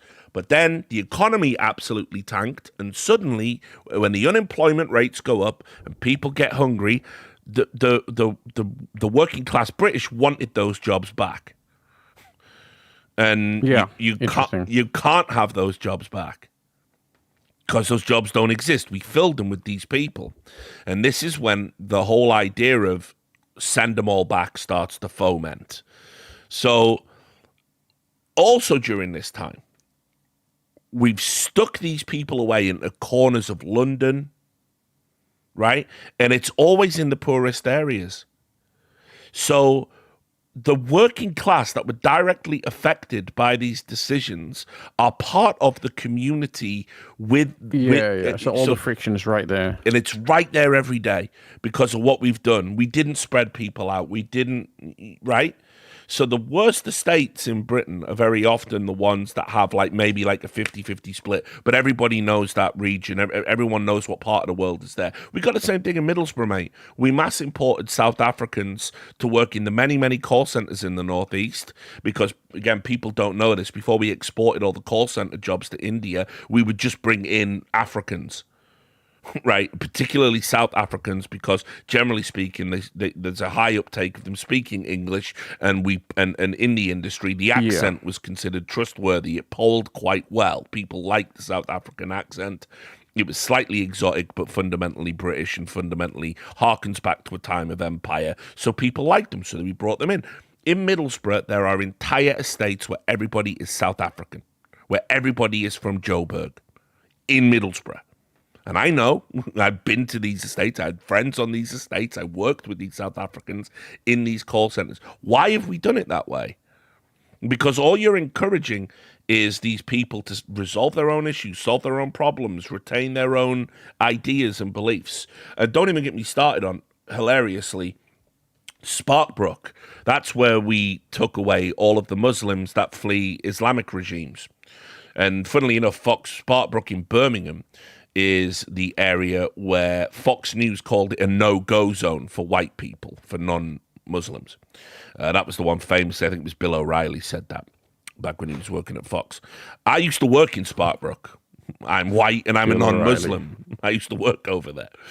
So we ghettoize people, We took them away. We let them resolve all of their own issues, and we placed them right next to the white working class, which are the ones that feel the squeeze and get seduced by the far right groups when times are hard, because no one gives a fuck about your religion, about your race, about your ethnicity, about where you came from when they've got 2 cars in the driveway, a fucking pension that's going to pay off, a house, and happy kids. Yeah, it's all good. Yeah, that makes sense. And that's Britain. Ghettoization. Ghettoization in place of assimilation. It's the policy we've adopted for as long as I've been alive, and it creates the powder keg that we're living in right now. Well, that's what I mean. Like with I guess, yes. So assimilation, I guess, is the term that I was trying to like dig up. Right? Is this idea that you could.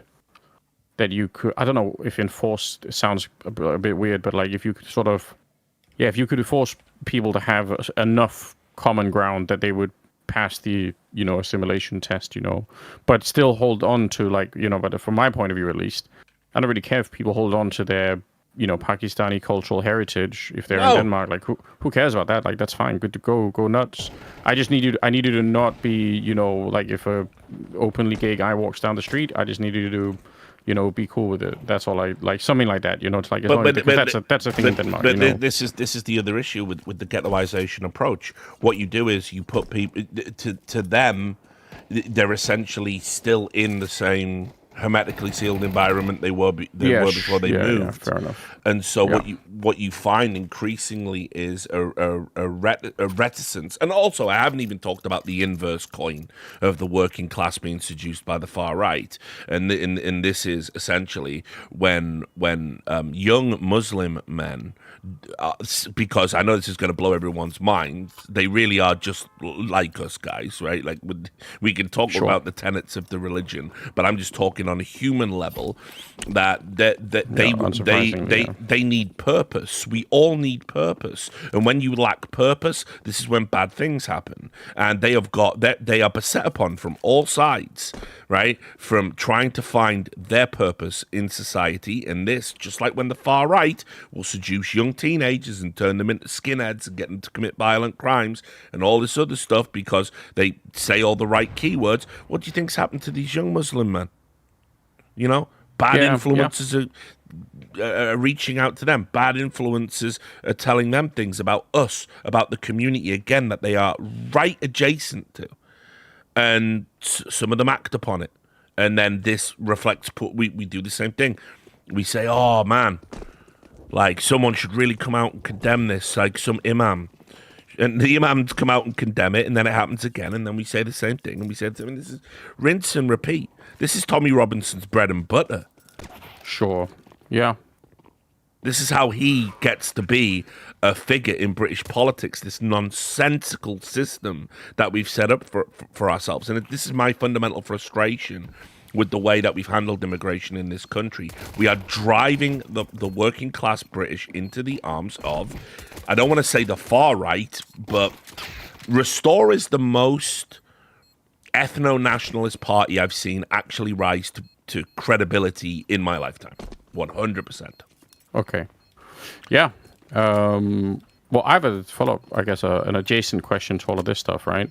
Because, again, this is a conversation I end up having a lot with, various friends. And my pitch to them is that a lot of this stuff is going to be inflated by, let's say, like foreign intelligence services. So as in, if you find the right, let's say, like Restore or Reform or whatever they are candidate, or the right like case where someone gets stabbed or something else, like you're going to be pumping that as hard as you can, depending on like what side of the world you're on. But like I feel like the infiltration of some of like the political stuff with the internet and the ability to recruit people in like really quickly, recruit a bunch of people and blow up like a story that maybe 2 decades ago would have been like a local story of some tragedy, now can become like a nationwide story. And I feel like it's an interesting problem if you're like a super nationalist person and you and you sort of half the time you end up doing the bidding of some foreign intelligence service that you don't even know is really operating on you, but it is, Yeah, I don't know. I think that's a scary kind of future as well. I mean, I won't get into it. It's still a very hot button topic. It's happening right now, right? Yeah, I know. I wasn't going to mention. I know what you mean. This isn't to say that there aren't things to change. I think there's definitely been, for instance, on the policing issue, a massive overcorrection to what came out about the reports of the institutional racism at the Met and obviously the Stephen Lawrence investigation and how that was handled. Clearly, there was institutional racism within police departments in Britain. This doesn't surprise anyone. But the problem is when you dive into this nonsense of, what we can do is we can dispense of equality and focus on equity. Once you start doing that, you're going to end up with bad outcomes, and we've got bad outcomes happening. And that would suggest to me, and this is what I was talking about again, broadly speaking, the other day, shitlibs will still tell you that it's 20 years ago. And that the correction, which all well-meaning and all necessary, they can't conceive of an overcorrection to their ideas. They remain fixed. They can't see that it is possible to go too far the other way in service of doing nominally good things, nominally positive things. And I think we've started to see many examples of that all occurring at once. And if you, the people that own these policies and own these ideas, aren't willing to trim them back and go, okay, our bad, we overcorrected on a few of this stuff, some of this stuff actually looking back is actually fundamentally silly, then the right take ownership of it, and the right will come up with their own ideas about how to fix these problems. And you don't want that. History will tell you don't want that. But every you look at the history of, like, again, I'm only talking modern history, but if you look at the history of a lot of these countries, you get really good lefty governments that come in and power to the people and socialism, and we're going to do this and we're going to do that. And then eventually it turns out it's just a scam, and actually some sort of Politburo is performing self-enrichment and enjoys all of the rights and all of the influence, while you get fucked and told to work in a factory for less and less and grinded the fuck out. Then what people do is they go, well, fuck these lefties, fuck these libtards, right? Let's get these big strong guys in with the nice uniforms and and they come in, and guess what? It doesn't fucking fix anything. It's the same grift, just in the other fucking direction. Yeah, they might deport a few people, lock up a few people, be tough on crime, the streets are clean, trains run on time, but your liberties haven't improved. You're still under the boot of the state. It's just a shinier boot. It's not a smelly sandal anymore. It's a jackboot. And so you go back anytime there's a hard pivot from the hard left into the hard right, it's bad. It's unbelievably bad.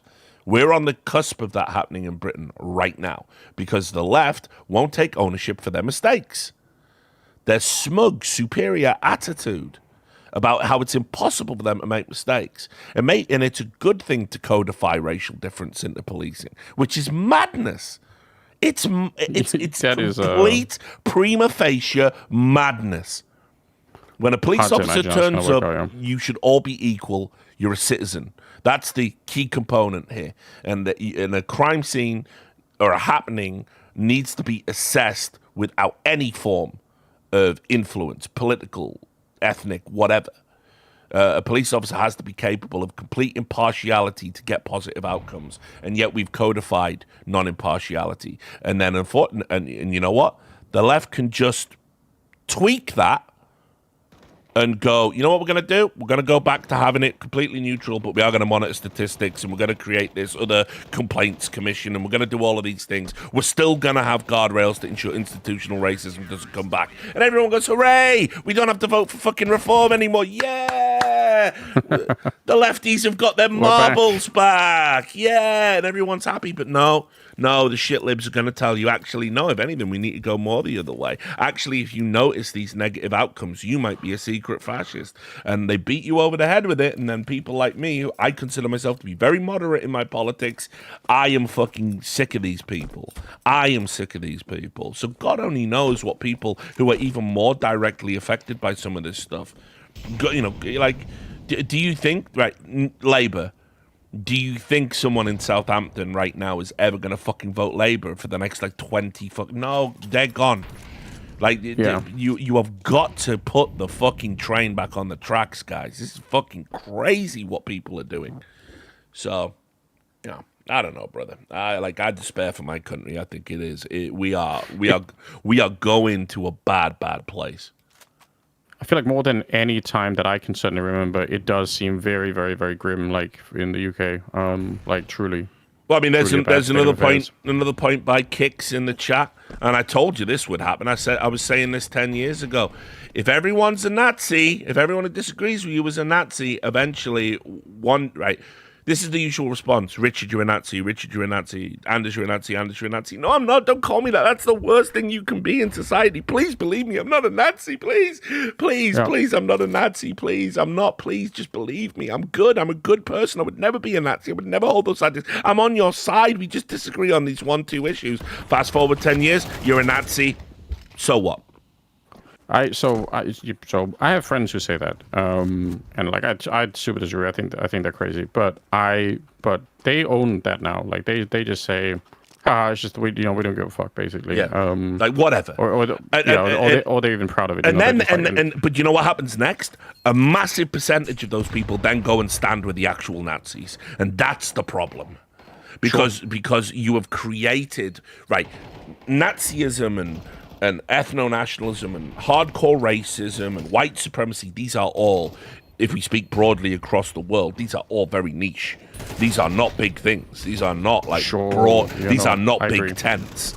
But what the shit libs have been doing for the past 10 years, they've been expanding the tent by calling everyone these things, getting people so politically jaded that actually they just don't care.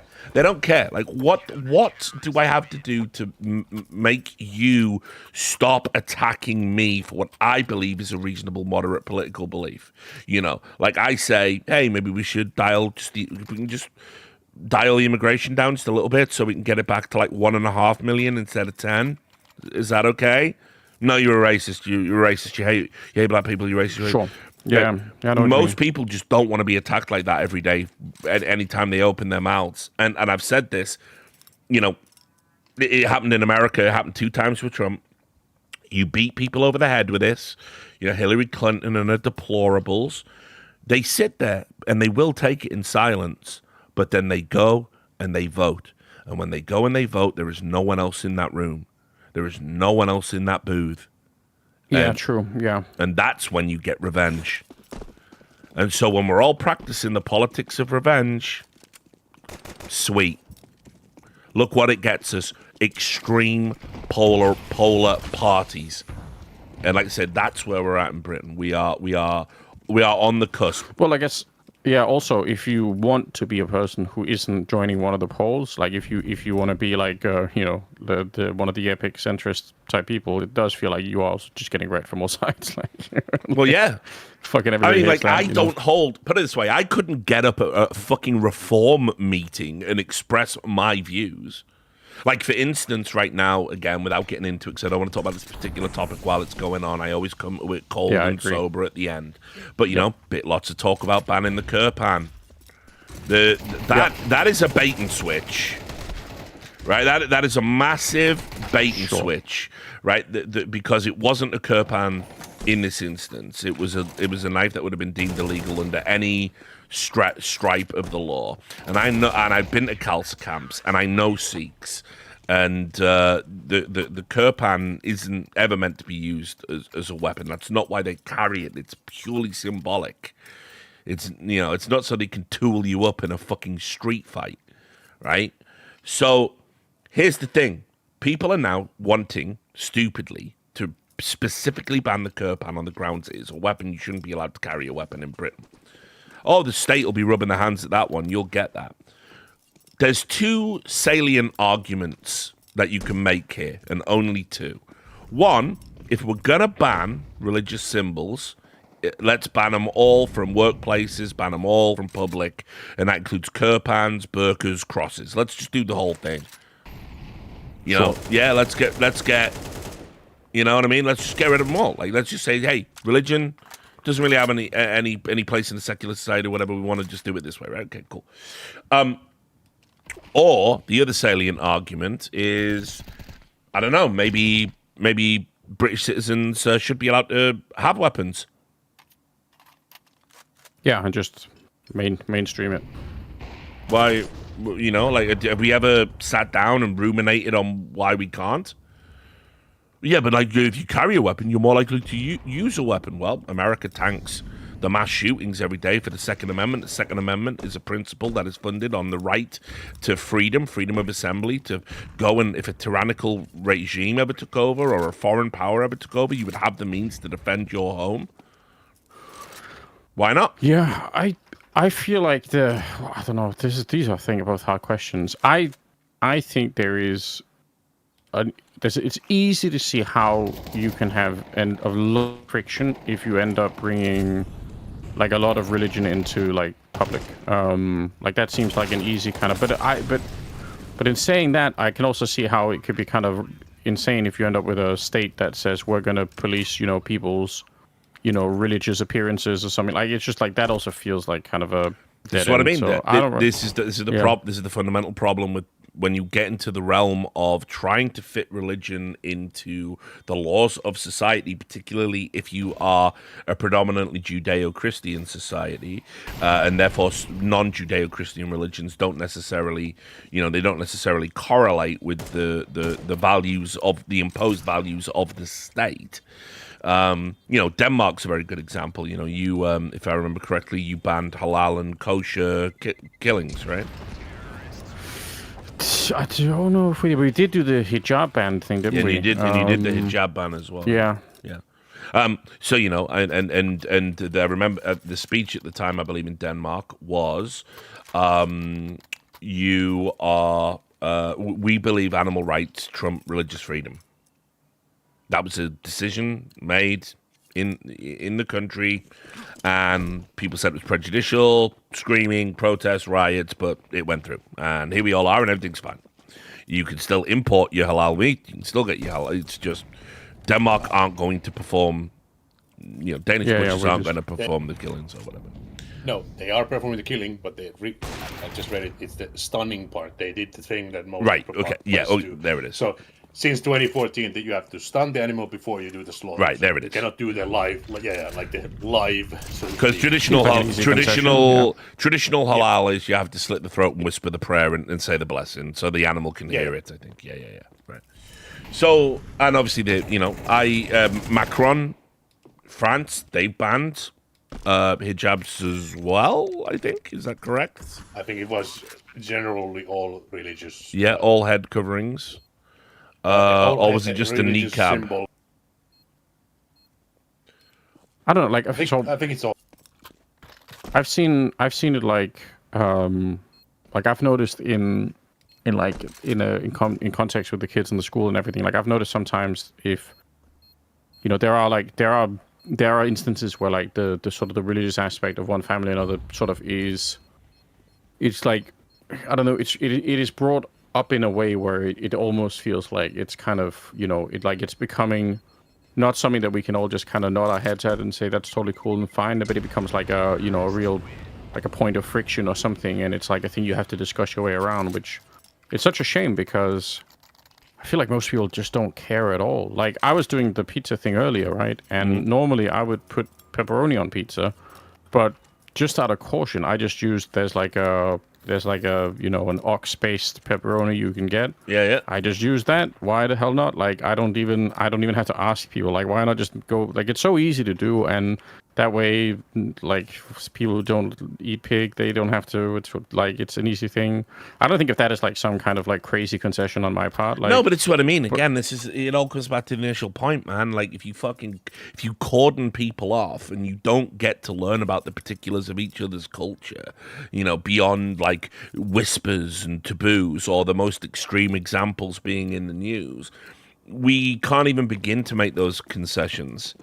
We can't even begin to negotiate each other's cultures and make concessions and find a middle ground to operate in. This is the problem we've got.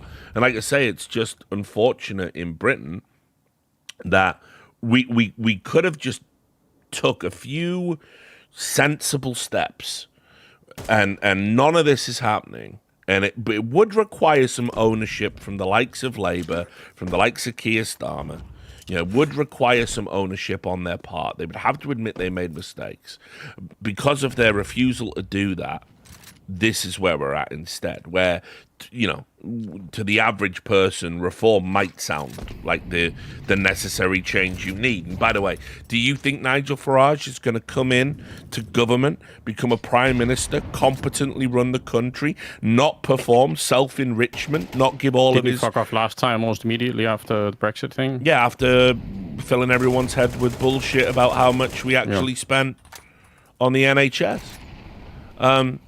You're not gonna, he's not gonna fix. That's not the guy that's gonna fix things. That party isn't gonna be the guy that fixes things. Do you think Rupert Lowe is gonna fix things? These are it's like voting for a one-issue party. It was like back when the legalized weed party.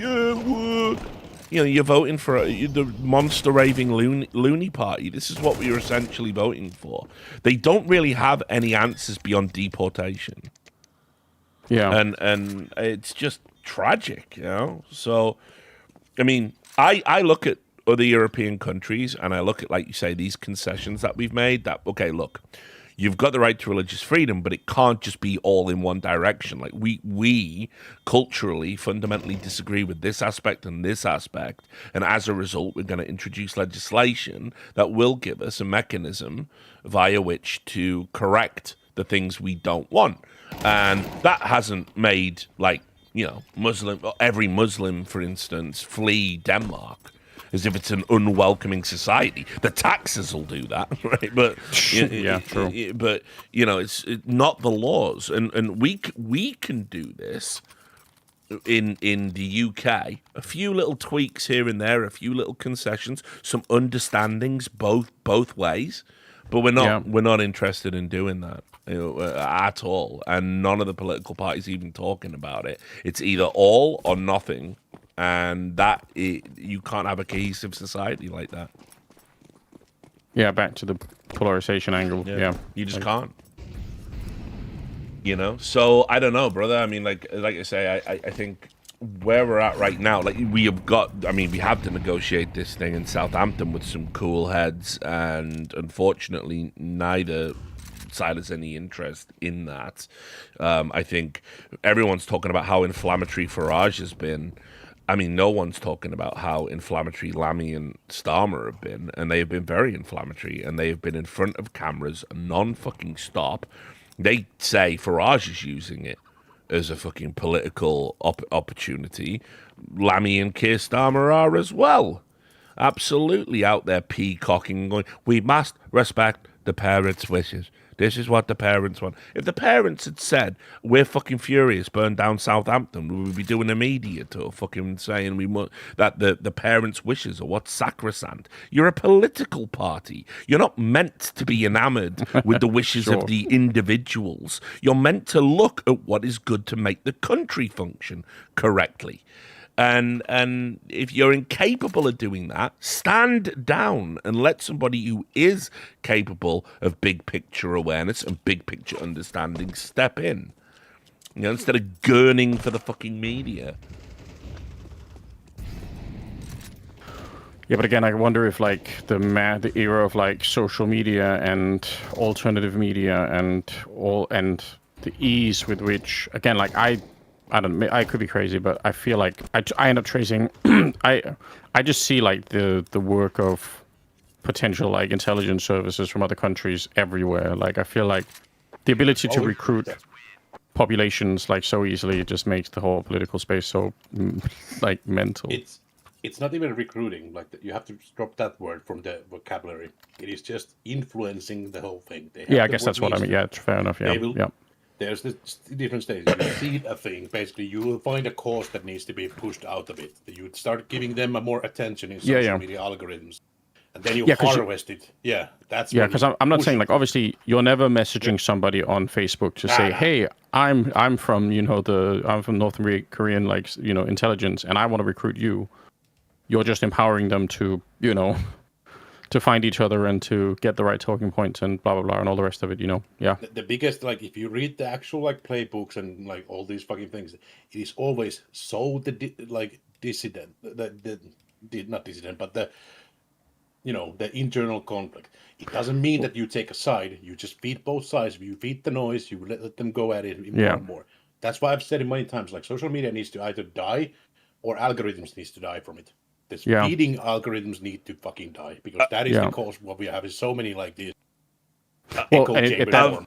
Sorry, just I to kind of interrupt. agree. I'll fix your problem for you, Newman. Right? Like, by the way, the No Majors Club, we've always talked about whatever the fuck we want to talk about. True. Whatever interests people that are in the Discord, because we're watching 12 hours of not very good Counter-Strike for days at a fucking time. And me and Anders and Jace are interested in politics and are informed about politics, and occasionally we will choose to have a conversation on politics.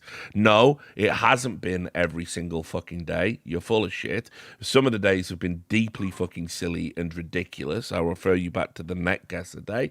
Today just isn't like that, mate, because we're friends, and this is how Football friends the other day. interact with each other. So what I've done is I have banned you permanently from all of the channels because you're a retard and you don't seem to understand. First of all, how are you the authority on what the No Majors Club is? I'm very interested in how you would ever make that denomination. But second of all, if I turned on a stream that is going on for hours and I hear things I don't like in it, I might just turn off the stream and listen to something else, mate. It's very simple. You're actually holding all of the cards in this equation. To sit there and complain about the thing you're putting into your ear not sounding like something you want to hear means that you're operating on a sub-amoebic level. So this content isn't for you. I'm not your audience. You're not my audience. I don't want you as a fan. I detest people like you. You're too stupid to understand how relationships work even. So just fuck off, go away, go listen to something good. I'm sure like Cadrill's co-streaming, he won't be talking about anything like this. Go watch that. You are catered to, and I have facilitated your journey. Power to you, man. You got go. agency. You can do it. Yeah, free will. You can use it. I had this thought experiment in my head at one point, which I don't know if it translates well. Again, I'm not an expert on anything, but I imagine, let's say you felt that the cause of like the stop oil kind of thing was important, right?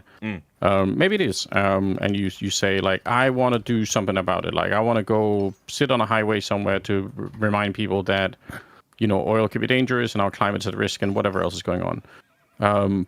So I find a Facebook group, but that Facebook group has like 3 members, and I'm one of them. Okay. And now the question becomes like, can I get me and the other 2 people in that Facebook group to kind of go do that? My guess is that's going to be real hard to do because it just doesn't feel that good.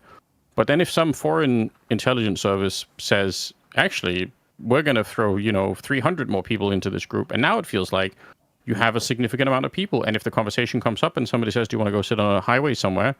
Then you feel like you're a part of a much bigger movement. And I kind of wonder like how much of that stuff is happening that, not to say that there are no people who want to stop oil and do this stuff, but I just thought, I just wondering like how much you could get by just doing the number and the sort of the feeling like you're part of something bigger kind of thing without even ever talking to people really, Yeah, that's the thing, because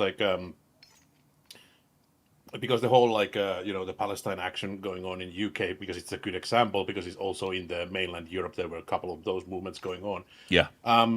There's been specific attacks when it comes to military industrial complex facilities, let's say. They've been always targeted by these groups, but they've always told that these are Israeli companies because they made a loose connection of saying that Elbit, which is like the big Israeli military provider, basically, has been tied into that thing. But those factories have never produced anything for them, for example. But they've been doing something like for, say, Europe currently that is rearming and blah, blah, blah, or fixing their shit and sending to Ukraine, whatever. But they've been attacking those, and these attacks are clearly done, like you said, Anders. There, they've been told that, hey, now is your chance to go and do something, and then they will point out to a place that is basically they've scouted out already that they know that there's not going to be that much stopping. Yeah. So that's kind of and this is the mental part about it because all these targets have been clearly have nothing to do with Israel directly, just fully using a cause to do other stuff, and it's based on the same idea that you said. I mean, I don't know if you saw it. It's kind of funny. Cash apparently fired all of the FBI, all of the feds that were investigating right wing extremism on the internet. No, I did not see that. So I bet there's a bunch of interesting fucking discords that have had users suddenly disappear without a trace. That's very interesting. Yeah, and I feel like how vulnerable would even a normal person be to that kind of thing, it's easy to cast yourself as being a super genius who would, but holy fuck. Much like what I was talking about, how radical preachers or fascists, there is a certain pathology that they go for, and certain set of criteria that they're looking for in the people, and the feds exploit them in just the exact same way. When I say feds, I mean, government operatives that are trying to recruit people, make them do radical things, etc., infiltrate groups on their behalf. I mean, this story, I haven't got around to covering it on Belly of the Beast yet, but the SPLC stuff is actually fucking mental. I'm sure you saw the Sanders that it all came out that the SPLC literally was funding right-wing activity and even had someone on the payroll that drove people to the Charlottesville rally. Well, yeah, I mean, killed. I think, the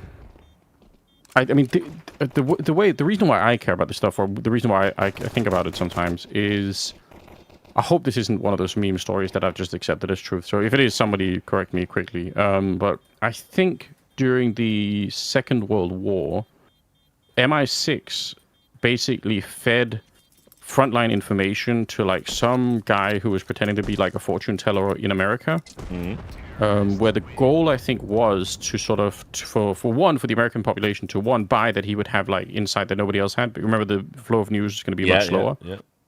So if you know something 3 days in advance, now it would be instantaneous, but back then it could take a while before it's in American newspapers.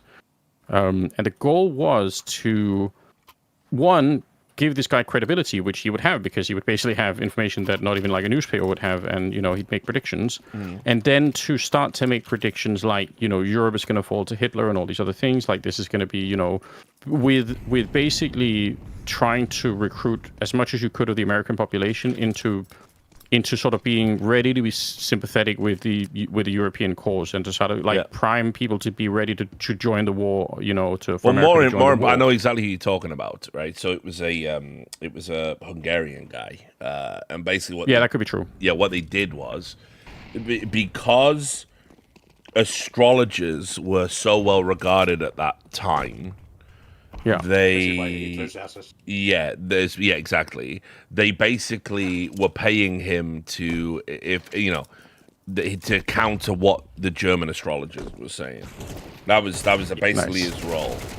And it was all designed to he was designed to basically undermine the German morale, essentially, that we're not going to be all prevalent, and we're not going to be all conquering, etc. And yeah, you're right, he was sent to America by MI5 or MI6. Yeah, one of them. Yeah. Well, so that's what I mean. Imagine that's happening in an age with no internet and all of these things, and then imagine the scale of what you could do now. Oh yeah, finding the right people, I've always thought of at a minimum of Alex Jones as like an amazing conduit for any intelligence service to feed stuff, which is also probably why he's half, like why he could be right on a lot of weird things. But also, ironically, not an amazing conduit for intelligence. Well, true. That is one of the great ironies, right? But whenever people tell me like, oh, but Alex Jones was right about so many things, I always think like, yeah, if I was an intelligence agent, I would feed him things, I would do that so that he had a little bit of credibility. And then if I needed to feed him other things later, I could also do that, and he'd probably buy it because I've already kind of helped him out. Like it's like, I don't know. Yeah, the whole that whole thing just kind of. I feel like that's not to become super doomer about it, but it just feels like how does a society make it through as long as you have straight open internet access where anyone can just straight DM your entire population, and and again that makes me sound like I'm coming out in favor of like massive government censorship. But what you said, Jais, about like we can't have like this algorithmic social media, like kind of that there's something about it where I think like, yeah, maybe we don't need to. Like, yeah, we cannot like it's too fucked up. Like the current versions of it, like if we like, well, we've seen it go from like original feeds where we had like the timelines of things that was literally just a timeline. People you followed their posts in increments of whatever. Basically, you could see that, but now because it's becoming more of a thing where it's trying to like predict also that what you would be allowed to see. What are you interested but in? It's also putting you to see them because there's like it's like throwing them into your face, and these for you things need to end. That algorithms, that is just because it's based on, of course, what is the like. It's a simple thing. Why does a company exist?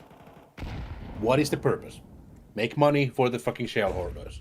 Sure. So that is the basic starting point. So how the fuck do you make that as a social media? Of course, well, you have to profiliate some kind of fucking traffic.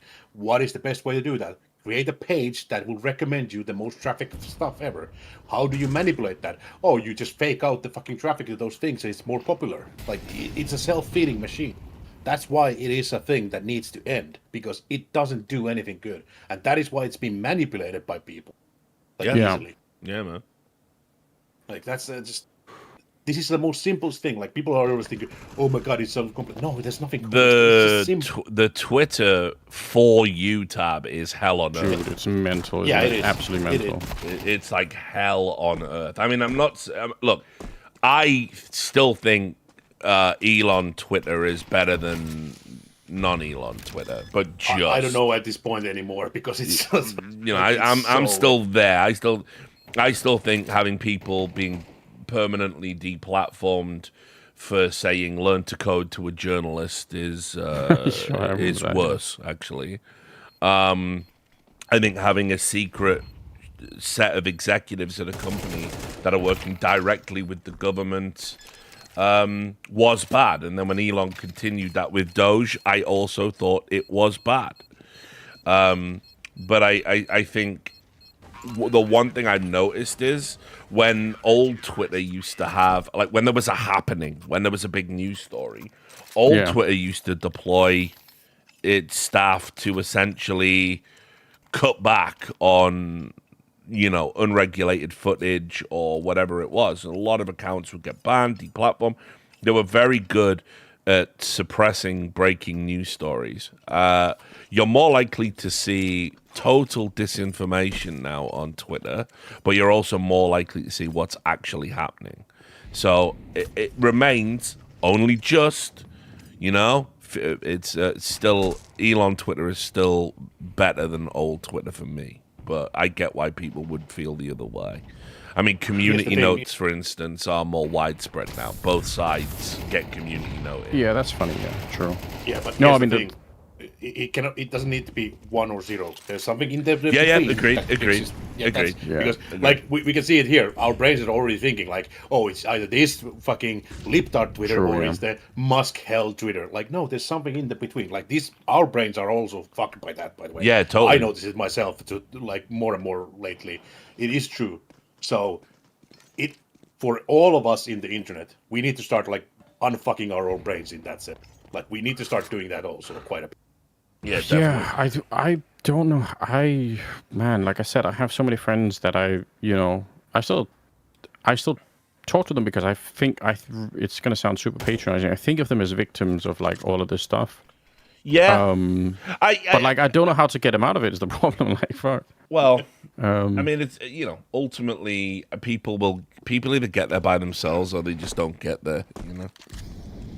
It's kind of how it works. It's very hard. Like, it's like if you've ever been on the Destiny forum, there's one type of thread that you'll read over and over again. It's like, thanks, I was going down the alt-right pipeline, and then I found you, Destiny, and now I believe everything you believe, and all of your politics are now mine, and even the extreme positions you hold are mine, and that is good, and I have fixed myself because I am not alt-right anymore, and now I am something else, but not myself. It's like, no, that's the dogma addiction right there. Yeah, and the funny thing is that Destiny himself will say, "No, you're retarded when you do that." Yeah, of course, because he has. Well, that says something, right? Like, you can't, even if you try to push people out of it, they will say, "Oh, like you're my new guru," even if your whole point is no gurus. Like you're gonna, oh, you're the no guru. It's gonna be like it's gonna fuck them up anyway. I don't know. Yeah, that's terrible. Speaking of a guru. What the fuck? I just got here and it's not that bad. It's Davey. Now we can't talk about politics anymore because Davey doesn't. Davey doesn't understand how the world works. What? Just finish the point. He's just a drunken Canadian football hooligan farming soy. Now we have to talk about Liverpool for 5 hours or whatever team he loves. Yeah, that's ours. How dare you? It's correct. How dare you? I fucking got him. I don't know anything about football. I still got him. Yeah, and Anders coming in with the deep burns. Love it. How you been, man? Dave, all good? Yeah. We had a bit of an accident yesterday here, but... Oh, nothing serious, I hope? Everything's... just a mild concussion. Wait, you? No. Then who cares? No, it's not me, so it's fine. Yeah, it's fine. It's interesting. Concussions, eh? Yeah, it's when you hit your head. No, I'm familiar with it, yeah. So, happened once or twice. Yeah. It was funny. She said to me, she's like, "It's the first time in my life I've hit my head." I was like, "Wow." I spent like a good portion of my childhood head hit, so maybe that's why. And nobody can even tell. Yeah, and it's not even obvious.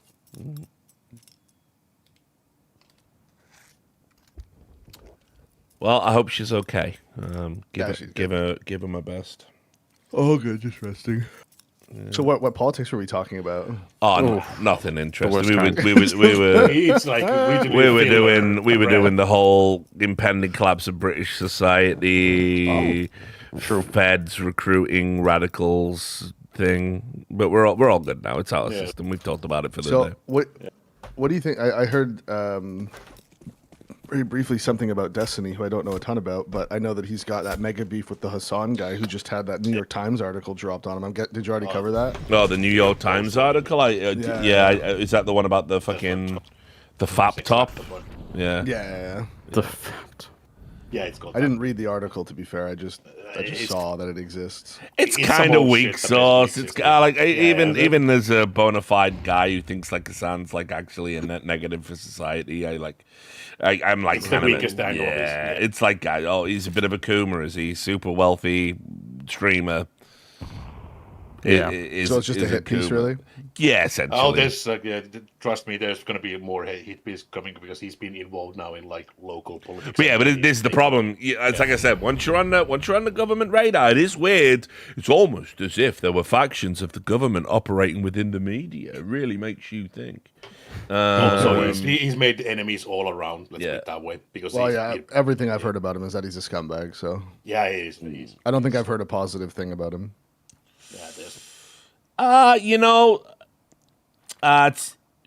First time about to hear it. No. All I'm gonna say is he really had potential, but he didn't have the fortitude to resist some of the easier.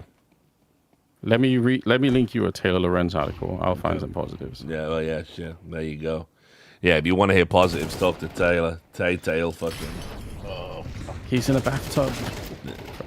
I just I saw when he was saying that he was denied entry to the UK because they didn't grant him like an ESTA or whatever, and I'm like, that's not how that works. That's not being denied entry. Like I'm just that's you are just lying right now. Privilege being well, it's not the first time he's lied about the border thing, by the way. Yeah, this is the most annoying story. Remember when he pretended that he got detained coming back into the US? Yeah. Oh yeah. And because like his global entry was something, there was something wrong about it. And he had to stay for like 10 minutes or something like that to resolve it. But he said he was held for hours, Yeah, even though it was forensically provable. Matched. That he wasn't. Based on As someone who has actually been held for hours and then deported from a country, I feel like that's stolen valor, and I won't accept this. Correct, Davey. You've got more reason to be against him than anyone.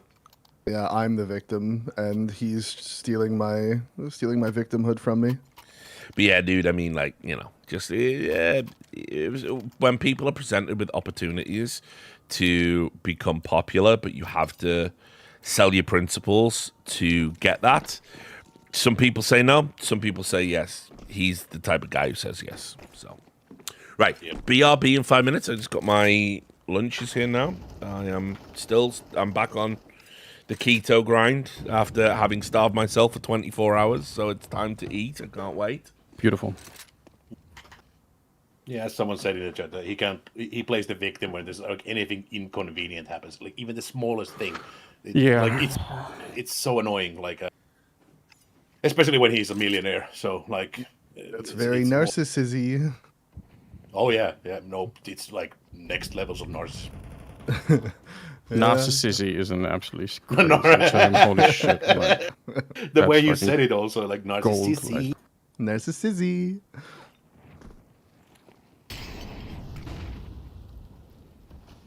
Yeah, and the dog shocking thing doesn't help at all. Like, because that was also again a thing. It was easy to track down that he was lying about it, because all the things that exist about the, like what the collar thing was, what the device was, you could exactly see it. You could see from the controls what it was. Like there was no other options, that it was a shock collar. Yeah. And he's talked about having a shock collar trainer for his dog. So yeah, I just yeah, he got fact checked by XQC for some reason. Yeah, that's the other thing. Based Canadian retard checks him out like Jesus Christ. True. What I really hate about the shock collar thing is that the shock collar training is supposed to be, in general, you're supposed to be able to use it once. And then that dog is supposed to like immediately learn from the one time, and you're not supposed to have to use it again.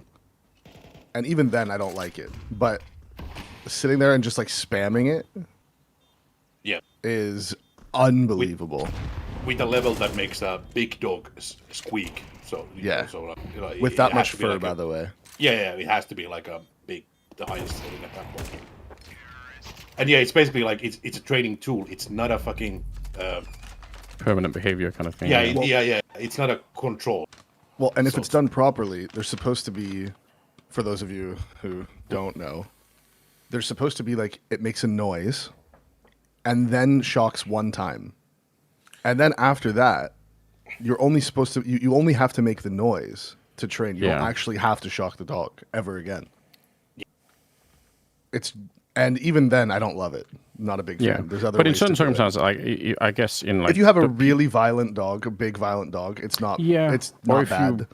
I mean, I guess on some like farm like situations, you have dogs for other purposes than being like cute pets. So then maybe, or like, you know, I can understand that there could be other contexts.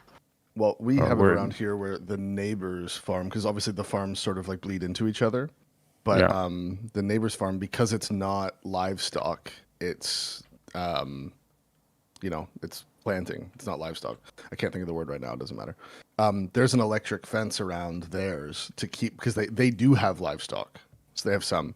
So they have a dog that essentially roams the property all the time. And it won't cross the line into ours. It only like stays on theirs because of an electric fence that they have. Yeah. Yeah, that makes sense. And every now and then, bro, you hear that thing kill a coyote. Holy shit. That is some fucking scary noises. Yeah, coyotes, they are like flock animals, right? So like that's gotta be scary on its own. Yeah. Well, I mean, we've had like my dog isn't a farm dog. Like he's a Siberian Husky who just doesn't listen to yeah, he's not a listener. But one time when we first moved in here, like 2 months after we moved in here, I hear like a fight happening in the backyard, and I'm like, what the fuck is going on? Like animals fighting. And I run outside, and we have like a back porch, but it's like all cement essentially. Like it's not like wood, so it's like a big. I don't know how to explain it, but there's like essentially you go down the steps, and then there's like a wall all along it, where like there's like flower beds and all that stuff, right? And I go down the stairs, and I look to my left, and my dog Sterling has a coyote pinned up against the cement wall, just holding him down up against the wall. And he's got his mouth around his neck, but he's not like biting him. He's just like holding him there. And then I run over, and he's looking at me like, now what? And I'm like, bro, I don't fucking know. Like, what the hell do you like? Are you gonna kill it? Are you letting him go? Like, what? He had no killer instinct. He didn't know what to do. He just was. Yeah, he was about twice the coyote size. So he just. That's funny. But he just was holding him down, and like, okay, now what? And I'm like, oh shit. All right. So then I just like. Hold him off the coyote, and the coyote said thanks and like ran away. You know, it was just all right, peace, I'm out, and that was it. But here's the thing. yeah, Here's the thing. I just saw in the chat. There's actually someone who's defending Hassan and saying that the dog collar thing was not real. You are actually out of this reality. There's not enough evidence that will ever prove to you that it was a fucking shock collar. Yeah. Fuck off. You are not required here. You don't talk with the same reality as we are. If you want to believe that, go to his place there. There's a warm spot in the tank garage just for you. You can go under the tank that is called Hassan and lick his leaking oil. So hang on, mate. How is it up for debate? Anyway, It's not. Some retard is thinking that it not. Didn't happen. Yeah. well, he's doing the thing where he's not engaging with reality. Yeah. He's like how I said that getting an ESTA revoked isn't being denied entrance to the country. Yeah. And he said, "Oh, it just conveniently happened right before he's about to speak." It's like it's not convenient. That they took that away because he has become more controversial with foreign governments. That's how that works. Yeah. You have to go through extra screening. That's just how it works. Like, and if you go look at the Oxford Union where he was going to speak, go look at what the president was now just being found out to be doing. Talking about October 7th. But I think you probably don't even think October 7th even happened the way they happened. So, yeah, I don't give a fuck at this point. It's just one of those funny things where it's like... Stop stealing my oxygen. It's like no one here ever said, like, oh, it's just a coincidence it got taken away. It's like, no. They took the ESTA away for a reason, but they didn't deny but here's what but I mean, I'm pretty sure as well he thought it was based in the UK when we did it for all of those right-wing people. And it was the exact same thing. Oh, I'm sure. Yeah, just literally just extra screening. Yeah, exactly. If you want to, this is the statement they put out. It's a blanket statement. Under the guidelines for an ESTA application, we do not believe your presence in Britain is conducive to the public good. That's the phrase. And which thing that ESTA applies then you are welcome. Country. Yeah, and you are welcome to apply for a visa. Also, crying about it, I lost my ESTA privileges to go to America because we did the journalism visa, and when you get denied a visa, you lose your ESTA privileges automatically. And who gives a fuck? Like, just, I mean, it's annoying, but it's not the end of the world. You complain about it. Just reapply. Yeah, take it easy, like. The ESTA is just literally there for the most, if you're actually a good standing of a person, you are not causing any kind of a ruckus, you don't have any kind of a fucking thing that you might be, causing an issue in the country per se. Like, just makes it easier. Basically, a lot of business and tourism and stuff like that. But if you're like one of these types, and you have a clear public record of yourself, just apply for the visa, put the visa in the bag, go into the fucking economy, deal with it. Yeah, seems doable. Yeah. You'd think. Especially with his money, he could probably fast lane it somehow. It wouldn't be impossible. For sure. You hire a person to do it, you don't. Yeah, maybe that's the most annoying thing. Maybe Keir Starmer will release a special golden visa for $5 million. Nice. It's the same issue with Senk. Senk has absolutely wild statements about stuff. Let's put it that way. He's gone a bit on the deep end. Let's put that out there. Oh, Same, man. What I same think kind part of it is, and I've had this theory recently, is that a lot of these people became extra popular during COVID because everyone was at home watching shit, right? And because everyone was at home watching shit, everyone had government checks, all the other thing, blah, blah, blah. They were making so much money during COVID that after all that sort of went away and the income started dropping over the past few years, they feel like they have to become more extreme to to try to get back to the point where they were when they were all making bank during COVID. It's interesting. Yeah. I mean, That's a theory of mine. yeah. I mean, we were talking about this a little bit before we joined, right? But like the polarization, like the extremism, kind of does sell on all sides. Like it's just keeps you interested, makes you feel like you're a part of something awesome, big. You know, you're doing something, whatever it is. Definitely true.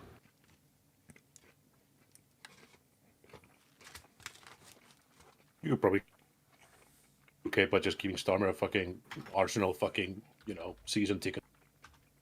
Yeah. So I'm saying, David, you might have a good way to enter the UK. I'm a UK citizen, bro. I'm good. They can't deny me. He's got Ah, dual we- loyalties. Holy shit. It's Hey, actually they've loyalty already- to the same crown, Anders. All right then. All right then. You have to remember, David, they've actually made one UK citizen before, like a non-citizen. You forget that Yeah. story. True. I think we've done it here too, actually. Let's check. I know for a But is fact it- it couldn't happen Oh, here yeah. because of the legal side of it. It would never happen. No one could ever lose their citizenship, or no one that was born in the country could lose their citizenship, because those are two different things, I think, legally, at least in most places. Here it doesn't. No, it doesn't. I was going to say that I think you can definitely have your citizenship revoked if you were born here. You still can. Yeah, Yeah, here some you countries can have it too. different. Yeah. Here you can too, but the threshold to be met is much higher if you were born in the country. Let's see, what's the exactly what it says? I think it needs to be like the most severe crimes that you would have to be. You have to be doing really cool crimes at that point in time. Sexy crimes. Oh, right, they did actually update this thing now. Yeah, there's this new thing. Basically, if you would do, you could automatically lose the 22-year-old as a 22-year if you've done like severe enough crimes at that point. Before that point, I would guess. Oh, so in Canada, just taking a look, the only time a person born in Canada can have their citizenship revoked is if they also hold citizenship in another country and commit treason, terrorism, or disloyalty, whatever that means. Because Oh, okay. You can't take citizenship away. You can't leave someone stateless, according to the Canadian Constitution or whatever. I think there's even a subsection of that says, and nobody can lose their citizenship for doing blackface. That was stipulated. Oh in yeah, there no, for some Trudeau reason. snuck that in 2017 Yeah. for sure. It says That's actually here that okay, so before you're 22 here, you can lose it if you are in a, if you don't have a clear enough, strong enough connection to the nation, basically, or state, whatever you want to describe it as. And strong enough is basically that you haven't lived there for 7 years at least in a consecutive manner. Okay. And then has to be or you have born here and haven't lived here for at least 2 years. Also, you can freely get rid of your nationality, of course, and you can lose it only if you've obtained it with the wrong Yeah. Fraudulently. yeah, it's a fraud. Yeah, those are the two, three ways to get rid of. But yeah, no, I think it needs to be really, really, really, really bad crime that you get to lose it. When I do my Based on right-wing what pivot, I'm going to burn the British passport and go and defect and become a Republican, go to America. Oh, okay. You don't want to be a British right winger. No. It's the wrong color passport. I do feel like there's more money anyway in the American right-wing grift, so I think it's a Correct. good idea. I support it. Good thinking, to be honest.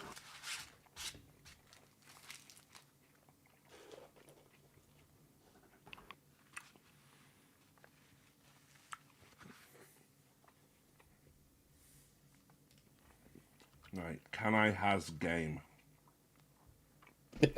You have to actually pay to get rid of your Finnish nationality.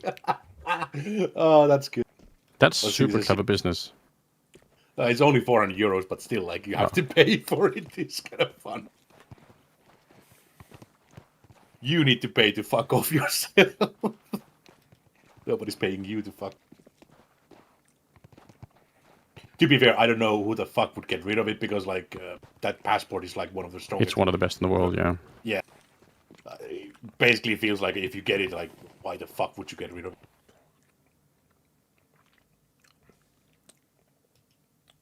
By the way, that GoTV that went super slow mo, Yeah. it just never came back. The A thing never came back for me. It was wrecked. Interesting. I don't know if I need to restart Counter-Strike maybe or something. We could do like a marathon watch session where we just see how many viewers can stick around for the entire thing, like a whole map in. Like I just keep getting the retrying the port. Yeah, I'll check when I can. What game? So BetBoom Monty on Mirage, for some reason, the stream just went super slow-mo. And by super slow-mo, I mean super slow-mo. Yeah. Well, that game is done now, so that might be why Yeah, it's it's not done now. working. Yeah. It could be. Yeah, I have to test it after the next. But yeah, Hold BetBoom on. won that. I'll be right back. No worries.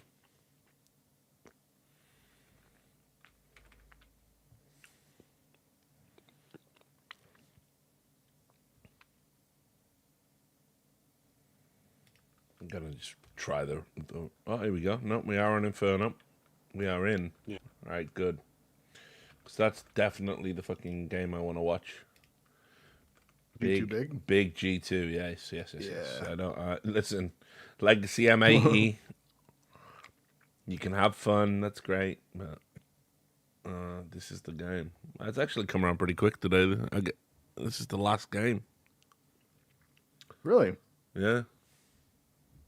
Oh, yeah. It's funny that there's just like all these other tournaments and matches going on right now. Like Misa versus Eternal Premier. Or Eternal Premium. Okay. ZXI, Danish team, versus Clutchain, a French team. Yeah. The Nodwin Clutch series is underway. Oh, fuck. Wait, this is Scream's team. Which one? Clutchain. Nivera, Scream, Python, Kyojin, and Shogu. God. Please stop. I like it. Please. Please stop. What tournament? No, that's, to be fair, that's ESEA Advanced as well. Yeah, that's ESEA Advanced, yeah. These are all ESEA Advanced games. Why is there a Turkish team called Banger Gang? Like what? Why? Yeah, that's borderline illegal there. They better watch it. True. It's funny, on my wife's like whatever like soap operas that she watches, the Turkish ones, they like blur out like glasses of wine and shit. I mean, they do that on Turkish Airlines as well. If you watch anything on there, mate. Yeah, no swear words, blurred out everything. They blurred out the blood on the smashing machine. That was a funny one. Yeah, they love a good blur.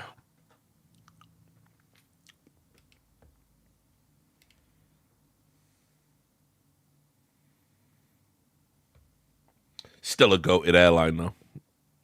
Oh yeah.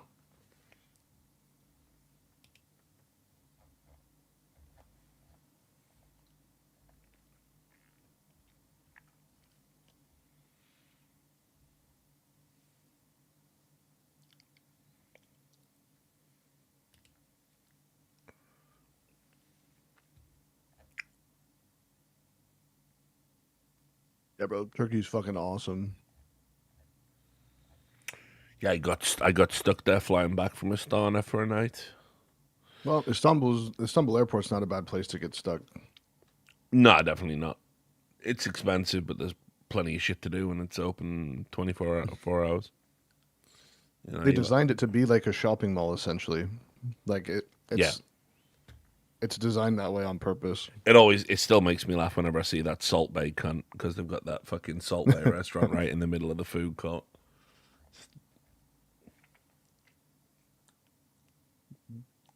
Yeah, his aura took a real hit when he did that World Cup shit with Argentina. That made a lot of people really mad.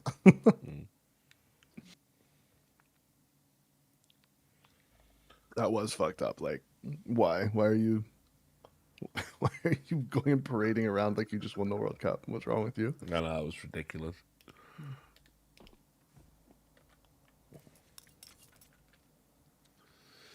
Yeah, what's he doing now? I literally haven't seen him. Dude, a whole bunch of his restaurants have closed. I mean, sure, right? You opened Yeah. up a restaurant based on a gimmick. I mean, and the gimmick is you dropping salt on a steak in a really flamboyant way. Yeah, it does kind of feel that like that had a limited shelf life. Yeah. And you open it on a meme, basically. So Let's see. Okay, I'm looking at his controversies, political issues. How do you pronounce his surname? Is it Gökçe? Gökçe? Let me check. It's a G O with an umlaut, K C with a little wibbly tadpole E. Yeah, it's something like Gökçe. Gökçe? Yeah, something like that. Yeah, that sounds Obviously, we're gonna be Turkish, right? Pronouncing it wrong, but yeah, Gökçe. Turkish enough. Gökçe. Anyway, The other thing is that they pronounce their consonants more than the vowels, which is the opposite for us. Like they have like some funny. Anyways, their speech patterns are opposite to ours, so the certain words get pronounced funny.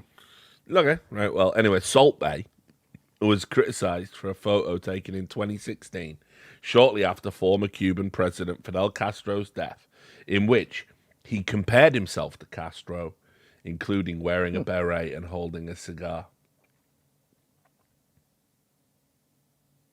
All right. So also here we go. Legal problems. Always good when you have on your Wikipedia page, you have a legal problems section.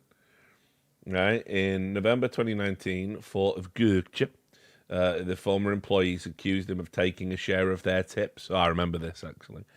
They alleged that they were fired from his New York restaurant when they tried to ask questions about the tips. A trial was set to take place to investigate the issue until he reached a settlement with his former employees and paid them $230,000. Explaining why he had fired them, he said, "I was not satisfied with the performance of the 4 employees. Since they were fired, they acted with the feeling of, look, what we are going to do to you, and put forward these tip allegations." In April 2023, his Knightsbridge restaurant also faced accusations that former staff members were the victims of tip theft and discrimination.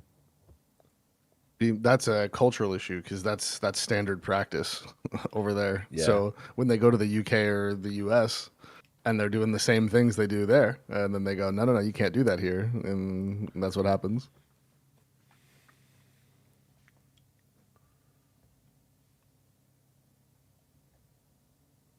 Many such cases. He does have a philanthropy section, though. So, Well, I was going to say, I don't think there's a single, like, quote, rich person in Turkey that doesn't have a legal scandals tab on their Wikipedia. But he says here, his philanthropy, he stated on Instagram, he built a library, a guest house, a mosque, an English education center, and a computer library in his hometown of Erzurum.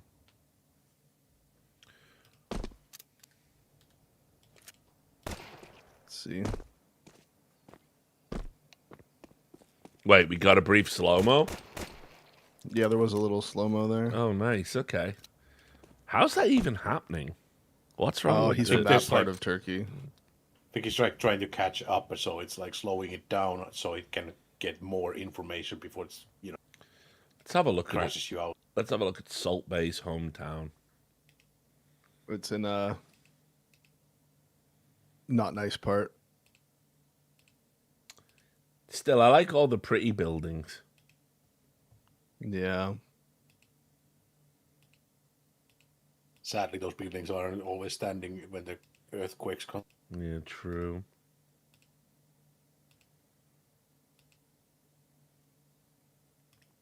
Or was it the newer buildings? I forget, but there was like a whole thing about it. That I should get a lot out of the and explore Turkey more. I feel like, considering like it's just there, and I fly through it all the time. I've never really gone exploring in Turkey. you kind I of can help need you a out. local on it. Don't worry, got the locals. Yeah, exactly. You can help me out now, Davey. Now that Yeah, it's easy peasy. I'll take you out. You can be my guide. Well, sure, I'll be your guide. My wife will be my guide, and the people Come she knows will be her on. guide, You and pro- then we'll be great. You speak fluent Turkish by now, I'm sure. Dur. Yeah, there you go.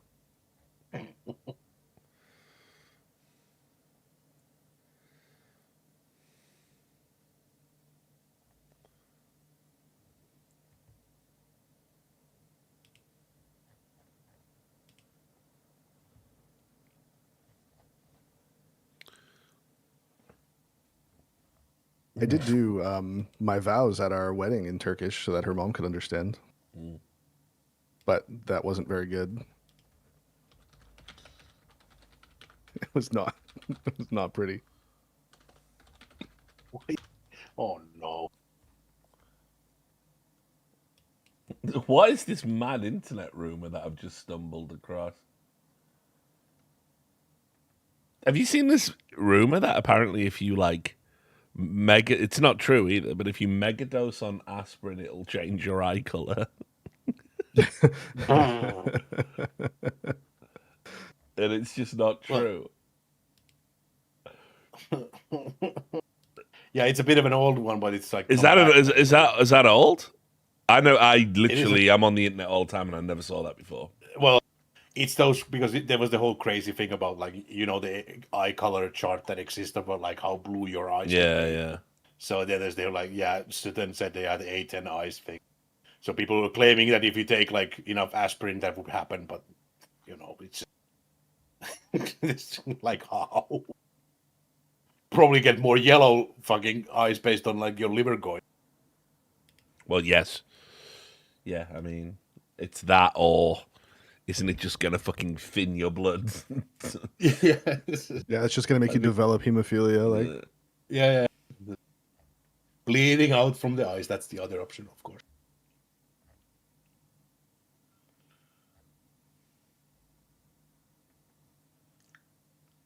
No, but that specs. That's the thing that even Clavicular is doing, like a whole like hammering his chin to make it more pointy, whatever. Yeah, you call dude. it, but On the fucking VOD, someone I made a joke about like I made a joke about like bone maxing, and someone in the fucking comments was like, "Yeah, it's good that you admit that you've had some work done on your face. I thought you had," and I'm like, "What?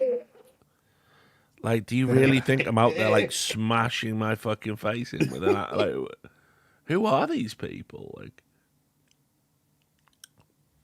but yeah, like I have not had any cosmetic surgery done to my face. It's just that it's wrong. your cosmetic surgery was back in the day when you were boxing. That was your. Yeah, true. Actually, I did get fucking bone maxed quite a bit, dusted up by better fighters.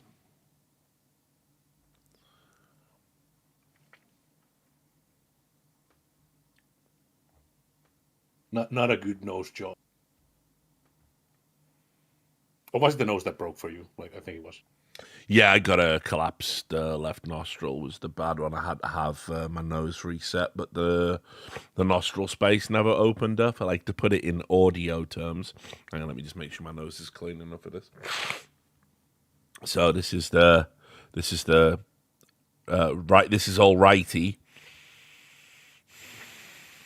You can hear the air getting in and out.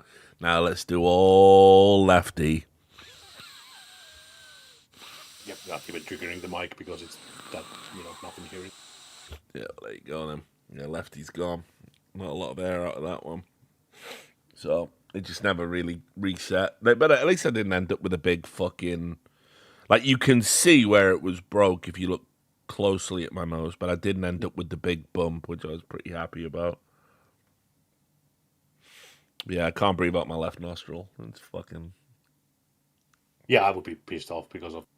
Yeah, bro, I'd have another surgery to get that fixed. That would drive me nuts. Yeah, I've just lived with it for so long now, man. It's like, been like that for fair enough. 25 years or something.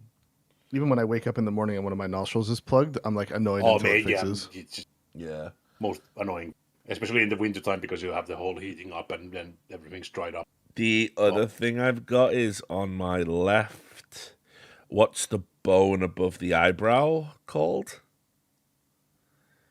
Anyway, Or something like that. like I actually had a fragment of bone like chipped off. I had to have that removed.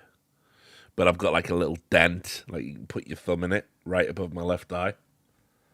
I used to get battered all the time. Like my left eye is my worst. I used to get battered all the time on that side. I used to get fucking mullered, rugby, boxing, bar fights, like whatever.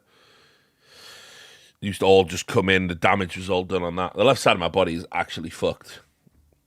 That's the hand with the fingers off. That's the testicle that got chopped in half. That's the crunched eye. That's the fucked nostril. It's like all down the left side. Like it's absolutely fucked.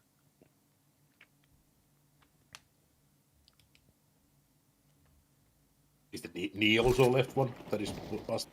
No, right knee. It was the right knee that went with the no cartilage. Rich, you want to hear something crazy about like fucking sports injuries? In game 2 of the Stanley Cup final, All right. this year, one of the Vegas defensemen took a slap shot to the face. Okay. Oh, He needed 30 stitches, and he had broken bones in his face, but didn't disclose all the details. Right. And then he came back 2 days later and played game 3 with like just a cage over his, instead of like open face, he has a cage on it so he can't get hit with a puck again. Man. That's crazy. 2 days later. They're built different, hockey players, man. Oh yeah. How the fuck they allowed him to? Because like, oh, that's He had a just like cage. The only I know, injury I was on know. his face. With the cage, it can't hurt his face again, right? I know, but still, come on. He didn't have a concussion. I mean, the culture of playing hurt in hockey is like, you know, like It is kind of retarded. yeah, like you got when there's- you're you have sort of star- expected to do it, you know. You are, but it's the reason why it's kind of annoying is that you'll have players who are star players that are playing hurt, so they're at like 60% of their best, but they still get star player ice time, Yeah. and then it actually makes your team worse. Yeah. Like when you should just be playing the second line as your first line now, you know. Like, but they do it anyways because the culture of playing hurt. So there's some times where you're like, bro, just take a break, just take a week off, like it'll be okay. But still badass as fuck though. Oh yeah. I mean, you are badass. Like, Like the fucking dude who was playing. A bunch of people in your chat won't know this story, but there was a guy who was on the penalty kill in the playoffs, and he took a shot to the leg, and it broke one of his like tibia or fibia. It broke one of them, right. not in half or anything, Yeah. but like fractured it, right? And the game doesn't stop unless like it's a head injury or somebody, you know, gets cut with a skate or something like that. That's the only time the game stops. The referee doesn't stop the game if someone's just hurt. It's their responsibility to get off the ice. And you can watch it on YouTube. I can find it. I can find out exactly who it was. But he broke his leg and played on the ice for like another minute and a half on one leg, just moving around as best as he could and trying to block more shots. Just crazy, dude. It's like the most insane shit. I'll find it right now. Was it David Savard? I mean, that's up there with you Gregory know, Campbell. Kobe and the snapped Achilles. Yeah. Another classic. Yeah, bro. I Anyone mean, in chat that wants to take a look, here you tell go. me about that hockey player that murked himself recently. Oh, Claude Lemieux? Yeah, Lemieux. Yeah, He was a fucking goony I ass heard player. it, Like he was. But wasn't he a tough guy? Yeah, he was. Well, Yeah, not even a that's tough guy. He was more like a rat than a tough guy. Like he was kind of a goon. Like he got suspended all the time. He like almost killed a guy one time. Like he was really dirty. He was a really dirty player. Yeah, listen, suicide sad and all that. Feel bad for his family, but But fuck that wasn't. guy. Is that fuck where you're that at? guy, Yeah. though, Okay. yeah, Interesting. fuck that guy, though. Because didn't It's not his family's fault. He was a scumbag. he like carried out the torch at the thing, and then like 2 days later, Yeah. just fucking murked himself. Yeah. Obviously, you never really know what's going on. Maybe he felt bad about all those things he did, and that was carrying that weight for years and years. I mean, I Who think knows? obviously, like if you've been physical and athletic all your life, and then your body starts breaking down, I'm sure just he hit was 60. the fuck for sure. Yeah. Always a sad one when you get a CTE suicide. They're a heartbreaker. It's the era that he played in too was like, so the 60s and 70s were really dirty. Yeah. Like it was totally different hockey back then. And when he played in like the late 80s and 90s, it was almost like a transition period where they were transitioning away from the really bad stuff. Okay. Ironically, the really bad stuff wasn't as bad because they were trying to transition away from that. Like everyone had to wear helmets, everyone had to, like, all these new rules started coming in, but the culture was still the same as it was in the 70s, but people were faster, stronger, better. Scouting was better. Like as it does, everything evolved. So you had this mix of these huge, skilled, big guys playing in a culture of the guys from the 70s. And it just created this vacuum of some of the worst hand injuries they've seen in hockey. Jesus. Yeah. The one that always got me was the guy who got his throat cut on the ice. That's like fucking yeah. unthinkable. That's happened a couple times. Lived too. I mean, the goalie? I waded got in on. I became a hockey expert for about 2 days when that dude. We talked about it. When that dude kicked that other dude and killed him. Yeah. You remember? It was the British guy, I think. Yeah, I remember. Yeah. Yeah. Oh, that one, yeah. I was a hockey expert for about 48 hours then, and he did it deliberately. And what Should have was gone your to jail. That was where I was Yeah, at. no, he did. No. Unless That happens all the time. Even, Yeah, no, I know that you explained it to me, but I'm still, I'm still on the murder train. Even though I agree everything you Fair say, enough. you know more than me. You're definitely right. Nah, murder for me though, bro.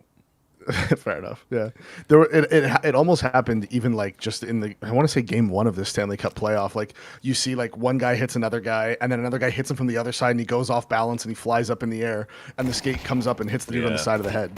Like just like literally like 3 inches to the left, and that's his neck. It just happens. Like what's actually lucky is how not often it does happen when how close it gets so often. Yeah. Like so yeah. Yeah, murder. It's, Agreed. So, Richard you is soft Judge soft Dredd. British cunts. Yeah, Soft British cunts. I mean, listen, dude, fucking don't get me started on Judge Dredd. I used to appreciate how it was a very clever satire on fascism and the expansion of authority and how it can go too far. Now, living in Birmingham, I kind of wish the judges were out there on the street sending people to the ISO cubes. What's the line that is like, "I am the law"? Yeah, I am the law. They all get to say that though. It's I not just am Dredd because the law. they are the law. Yeah, unfortunately, when That's Sylvester so- Stallone did it, it was delivered. Broderheim did say in chat that like they do have neck guards too to protect against that one specific thing, but NHL Okay, players aren't. hold on. Pro players they- aren't required to wear it. Can I just interrupt? How the fuck, Yeah. if they have neck guards, how are we going to play neck guesser? Correct. What the fuck? The hockey edition of Netguess. What are they thinking? Impossible. So true.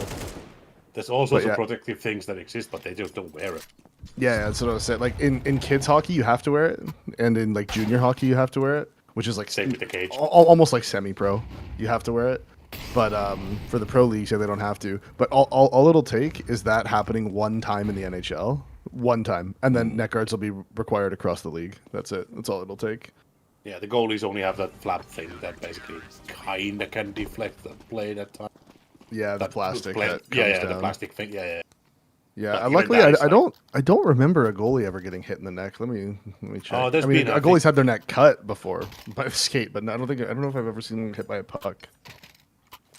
I don't think a puck, because I don't think it's even possible with the angle. Yeah, Yeah, there's no way. I think, no.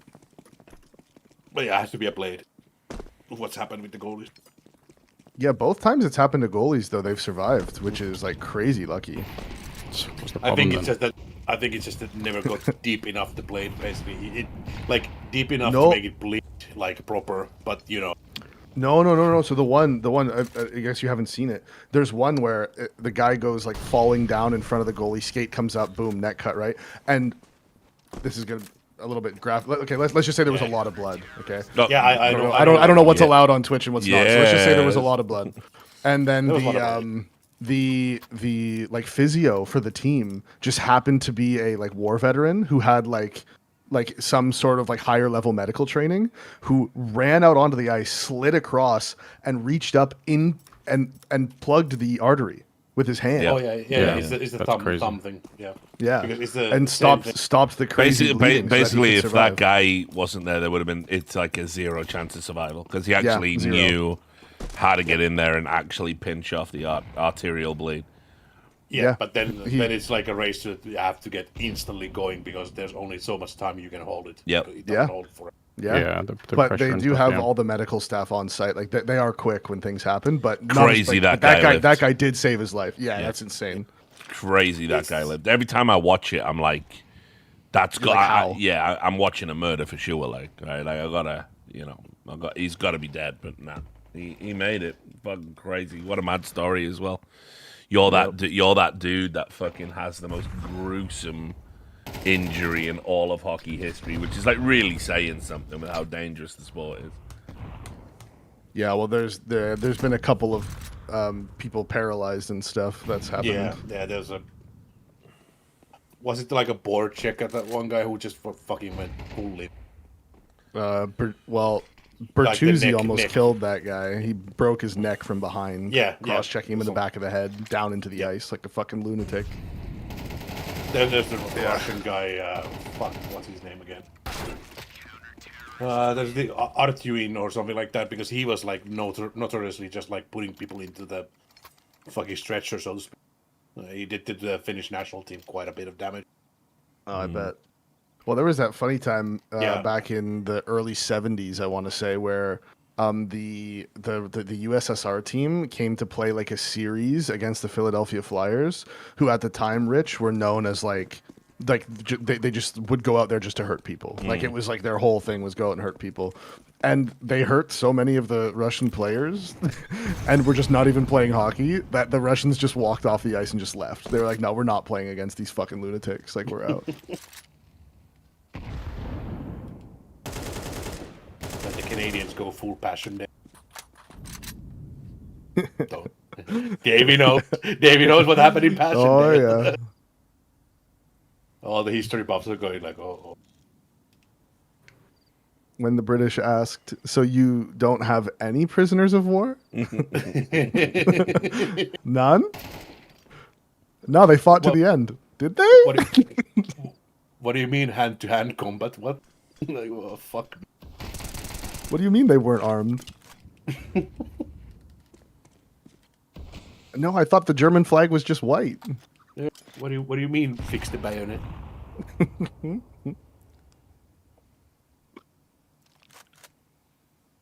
You release them all from life. Yeah. Yeah, exactly. Yeah. From this plane of existence, correct. Yes. You release them into heaven. Yeah, they're just nice guys.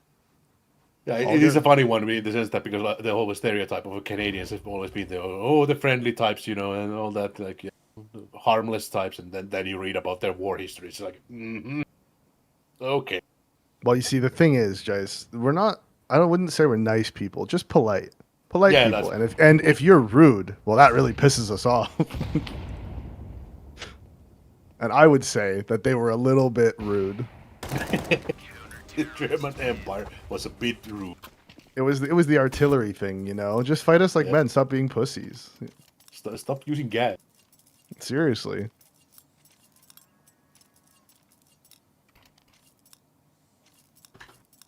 Guys, this is before the Geneva Convention was made, so that's probably one of the reasons. Yeah, that is one of the reasons.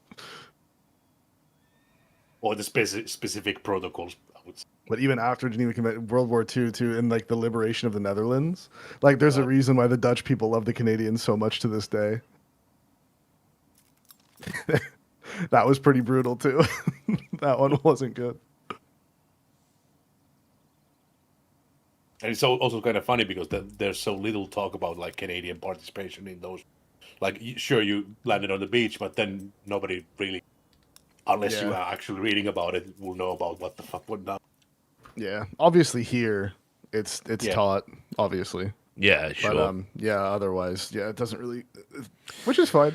The great erasure, I think, of Canadian history is the Canadians that fought in Vietnam. I like you just never hear anything about that. You never hear any. And it's even isn't it referenced in a House episode where It is. because I was about to say. yeah, because the guy's Canadian. House doubts that he could have been a Vietnam vet.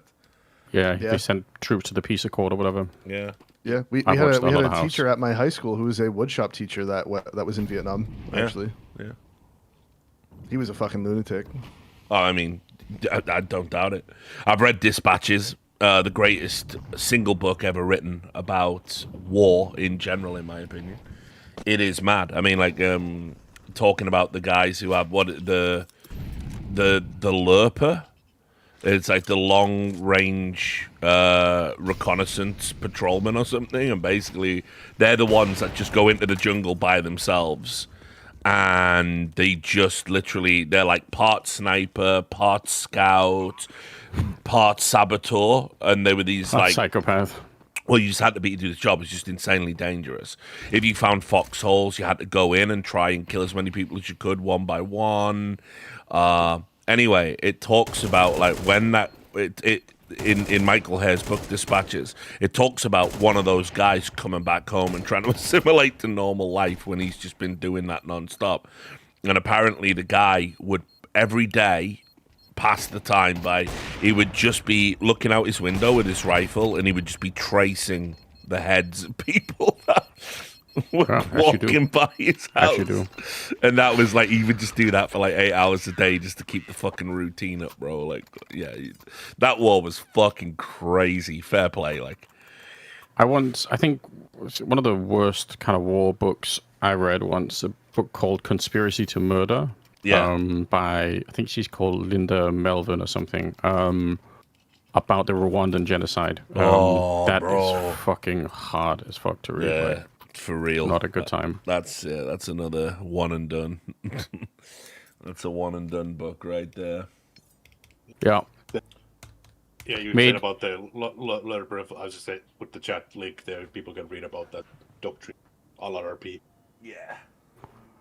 The brutal thing about that particular war was like how everyone was essentially a neighbor of everybody else, right? So it's like people you live right next to, everyone knows where everyone is, everyone knows what kind of like you know, class background or like if you're Hootie or Tutsi. Dude, it's like if you walked into the wild. sports green room and you went, right, desk versus casters. Yeah, exactly. It's like, oh, well, there we go. Let's go. Surprised we haven't done that yet. Maybe that should be. Maybe That's we the could. future, I guess. But yeah, man. That was one of Sorry, go on, Jace. Yeah, I was gonna say regarding Rwanda was actually when I grew up. Basically, my neighbors were part of like a group that was basically doing some kind of a mission stuff in Rwanda. Well, helping out and such. But apparently, one of the people that they did help was one of those who was the Rwandan like a pastor who was doing quite a lot of that. Yeah, how would you know? Like super hard to know. Yeah, so they did catch him in like 2000 something. I forget the year, but yeah, it became a whole thing. Like it was like, what the fuck? So the neighbors were basically like, just having a mass murderer, and they're fucking just being a pastor in quote. Yeah. Yeah, here you go, Davey. Right, I got this. It's one of my favorite passages in the book. It's actually great about the lerp. Right, going out at night. The medics give you pills, Dexedrine, breath like dead snakes kept too long in a jar. I never saw the need for them myself. A little contact or anything that even sounded like contact would give me more speed than I could bear. Whenever I heard something outside of our clenched little circle, I'd practically flip, hoping to God that I wasn't the only one who noticed it. A couple of rounds fired off in the dark a kilometer away, and the elephant would be there, kneeling on my chest, sending me down into my boots for a breath. Once I thought I saw a light moving in the jungle, and I caught myself just under a whisper saying, I'm not ready for this, I'm not ready for this. That's when I decided to drop it and do something else with my nights, and I wasn't going out like the night ambushes did, or the LURPs, long-range recon patrollers who did it night after night for weeks and months, creeping up on VC base camps or around moving columns of the North Vietnamese. I was living too close to my bones as it was. All I had to do was accept it. Anyway, I'd save the pills for later, for Saigon and the awful depressions I always had there. I knew one 4th Division LURP who took his pills by the fistful, downs from the left pocket of his tiger suit and uppers from the right, one to cut the trail for him and the other to send him down in it. He told me that they cooled things out just right for him, that he could see that old jungle at night like he was looking at it through a starlit scope. They sure give you the range, he said. That was his 3rd tour. In 1965, he'd been the only survivor in a platoon of the cavalry wiped out going into the La Drang Valley.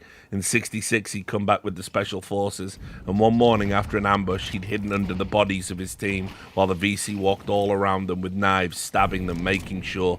They stripped the bodies of their gear, the berets too, and finally went away laughing. After that, there was nothing left for him in the war except the LURPs. I just can't hack it back in the world, he said. He told me that after he'd come back home the last time, he would sit in his room all day, and sometimes he'd stick a hunting rifle out the window, leading people and cars as they passed his house, until the only feeling he was aware of was all up in the tip of that one finger. It used to put my folks real uptight, he said. But people uptight here too, even here in the madness. No, man, I'm sorry. He's just too crazy for me, one of the men in his team said. All you've got to do is look in his eyes, and that's the whole fucking story right there. That's insane. What an absolutely insane scenario. Yeah, it's just one of the best books, dude. It's so good. You just don't realize how crazy Vietnam was, man. Well, the mental part is that we have a dude who was fighting World War II, and then he went also to Vietnam. He hated communists that much. Yeah. Fucking Lauri Törnen, fucking weirdo guy, actually just fully on fuck you moment. It just always makes me laugh because it's Davey's saying that this guy ends up just working as a fucking workshop teacher, and it's what do you? How do you go back and assimilate after something like that? And how do you do a job? How do you be around people? I think for some people as well, one of the things that could be hard to admit if you have that kind of a mindset is that, everything is just so boring compared to the war scenario. Mm. But how do you say that to normal people? Say, yeah, actually, I love being in the war. It was sick, now I'm fucking bored. Because there are people like that, Yeah, sure. Well, what was the name of that crazy guy that went back when he was he took a commission when he was fucking 60? Joe Rogan's always talking about this guy. But basically, you know which one. Yeah, Jocko Willink? No, he's a British soldier, old school. He fought in all of the colonial wars, and then he went out in World War I, and then he was too old by the time World War II rolled around, but he demanded a commission, so he could just... He wanted more. Yeah, he just couldn't. He was about that life, I think for them, it's because the fact that because the problem is that what people always say, the war veterans and shit like that, is that usually that if the tension was not there, then that's when danger happened, basically. Yeah.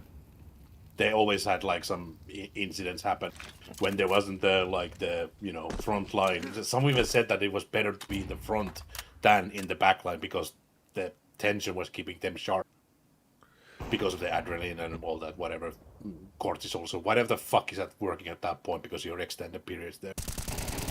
So there you go. Is it Adrian Carton de Viat? What? Yeah, there you go. And look at that. When talking about his experience in the First World War, he wrote, "Frankly, I had enjoyed the war." The First World War as well. The worst possible. The one that everyone regards as the darkest period of modern history. Yeah, frankly, I thought I kind of enjoyed it. Man.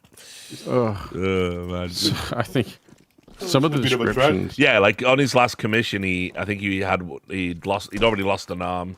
Yeah, he survived being shot in the head. His story's just insane. It's just insane. It's one of those where it's you know, if you made a movie of it, people would say it was too stupid, like what they did Yeah, for yeah. Private Doors and fucking Hacksaw Ridge, that Andrew Garfield movie directed by Mel Gibson. They had to dial it down, like, because what Yeah. he did in real life was so insane and so crazy. Same in Band of Brothers, actually, because you know that scene where, I mean, lots of instances of this, but the one that always stood out to me was, do you know the scene where the dude meets the German, but he speaks English in an American accent, and it turns out the guy from Wisconsin or whatever. yeah, and it turns out they're from the same state, but obviously when, what was it, the Volks? I can't remember. Yeah. So it's the term that basically. Yeah, I can't remember what it was Return to called, but yeah, homeland. basically the return to the homeland, yeah, exactly, and come and defend Germany thing went out. They decided to do it, but in real life, he wasn't just from like the same state. He was from like the same village. Like he lived literally like Yeah. 400 meters from him. But they just left that out the TV series because they thought that would be too fucking crazy. Too dark. Yeah. Yeah, the Volkssturm, that's it. Volksdeutsch, not Storm. Is it not Volkssturm? No. Volkssturm is the last stand stuff. Oh, that was the people's last name, right? Okay. That's the people. Yeah. Yeah. People's, storm, whatever you want to call it. But yeah, but like, so, and Band of Brothers had like loads of fucking, like instances of individual heroism that they had to play down. Because again, it's like you just can't believe that people were out there doing this. Yeah, and there's one thing that is annoying though, that they did portray that one guy completely wrong. It's annoying that they did it. What, the guy? The David Schwimmer asshole? Or that No, guy? no. In the Foy Forest when they are like surrounded. Yeah. That leader, he's been completely fucking wrecked by that show for no reason. Oh right. Yeah. they They wanted to like- build up spears. Yeah, no, it's the whole story has been completely like misrepresented. Like they said that he didn't do anything. Yeah, Dyke is the name of it. Like apparently that's something that was it wrong in the book originally or something? But yeah, it's one of those that it's completely like misrepresented in the show, which is a frustrating thing because there's otherwise so many good things in the show, except for some of the timeline stuff, like the whole Hitler's dead, like that. Yeah, that is stupid. Like that didn't happen at that point. Yeah. Like, come on, just don't do that in a show like that. It just makes no sense. But yeah, there was always stuff like that. Obviously, the famous one I always bring up is that guy in fucking Titanic who got absolutely murked by the movie, where it was like in real life he saved lives, he helped get women and kids on boats and stuff, and in the movie, using his God-given name, they have him go insane and fucking start waving a gun around and trying to get on the boat by himself. It is so mental that James Cameron just did that to him. Like, I just give him a fake name and it's all fine, but like, nah, we're doing it with your real name. Like, that's actually so mental. And I wonder what the outcome. I always forget the outcome of that lawsuit, but I'm pretty. I was gonna say, surely you can sue someone for that. Did. Like,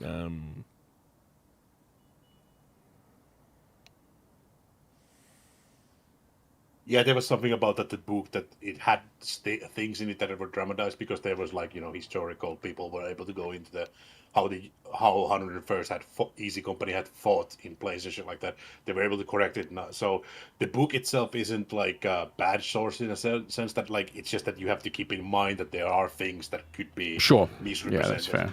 Like it is in one of those because there's personal things in it basically. Bro, listen how crazy this is, right? Right. So, in James Cameron's 1997 film, Titanic, First Officer William Murdoch was controversially portrayed as accepting a bribe, shooting two passengers during a panic rush for a lifeboat, and then committing suicide. The real-life Murdoch, who died in the disaster, is remembered as a hero by historians.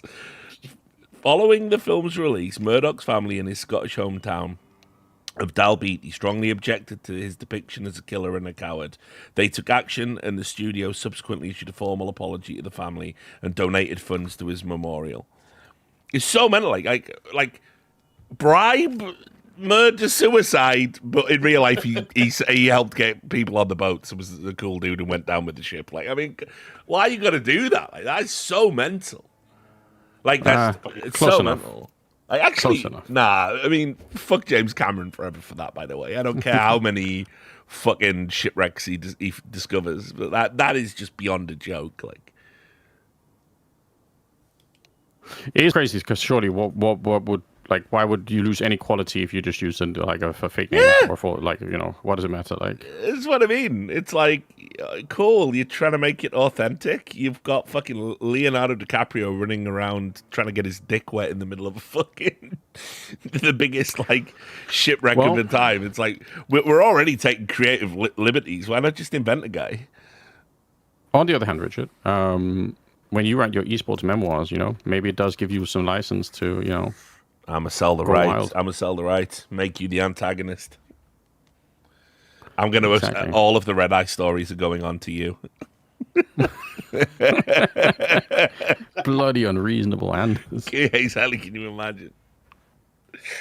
All of the Red Eye stories. Just Anders B. Lou. I'm like, no. Demanding all the things. Having a punch up with James Banks. Well, the fans have only bloody asked for me to cast again, Pansy, so sorry, but gonna have to tag myself in and give them what they want. It's called esports democracy. True. But yeah, no, I would. I know everyone in the chat will go, I'd read them, but would anyone really read the esports memoirs? I've definitely got a book in me about esports, but I always thought of it more as a retrospective of the industry rather than like, oh, here's what I did. You know what I mean? Like, who gives a fuck? It's a good question. Just another drunk psychotic asshole in a sea of drunk psychotic assholes. You know what I mean? Well, lots of books have been based on that. That's not. Yeah, true. I don't think that's not disqualifying. It could be good. I feel like the problem with the hard thing about it is I feel like we're still in like such early esports stage. Or I don't know if we are, but like it feels like there's still so much left to be figured out. So I don't know. Almost feels like it's almost too early to write a book. You know what I mean? Hasn't stopped many people trying. True.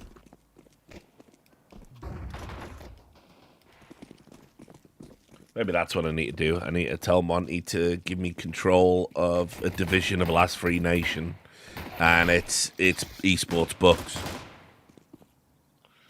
And I get you to write a book, and Davey to write a book, and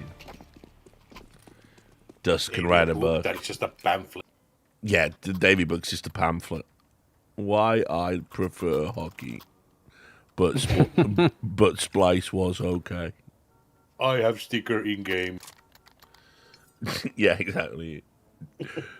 Hi, my name's Davey, and I've got a sticker in the game Counter-Strike. Not everyone else has a sticker, but I do. Chapter 2. Professor Chaos. Other achievements. But, no, I mean, there's some people who could definitely write, like, good books about esports, And then we get them all edited and we release them. We could basically be the place where esports people publish their shit. Last Free Nation's got a good name for it as well. Good name for a publishing house, in my opinion. True.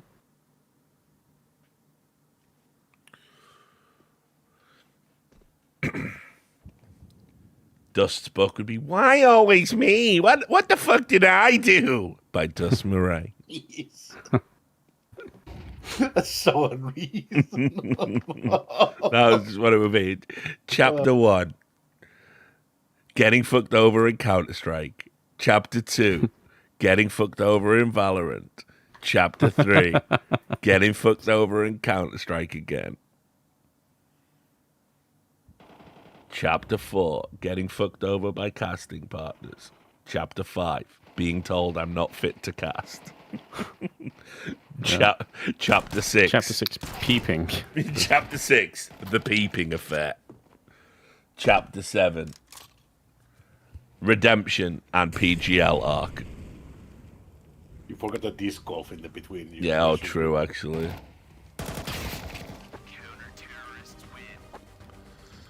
So there you go. I still think the funniest outcome would be if we lived in a timeline where, like, Dust can't get enough esports work, but disc golf just takes off as a massive thing, and he just becomes the absolute king of it. And everyone has to like go and be like, Dust, we were always friends. Like, can you get me into the disc golf world? I told him to always keep his finger in there, but I mean, basically, he was doing well. He was like doing commentary on official disc golf tour highlights.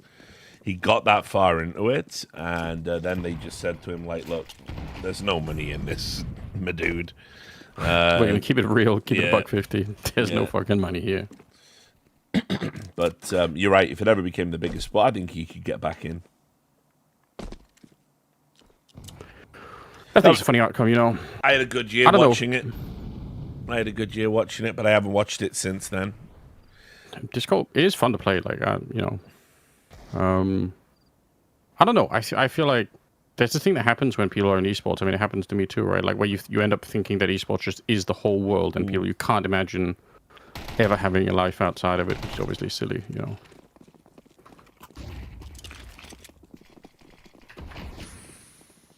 I told him that he needs to do like a tour to Finland because we have like probably the most per capita ranges for That makes disc sense. golf. So he should do review all of them.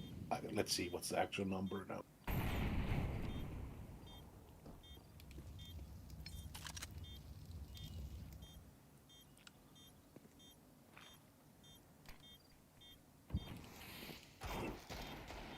No, there's no number for it. Fuck me.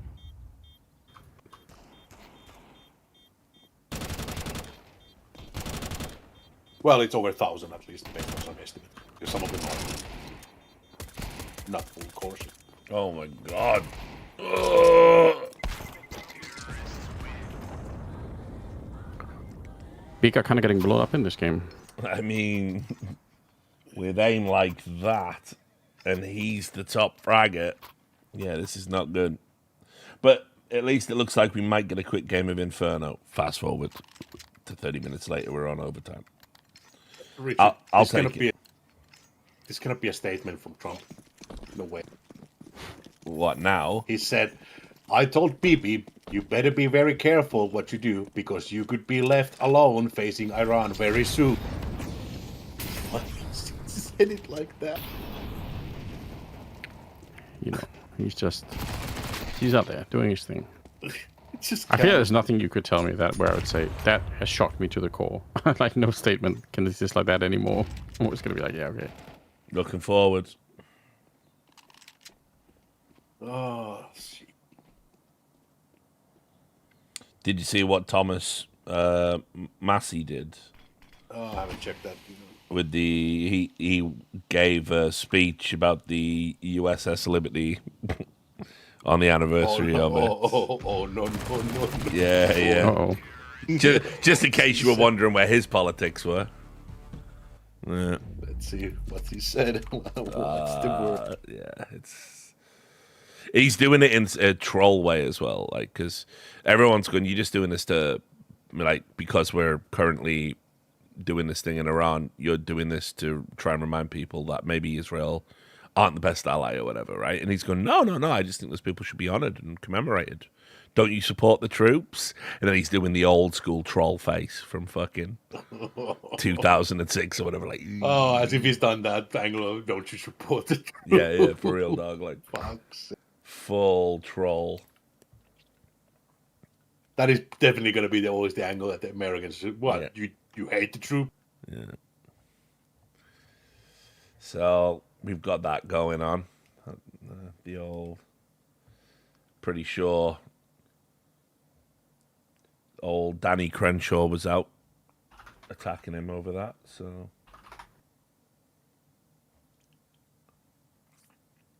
and it's funny because it's like only like 59 years ago. It's not even a specific round number. It's just, I'll just go out for fuck.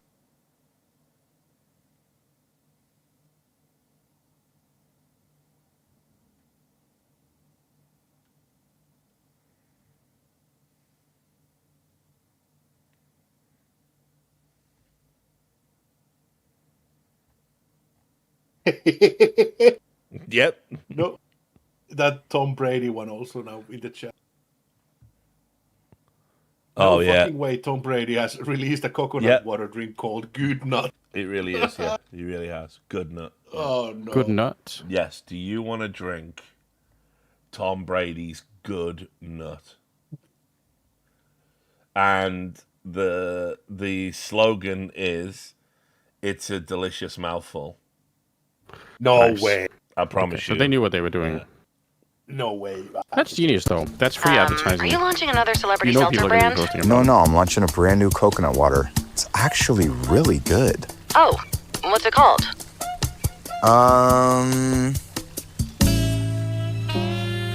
So we called coconut farmers in Vietnam we for call this our one, software which, head, you know? when you care about ingredients, We know what we're it's doing. kind of a huge deal. No, not who you called, what's it called? You called me! Okay, just tell me what it's called, Tom. When you have a product this good, it doesn't matter what it's called, okay? Yeah, it kind of does. There you go. Good nut. Just unbelievable scenes. But like Brady's fall off needs to be fucking studied. Like associated with the Raiders, of course. Now, so part owner, just reasonable. Yep. The slogan is, "It's a delicious mouthful." Fuck's sake. Yeah, there you go.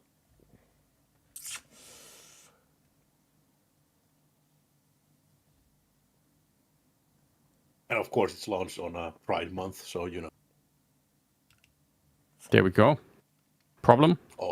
Hello Fresh. We're doing a advertisement for their meals, saying that they've got high fiber options if you want to clean your butthole out for Pride. Like actually, and so I mean, you know, not everyone's been captured by the Saudis, I guess.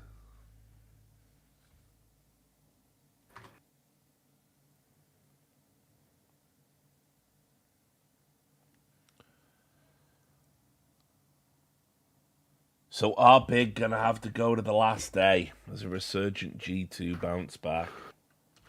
Yes.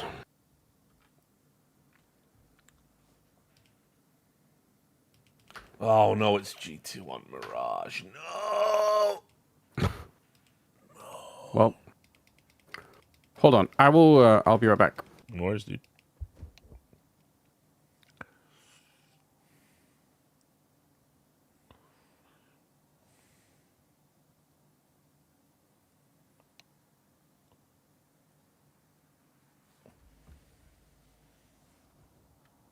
I see that Maui's brought up a Aimer tier list. And Did see why that. Why is he put Shroud in it? So I'm disgusted by this. He's just a clickbait Andy these weeks. Yeah. Because we're not doing event work, he just wants to fucking maximize revenue.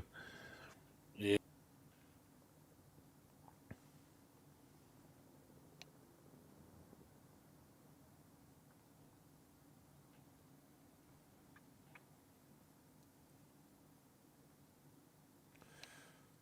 Let's see what's happening in the M80 match.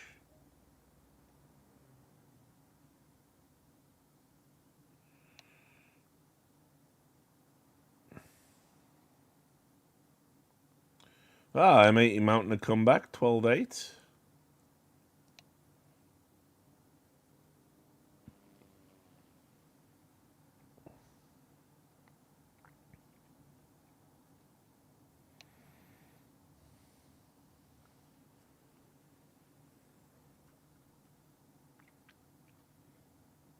Yeah, Maui doesn't know what he's doing. He's under the hood of that shit all the time. He's always looking at like thumbnail performance and A/B testing, all that stuff. Like, don't believe that he's not like trying hard when he's a fucking streamer.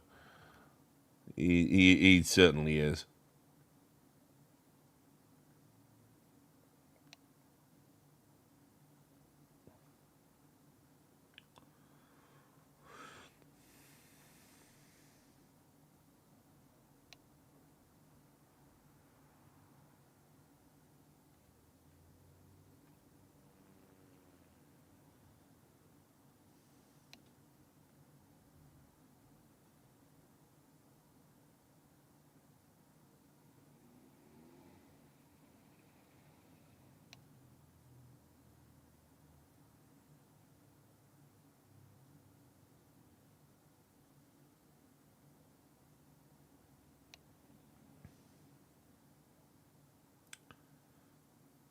How very interesting. Apparently, most of the posts made by Andrew Tate during the Matrix era of his stuff while he was in his cells were made by a woman who was ghostwriting for him while he didn't have access to the internet because he was in a Romanian prison cell. I wonder how people are going to take that. I wonder also where it exactly has been, like what this woman has been like. Because you have to remember, like, that Romania, of course, has like a lot of that underground that could be linked to the Russia. Because if he's now in Russia doing propaganda bullshit, just wondering if there's like some kind of. Well, also true, yeah. Like, is he trying to invoke that as an excuse?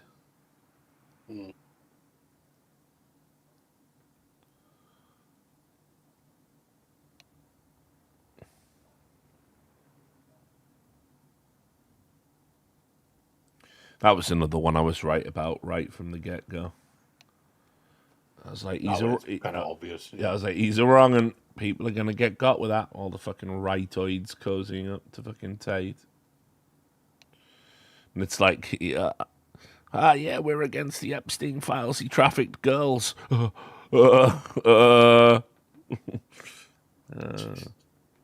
nice one, guys.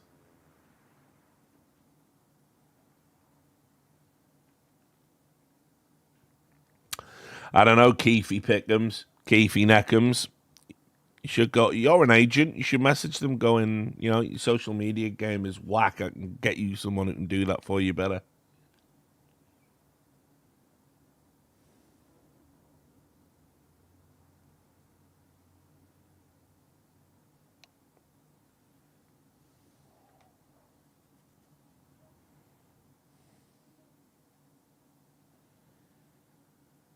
Everyone hates esports, Keefy Neckums.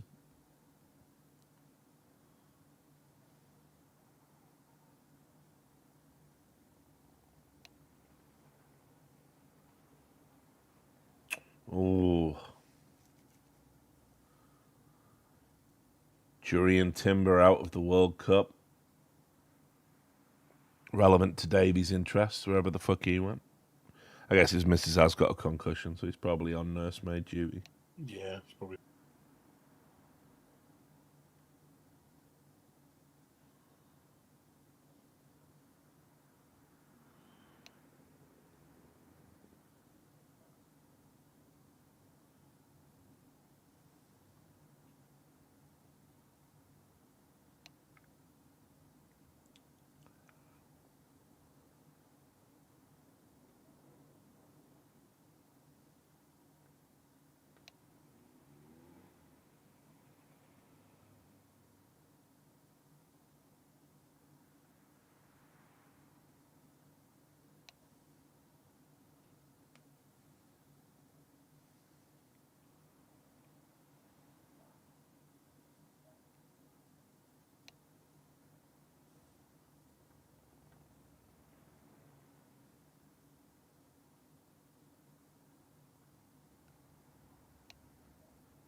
Is it mental that the server password is being shown like that in the chat? Or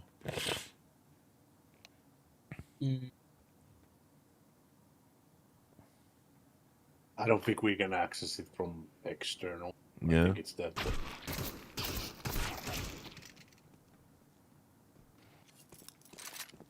Yeah, I think the HLTV proxy is like connected to the internet. Yeah, we haven't had a chicken style incident for a good while. Yeah, that chicken stuff was basically someone just exploiting really or something.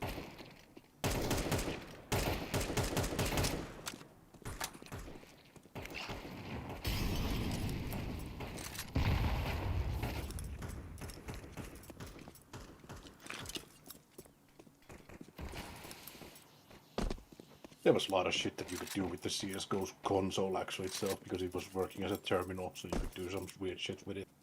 People didn't know about it until like later on. People started to like actually disclose the exploits though of the source engine back in the day. But people kept saying CSGO was perfect. None of this existed.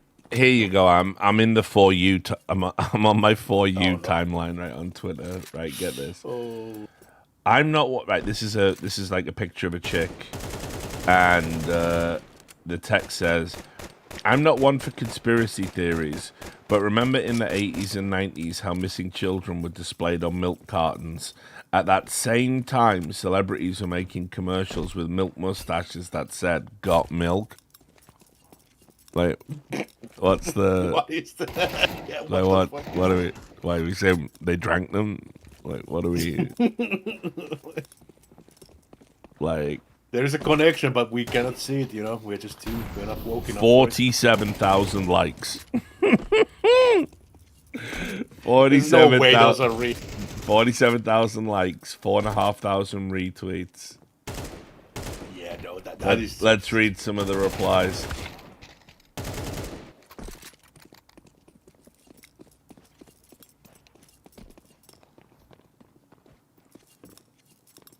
Someone replied with, "What is the biblical protocol for dealing with baby eaters?" What? Dude, just... Do I dare to check what is showing?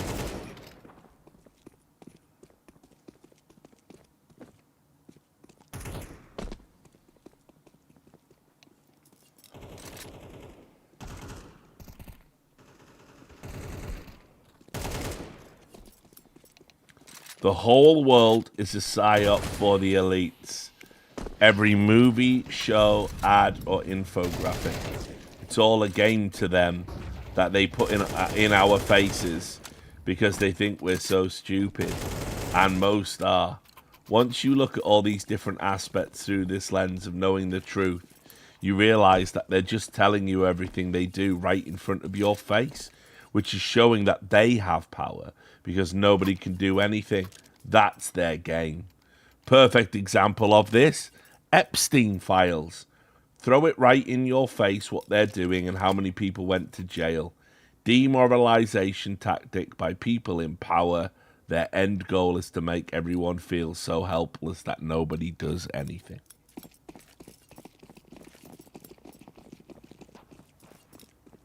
That is like almost something that you could just like either you're in a deep psychosis writing that, or you're an AI. Yeah.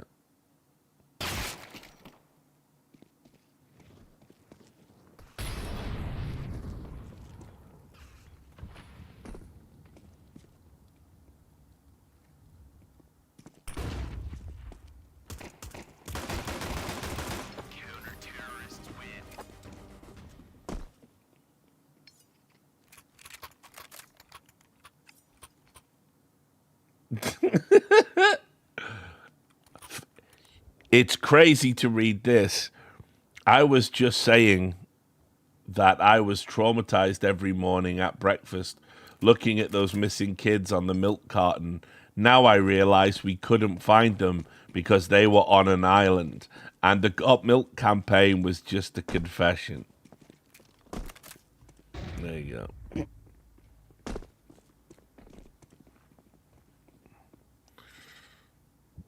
Just fucking ridiculous.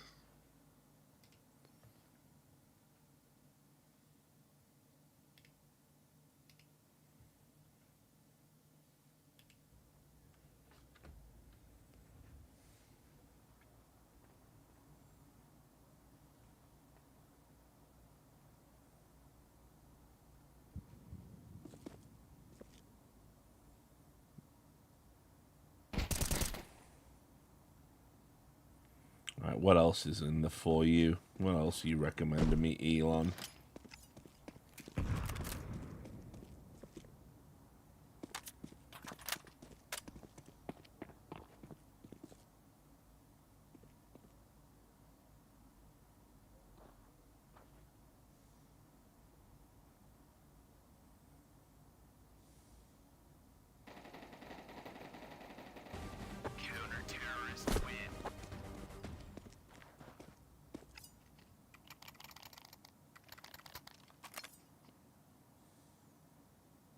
Oh God, fuck off! Like as we were speaking about Tate, there's now a video of him at some Russian gun range, like back dumping a fucking No, of course. Kalashnikov. It's like, and he looks like he's scared of the gunners so much. Like it's, yeah, it's not even a fucking manly stance when he's like leaning backwards. Like, ooh, I'm scared. Fucking grow. Lean to the gun, bitch.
I think my For You is just done. I just realized that there's a fucking video of some Russian lady taking a piss on the street in Estonia, and that's going to shit show.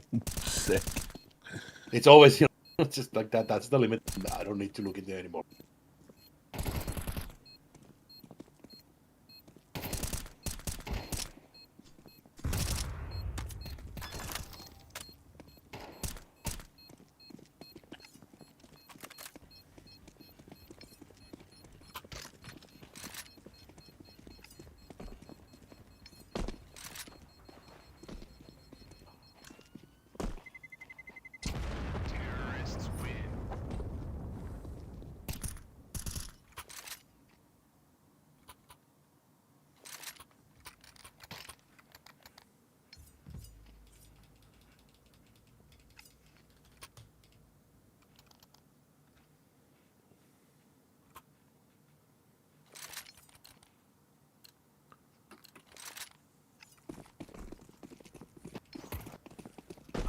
Let's look at this right. You said I predicted Trump starting a war in this chat last major and got told tedious. What you said exactly, because I see the logs. My bet is Trump is installs himself for another term by starting a war, then Vance takes over with no election, and then Trump when Trump is not clearly too deranged. So no, fuck off. Take a ban. Take a hike. Thanks, nice one. Good stuff. I was actually going to ban him. I was about to alt tab. Like, he's going to install himself for a third term. He's going to... Like, it's not even the same thing, even what he argued that he said. Like, that's the thing. Third term. He's really going to do a third term. And here's the funny thing, because he haven't said that many things, so it was easy just one scroll and oh, there's what he said. But nice try. Nice try.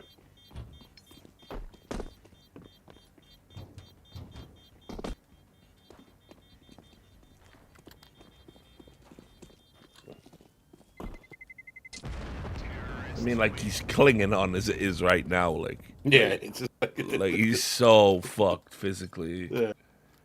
Like, good. Can you still trust the fucking number they give for his weight? Like, what is it, like 260 or something? Like, Yeah, it was like 250, I think.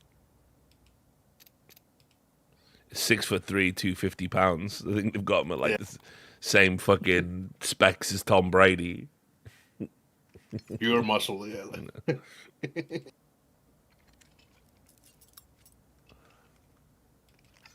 Oh, 230. Even someone said, could it be? Yeah, maybe. I need to double check.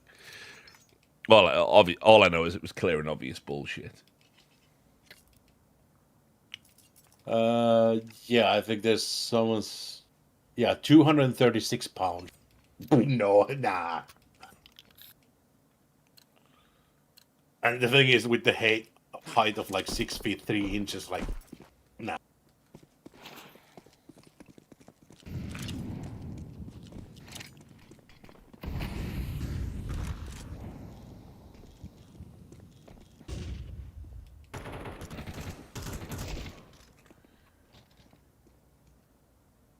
You know, if you consider like second season Sopranos, James Gandolfini is 280.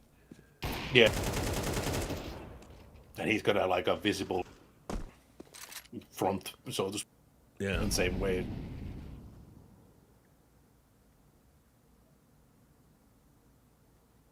And yeah, because if you see Trump from the side profile, he's a bit of a leaning in the forward, meaning that there's a bit more in the front.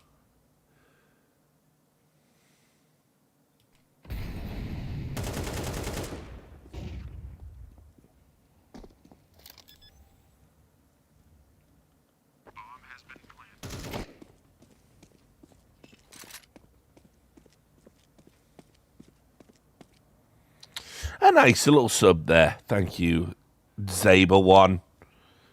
A little sub with a Banks. Love that. Love that for us. It's been a slow day today. We've had one ban. Everyone's already got major fatigue.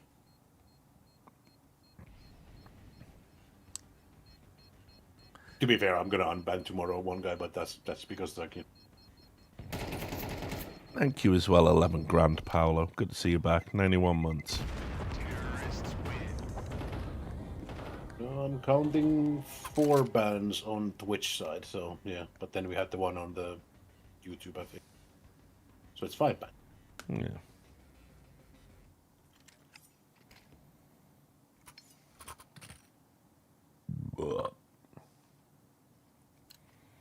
And Nicot as well. Thanks for the 4 months. Yeah, I do have some super duper long term subs. I'd be interested to see what percentage are actually up there, but you know, a lot of the guys. I mean, like I've got a bunch of 100+ months. I mean, like 128, 132. There's 108 there for Mr. Bus Nuts. So I'm trying to think what the fuck was my number like. Audience, It was around. audience might not be the biggest, but it's loyal, dude. We're a bunch of ride or die motherfuckers around here. I think there's a lot of people who are like the regulars that are hitting that 100 at least, because that would be then. Yeah, definitely. Griff's next project is to create some extra tiers on the Twitch sub badge, because I'm starting to see more and more of the super pogs pop up. Thanks, Paco Taco. Good to see you back too. Appreciate the 10 gifted. Yep, ride or die. That's how we roll.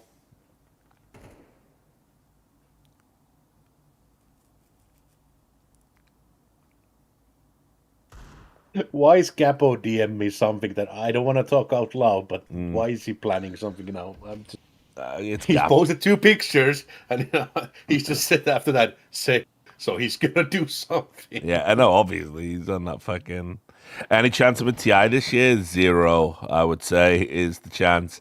First of all, I think most people have been approached already by now, because the qualifiers are underway, right? Second of all, it's in China. Third of all, Valve make the bulk of the decisions there. So, you know, probably can't get a TI. I don't know if I'll ever get one under my belt. It's fine. You know, it is what it is, but I appreciate it. Cheers, Lossie and Fulpino, for your subs as well. And T. Chesterfield, good to see you back with the 5 gifted. Nice. Today is 1 year sober. I think you blocked me again on Twitter. Yep. I'll probably help me with sobriety. There you go. Godspeed. Best thing you'll ever do. So the losses don't, sub that he gave is basically kind of random because he's a bit of an airplane freak and he just randomly gave it to an Airbus freak. Ah, right. I see. Okay. So I don't know, Lossie. Maybe you should put the lottery in. If this goes 2-0, I actually have time to play a game tonight. Like, sorry to get to sound like Jigsaw, but I haven't played a game for like a week now. I don't know what to do. Yeah. Thank you, Vaughn497, for the 5 gifted. I do appreciate that. You've managed to resub the great Mosquito Crucifixion. He'll be very happy about that when he turns up. One of the greatest names in the collective. Oh, no, now Gapos. Oh, no, Gapo. I haven't had time to review all of the memes. I think it's a damn shame that you aren't invited to more fun to listen to than a lot of folks. Yeah, I appreciate that. You know, I tried, if I'm being honest with you, Floki, I tried to, push the Valahia desks in a more CS direction. So, we're vibing, we're having fun, we're having fun. We create, also because a broadcast has a tendency to run longer, I like to do this, and it's very much in the style of everyone's humor. I like try and create these running jokes. Like we had this running joke just one day where it was all about Kung Fu Panda, where every analogy someone made about Dota, you had to link it back to Kung Fu Panda in some way. And so we just kept endlessly saying on the desk. Reminds me of that scene, I don't know if you've seen it, but this movie, Kung Fu Panda, when Tai Lung, that was like me, Kezu, and Jenkins. We were fucking cracking up doing that. And at home, no one even knows like why we're doing that. So it's just really funny. Appreciate you, Wellesley. Love the 69 months. Nice. And Carryox and non-native. Thoughts on Plymouth Gulf Fest? That sounds dangerous. That has to be some kind of a call. Somebody sent me a video yesterday of it was a seagull stealing a chip on camera at the Formula One. It went right into the rich area where everyone's dining, and then that is an expensive chip, by the way, because they do cost something like probably 20. Probably 20 is not enough. Like, it's ridiculous prices on their one food. Yeah, exactly, dude. Like, one chip is probably about $10. I'd be absolutely fucking seething if I'd got into the rich restaurant area in a fucking Formula One and a seagull stole fucking half my dinner. Fuck that.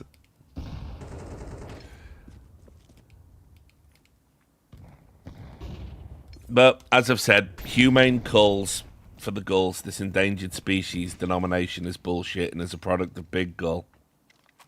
By the way, have you seen, do you want to know what you know how like there's horrible things happening on the internet and then there's like the quirky things happening on the internet? Thanks for the sub, Iron Penguin. Okay, so here's the quirky thing that's happening right now. Some chick posted this, like the most generic thought about the series House ever had. She posted, late to the party, but I've started watching season 1 of House. Same narrative every episode. Patient has mysterious illness. Hugh Laurie House gets diagnosis wrong. Patient nearly dies. Hugh Laurie gets diagnosis wrong again. Gets threatened with being fired. Patient nearly dies again. Hugh Laurie has last minute left field idea. Gets diagnosis right. Doesn't get fired. 8 seasons of this. Yes, ma'am. Correct. Yes, 8 seasons of this. And so Hugh Laurie replied and basically burnt her and said, we tried some episodes where the patient died. Audience didn't like them. We tried some episodes where House was right first time. They were only 6 minutes long. Network didn't like them. And I thought that was funny. Anyway, this bitch has now wrote an article going, my fight with Hugh Laurie and what I learned about the internet and celebrities. She's just published it over on Unheard. It's like, let it go, lady. You had 15 Yeah, minutes. it's just People were like replying to fucking Hugh, going, "It's a bit much in it, like to get upset over like a 12-year-old TV show," and people saying it's a bit formulaic. Like they're playing the rule, you know. You've got to take the abuse from the losers, the people that didn't create anything. You got to take the abuse from them. If you clap back, you're the asshole, not them. Like fucking the dumbest rule ever. Oh, nice. What a mad question that is from Shimshon. That's just something to ask, I guess. Just totally your business.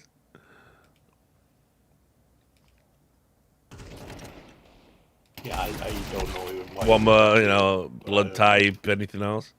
Thank Wilt Sumeister for the 15. Appreciate it.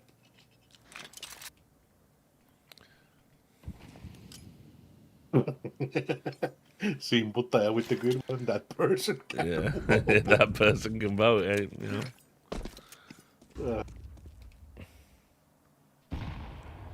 Have I watched House before? Of course. House is objectively formulaic TV. It's objectively simple. It definitely derails before it ends. But it's a clever premise, well executed. It's for primetime television, essentially. It's not prestige TV to me, but it's good, bad television. You know? I can watch an episode of House, love it, enjoy it. I can, you know, yeah. You don't need to be invested into it, so have it. Yeah, exactly. Like, people are. It always blew me away how, like, people were like, wow, Hugh Laurie totally nailed the American accent. He's so good. He's just, like, walking around going, don't fuck with me, you joke. I'm Dr. House, don't you know, you joke? And it's just like, what? People think this is good. It's hardly Dominic West in the fucking Wire, is it? Like. But, Hugh Laurie's an institution over here in Britain. You know, him and Stephen Fry they were like one of the go-to comedy duos, in that 80s era of comedy when we were moving on from, more traditional stuff like Morecambe and Wise and the two Ronnies. A little bit of Fry and Laurie was great TV.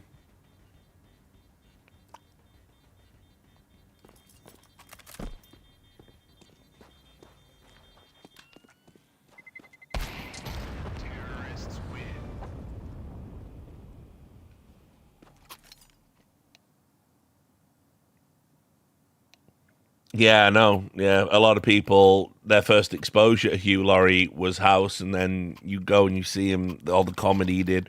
Obviously, he was a regular on Blackadder. Yeah, just like it probably is a bit of a whiplash in that sense that we just. Yeah, because obviously in Blackadder the Third, that's where he plays the prince, right? It's Prince George or whatever. Oh, I have returned. No, how's everything? Are you good? Doctor come and, You come back just we were talking about Blackadder. We were going to get in a Blackadder. You see, that's why, no. It doesn't matter, though. It's good to have you back. No, keep going. You can educate me, too, dude. No, it's actually a perfect time because I have to ditch for you to play some mates. Oh, here it is. Late Night Gamers. It's all coming out. Blackadder's a British comedy. Very popular one. I see. Thank God that guy's gone anyways. I fucking hate this way he talks. I know. Dude, finished, dude. What are you going to do? I know. Allegedly. I mean, yeah, definitely just an orc. Or a Kai. Yeah, can't fool us. Yeah, exactly, dude. Fucking one of Saruman's last. You know, apparently one of the main language that Elvish was like based on in terms of its like grammatical or something, I don't know exactly, but like was Finnish. Yeah, like, yeah. Tolkien used Finnish, which was pretty cool. Tolkien lore. Yeah, he just had insane, powerful autism, like just, oh yeah, insane. Like, hey, I want to write a book about this made-up world, but first, like, just to make it authentic, I'm going to construct 36 languages. he's basically like the dwarf fortress of fantasy writing. Like, I'm just gonna generate a whole world. Like, Well, you know it's mental. You don't have to Like, do that, dude. Bro, even the fact that they're like each Hobbit family in Hobbiton has a family tree that goes back millennia. I know. Like, what it doesn't have to be that deep, but it does. It had to be for him. Yeah. But and the mad thing What's is, the point in telling the story of Bilbo Baggins if you can't then tell the story of every single Hobbit in Hobbiton if you want to? Yeah, it's like, will you be putting any of that in the book? Oh no, that's just up in my attic. I need to know that. I might put a family tree in an appendix, maybe. But yeah, even a lot of them were sent out in the letters. Yeah, like after he died, I'm sure you know, but for the people who don't, like Christopher Tolkien, his son, did like a sort of like a call to arms almost of like, if you've ever received a letter from my dad, can you like copy it and send it to us so we can try to put this whole thing together? And there's just tens of thousands. Like he would just write back to everyone. What Christopher did, I mean, the reason, now you've got the enshittification of everything related to Tolkien is he was the last guy like really curating, his father's work. And then obviously, like, I think as soon as he croaked, that's when Rings of Power and stuff like that happens. Oh, yeah. But, I mean, like, he obviously carried on the torch in terms of writing as well. The books aren't great, but they were just like history books about a made-up place, if you were interested in that. Christopher wrote a ton of them. Kind of like what happened with Frank Herbert and his son as well. His son tried to continue, but obviously... Yeah, that one. They weren't history books; they were fiction books, and they were terrible. But it is. Which books were those? So let me get it right. So it's Dune, Dune Messiah, Children of Dune, so the Emperor of Dune. Gotcha. Heretics of Dune, Chapter House Dune. I think that's the order, right? So after every Frank Herbert died after Chapter House Dune, and then. Basically his son continued and started writing like, Bumbleclots of Dune. Just like it was just like of Dune, like every book of Dune. The Sandworms of Dune. That time Canadians went to Dune. These books just stink. Right. Yeah. But I mean, still trying to keep his father's legacy alive, which is, like power to you and all that, but I like what Christopher Tolkien did though, with like he wasn't like adding to the universe. Like he wasn't like creating more of the universe. A little bit here and there, he would give his like opinions if it was if it was up in the air. He would say, "Well, I think my dad would have done this." Yeah, and that's about the extent of the input he would have. And that's all it needs. And that's fine. Yeah, exactly. Yeah, exactly. There's nothing wrong with that. Yeah. It's when like if he started writing like a book about what happened in the East, in Rune or whatever. That's when I'd be like, all right, let's too far. But all good. It was perfect. I love it. I mean, I was super into it. Obviously, when I was a kid. I mean, I read all of the additional stuff. I've still got look, hang on 1 second. I'm getting all the books out today. I've got some of the OG books left. So I got like a limited edition. It's a limited edition version of Lord of the Rings that they only made like 3,000 of, and that's got all the that's got all the appendixes in the back. And what's this fucking thing? Yeah, here you go. This is something. Right. A Tolkien Bestiary by David Day. I can tell straight away. The illustrations are by the great Ian Miller. And yeah, look, it's just a list of all of the things, the flora and fauna of Middle-earth. Fucking insane, isn't it? Yeah, like, bro, it's like this book is like, it's an encyclopedia for something that doesn't exist. Like, what? Yeah. Like, why? Why people that don't know like Tolkien or like the full like Middle Earth lore, like it's insane when you think about from where the story started in the First Age. Also, sorry, even saying the story started in the First Age is wrong. Like there's a pre-First Age where the world is created, and then that alone is a book of its own. Like, look at this. And then the first stage happens, and then like, yeah, sorry. go ahead. No. The entry for bats. Okay. Of the many creatures that Melkor, the dark enemy, bred in darkness from the birds and beasts of Middle-earth, the blood-sucking bats was one. No story tells whether they were made from bird or beast, but they were always known to be servants of evil. The lusts and habits of the bat were well suited for evil purposes, and tales tell how even the mightiest of Melkor's servants used the bat shape in times of need. Such was the form of Thuringwethel, the vampire woman of secret shadow, and Sauron himself changed into a great wide winged bat when he fled after the fall of Tol in Galthoth. The Red Book of Westmarch also tells how at the Battle of Five Armies in the Third Age of Sun, black storm clouds of bats advanced in open war with legions of orcs and wolves to battle against the armies of men, elves, and dwarves. Now, to me, right, you haven't even got round to describing what a bat is. But you've told me all of that. This book's mental. And it's got an entry like that for every single thing that walked, slithered, or crawled in his stories. Yeah, it's just completely. It's so awesome. It's just so fucking cool. Just actually insane that he did it. But yeah, I've got all of them. I've got like the maps of Middle Earth, all the great battles of Middle Earth. I've got all of that stuff for some reason.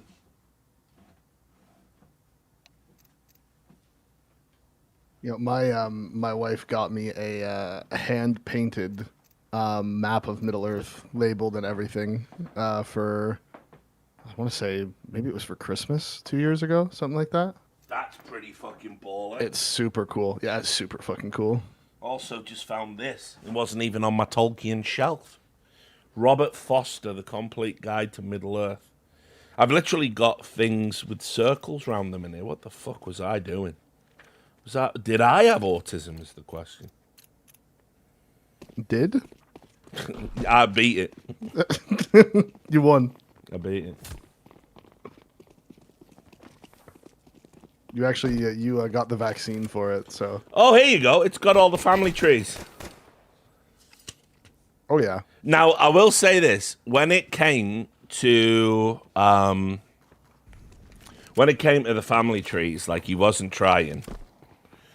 Like, for instance, right? The Haladin, okay? If you know about the Haladin. Yep. Right?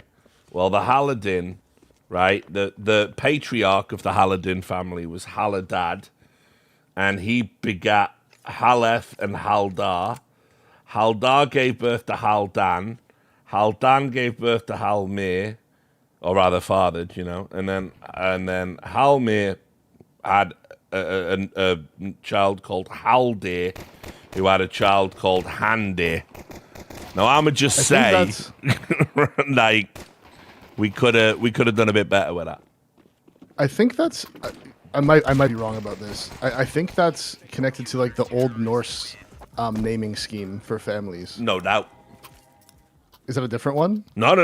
It's also very biblical. You know, everyone knows, like, if you've ever fucking read the Bible, the Old Testament, there's like just there'll be pages, begat, and all the names are the same. But, and he's a professor in these things. I have no doubt the naming conventions are correct. This is not very good for a book, is it? No, and you know the other thing too, as I say, is he wasn't the most entertaining writer. No, definitely to say not. the least. Like No. he didn't write for the sake of entertaining the reader. Definitely not. It's he was just writing whatever he was thinking. I've always maintained, whenever you talk about great film adaptations from books, Lord of the Rings has to be up there. Because obviously for me it's number one, but all good. Because it strips out so much of the garbage, and people that watch the film first, which is crazy to me to think about. There's a generation of people like that, but it's true. People who watch the film first and then read the books. I mean, yeah, okay, right. No need to make me feel ancient because I watched them in the cinema with my girlfriend. Like, so, you know. I was literally a baby. Just no, remember that's that. fine, Davey. I love that. It doesn't make me uncomfortable at all. Yep. But anyway, people aren't expecting the Tom Bombadil chapter when they pick up the old Lord of the Rings. Nobody. Yeah. It's just an entire chapter of some fucking retarded but all-powerful being singing for about 10 pages, and they're like, My favorite's the full page dedicated to how the grass looks on the hills. yeah. How the grass moves and how it looks and the colors of the grass and Yeah. yeah. But that's just what he was thinking. He just wrote down whatever he was thinking about it. If he was imagining these rolling hills and how he looked at the grass, that's what was going down on the paper. That's just how that's how it was.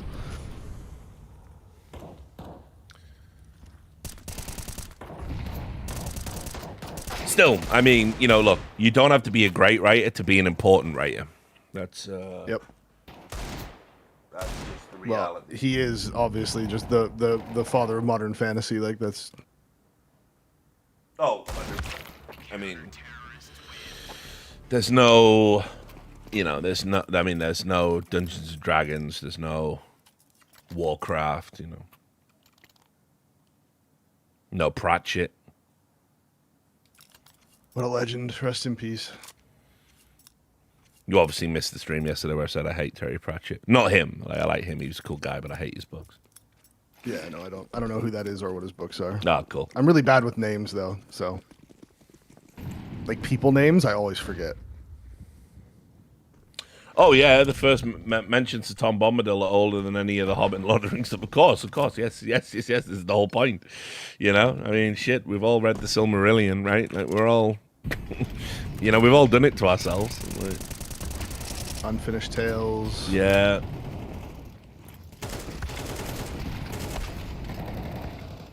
Would it be off base for me to say GRRM is a better storyteller, but Tolkien is a much better world builder? I don't think that's a terrible take. I mean, Tolkien's world probably feels so much more fleshed out because there's so much more of it. I think George R.R. Martin's done a pretty decent job of world building too, and I find his world to be less tedious to hear about. Like, like the Tolkien stuff is fucking crazy. Like Davey says, a story that runs generations, that doesn't even start in the first age, that there's a whole prehistory you sort of have to know about as well. That's just mental illness. That's not good storytelling. He started to tell a story about a third age and then realized, well, there must be things before this. So what was before this? I guess I need to come up with that. And he went all the way back to and then he connected his belief in Christianity to the world he had created and created a whole middle ground in between, but he couldn't actually it couldn't actually be the creation myth because he's not better than God, right? So he has to change it, and it's just totally mentally ill, just the most weaponized autism of his age. Yeah, no doubt, man. But yeah, I mean, like George R.R. Martin, I don't think he's a particularly great writer either, for being real with y'all. Dude, fuck that fat retard. I hate that motherfucker. That's insane. That's fuck that guy. Insane thing to say. Why? He's a piece of shit. Why? Because he doesn't fucking write. He pretends he's writing. He doesn't. He's full of shit. He's never finishing those fucking books before he dies. And the show got completely ruined because I don't even know what the reasoning for him I don't know if it was like an ego thing. He wanted the show to be shit so his book could be better, that he's never going to finish, by the way. Fuck him. Fuck that fat retard. He ruined the whole show and he's not going to finish the books either. And he's a piece of shit. This is berserk. This is so unreasonable. Nah. It's not. It's definitely not on him. That's he reasonable. He said he wrote down all the storylines on a post-it note and gave it to them, and they they fucked it all up. They didn't follow them. Yeah, I bet he wrote all those fucking shit on that. Gave it to him in a post-it note. Grow up, fucking post-it. I mean, I'm note. saying post-it note. It was probably longer than a post-it note. Yeah, I think that he is fucking full of shit. I think Someone even if he in the chat says RR stands for retard. You're goddamn right it does. Oh wow, that one. Yeah, that's so fucking true. This is crazy levels of hate, bro. Yeah, fuck that guy. Fuck that guy for life. Not much longer. Yikes. When you're that old and that heavy, you're going, but fuck that guy. Yikes. Oh, God, never. And there's lots of things I joke about, but this is something I'm truly No. passionate about. Listen, I can tell when you're being serious. I know this is real. You can tell it's real. That's unbelievable. I mean, for me, I just feel like if I had people saying to me, you know, like, finish the book, and I was like, I'm working on it. My TV show pops off. All of a sudden, I'm like the coolest hip writer, and I can go, just tell everyone. Yeah, we get to it, go bro. fuck He's yourself. fucking banging hot bitches instead of finishing his book. Yeah, we Yeah. get it. Sure. I fuck him for that. Like he owes it to you. He absolutely does. Yeah. He owes me so many hundreds of hours of my time. He owes me. That's a great gifted sub. There's old George R. farting. Oh my God. Probably some fetish account. Thanks, Ghoul. That's just mental. Yeah, he definitely doesn't owe it to you, but I mean, whatever. He does. He owes it to me personally. And I hate him.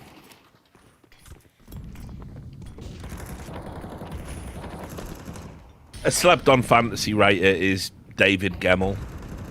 I was always kind of hoping that people were going to start delving and adapting his stuff. He's dead. He died at his typewriter, like all good writers do.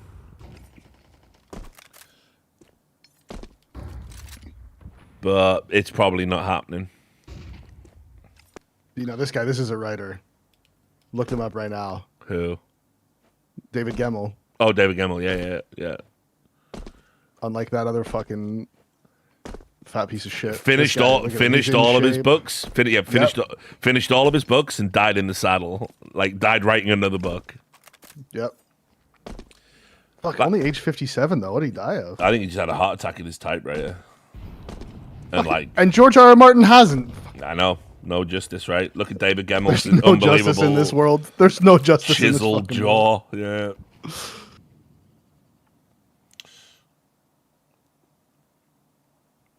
Yeah, he was even get this. He was even publishing books after he died. He had so many lying around. Just to see ya. And just to see ya.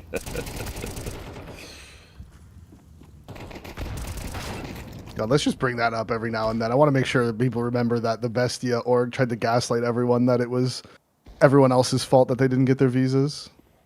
Yeah, look at this, right? What a time. He felt ill in mid-2006 when he was in Alaska. So they took him to the hospital and they were like, David, you need a quadruple heart bypass. So it's the big one. Fuck it. All of the chambers clogged up. He had the surgery and they said, listen, within 2 days, they let him return home. And he said he must resume work on his latest novel. And then in the summer of that year, 4 days before his 58th birthday, his wife came into the room and found him slumped over the computer. Well, if George R. R. Martin had half that work ethic, that would have happened to him by now, too, so. What a legend, though. Like 2 days after a quadruple bypass, just straight back to the typewriter. Yeah, loves it. I mean, he was pretty prolific. I mean, I remember because his stuff's not like it's not deep or great or anything. It's just simple stories told well, told effectively. He did some good stuff. He did some interesting stuff. He did a fictional adaptation of Alexander the Great's life and why Alexander the Great died. But it also involves Alexander the Great going through a fucking wormhole into an alternate Greece where all of the Greek mythological monsters are real. Right? That's a cool concept. Yeah, it was called Dark Prince. It was a sequel to Lion of Macedon. And I loved those books as a kid. I loved those books as a teenager. Yeah, that is cool. That's a cool concept. So he did that. He had a fictional one which started with like legend and built on.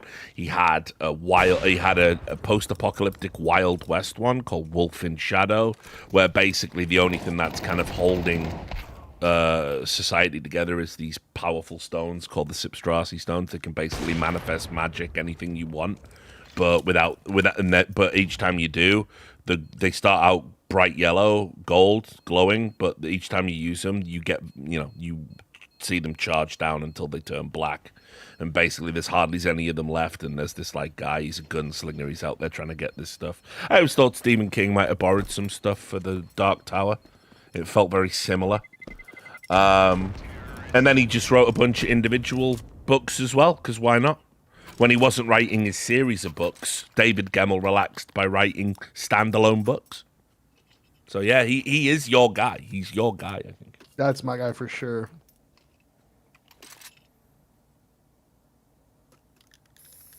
Let's see how many. We're talking about books now. Anders, yeah, Anders, what do you Gemmell. think about George R.R. Martin?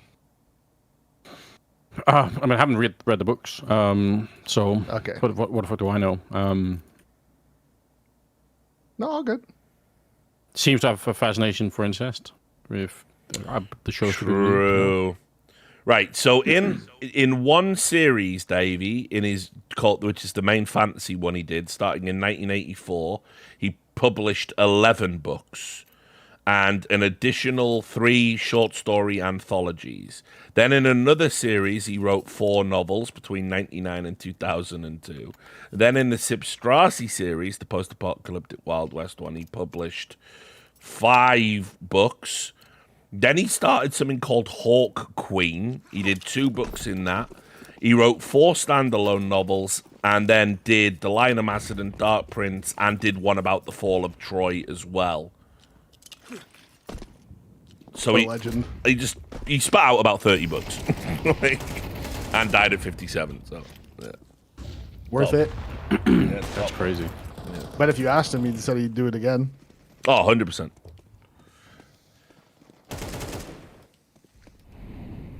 Yeah, Stephen King's the only writer I've seen who's like probably more prolific, because Stephen King's he's got the tism as well. He's like always writing.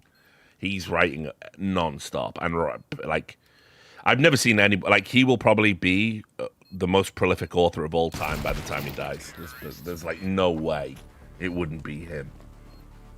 Like, isn't he on like 60 published books now or something, Landers? Probably. I feel like for whenever the stats brought up, it's like whenever you look at like the top selling whatever authors, kind of like Stephen King's always like he's always there. Made a fortune. I haven't read the books, but I don't even know if the book is called the same thing. But have you guys watched the show called The Outsider? It's based on like a Stephen King thing. I have seen it. Funnily enough, I rewatched it recently. I actually really enjoyed that show. I actually thought it was really I really liked the acting. I really liked like the whole vibe of the show. I thought it was really interesting. Yeah, it's actually kind of slept on. Yeah.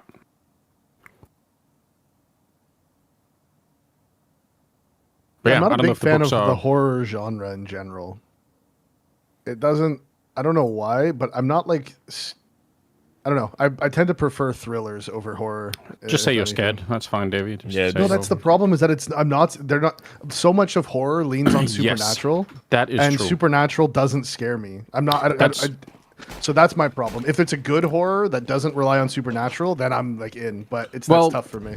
That I think is really valid criticism. It's true. There's so much horror stuff that is just so boring. Like, as in, like they just don't scratch the itch of like this is scary, or it's jump scare related, right? So it's just like that's not horror, is it? Like it's just a dumb trick. Like, yeah.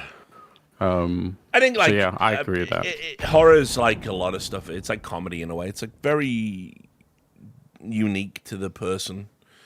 You know, like things that you find like genuinely scary are gonna like differ quite extremely from player to player. Yeah, I guess that player to player, person to person. I'm like looking at the CS screen. We're not all players of CS. We are people, of course. I enjoyed. There's a movie called. That's GG. There's a movie called The Ritual that I really enjoyed. Fantastic as well. Good pull. These are both good pulls, Anders. You have good taste. Well, sometimes I go on like binges where all I try to find are like horror movies, but the problem with keeping up with those binges is that you watch so much terrible shit along the way. Like it's actually fucking dreadful, you know. But finding like the right kind of vibe, I think, is awesome. Like it's a great feeling. I mean, like, I know Backrooms is out right now, and a lot of people are talking about that one.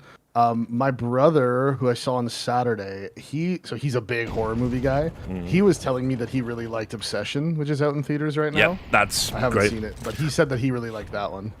We're just look the past however many years, courtesy of the great A24, we've just been in a renaissance for horror, man. It's just been low budget horror movies coming out every couple of months, absolutely smashing it, smashing their budget.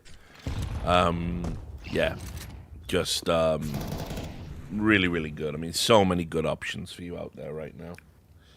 Shame you're not a horror fan, Davey, because we are living in a fucking great time. My buddy from high school, he's trying to be a Hollywood writer, director, whatever the whole thing. He's worked as a producer on Survivor and like a bunch of other shows and stuff. But he made a movie that. Yeah, I think you told me about this last time. Yeah, it got pretty critically acclaimed in all like he did like a world tour of like movie festivals. I looked it up. It had an IMDb page as well. I remember you telling me the title. It's 5.7 out of 10 on IMDb, which obviously I know that with horror movies, this is like it's comedy, sci-fi, horror, so it's like a mix of whatever. But it does have Lloyd Kaufman in it, which is sick for people. For people that like that whole trauma series. That's apparently a pretty big deal. I thought it was fun. I thought it was, but again, it's not really my genre in general. But I know a lot of people really liked it. Yeah, you should. I don't know. You might fuck with The Outsider, Davey. It is. I'm gonna watch it. It's a bit more. It is a bit more on the suspense side than pure horror because the first few episodes, it's about a really horrific child murder. And the first few episodes are essentially set up like a police procedural in the sense that they have unbelievable amounts of evidence. They've got eyewitness testimony. They've got fucking DNA, fingerprints. Everything. They've got everything. Video. They've got a coherent timeline of it happening. He's also the main suspect is also the baseball coach, so he's around the children. So you would have access, you would have motive potentially. It's a slam dunk, but here's the problem: he claims he wasn't there, and he's on video in another state, in another time, at the exact time that the murders happened. It would be physically impossible for him to occupy the space, and he hires a PR firm to essentially leak that publicly, so now no one's got no confidence in the case. I won't say too much more, but as a premise, it was a fucking noodle scratcher right from the get-go. Yeah. That's what my brother told me, was that it's like, he said that it's, the word he used is wacky. Like, it's very wacky from beginning to end. Like, it's just like, it's all like, what's going on? Yeah, I mean, yeah. I think the acting is really. I think I really enjoyed most of the actors. Jason Bateman as the main suspect as well. So, Ooh. Yeah. Obviously, when he was moving away from Arrested Development and wanting to get into dramatic roles, he took this dramatic role on, and he is the main suspect, the town's baseball coach. So. Yep, you will. I mean, put it this way: because it's Stephen King, it is going to go to that Kingian place, right? Yeah, people know what I'm talking about. If you know Stephen King, you will always arrive at this point where it's a bit too much, right? That's just Stephen King, and you probably won't be satisfied with the ending either. But if this had been like a spin-off from the X-Files or something like that, everyone would have loved this shit. It just kind of true. It just kind of didn't have the branding because it was like one of Stephen King's lesser works. But The Obsession? Oh no! Still talking about The Outsider. Oh, The Outsider. Yeah, my brain broke. Sorry. Yeah. So definitely, definitely give it a go if you're at a loose end. You want a TV series. Yeah. I think it's a real art to watch something that is great but has a bad ending and just try to disconnect those two things, because endings are always going to be hard. Like in TV shows, which we know it's almost impossible, but like I don't mind watching like a great TV show and then saying like the end sucked, but who cares, like the rest is cool. And the same with like movies to an extent. Like it can obviously ruin the whole experience, but sometimes I'm just like, oh, it's fine, who cares. Like they didn't find like the most satisfying ending, but the rest of it is fine. Well, isn't that a common criticism of Stephen King too? Like, yes. Yeah. Is that if he's so great at premises, if he could just hire someone to write the endings for him, it'd be like the best shit ever. Well, yeah, this is the problem. It's like Stephen King creates these worlds and then he never wants to leave. And it's like, okay. yeah. So sometimes he has my criticism with him, and it is connected to the endings. He overwrites. He just overwrites. He just piles on all this extra stuff, these extra scenes that you don't need, and another common trait of like a Stephen King novel is like to have a side story with a B character that isn't linked in any way to the main story. That's just in there for the purposes of world building, which will usually be cut off abruptly when the A story and the B story intersect. So, for instance, you might learn all of this stuff about like a delivery fucking driver, and the delivery driver's a secret bad guy, and he killed a kid in the 70s and covered it up, and the body's buried under his basement, and then a vampire swoops in and eats him, and you never hear from him again, and that dead kid is unresolved because really, it was about story A, not story B. So yeah, he does shit like that all the time. He's the same fucking shit that happened in Game of Thrones, then, where they give you all these potential storylines and none of them matter. Well, no, that was just bad writing. Awesome. That was just like they just literally forgot to wrap up certain storylines. But listen, I'll say it did end terribly. But let's also be real. Even when the show was considered to still be peak, like season 4 in, people are teleporting everywhere. The timelines are all fucked up. Like. Yeah, the writers got lazy for sure. Yeah. They stopped caring. Like in the early seasons, it was like, okay, we have to go from like, somewhere down south all the way up to the wall. It's going to take a whole season to get there, right? Like that, and that just makes sense. And then especially by season 7, it was like, and we're here now. Yeah, I was like, oh, We're at the wall. Right. Like, all right. I still haven't seen the last season of Game of Thrones yet. Yeah, I wouldn't. Well, you might be the luckiest man, and there are people out there that would love to like clone your brain. Like if we had the eternal sunshine of the spotless mind tech, people would love to be you.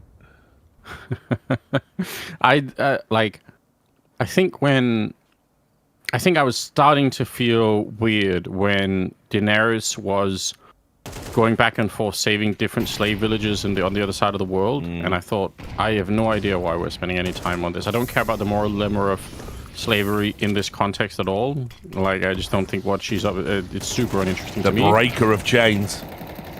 Yeah, it's like I wish you could just kind of move on from this position and go do something. Like that's obviously the core thing here, which is that you're supposed to take your dragons and go back and claim your. It was the Dornish when it died.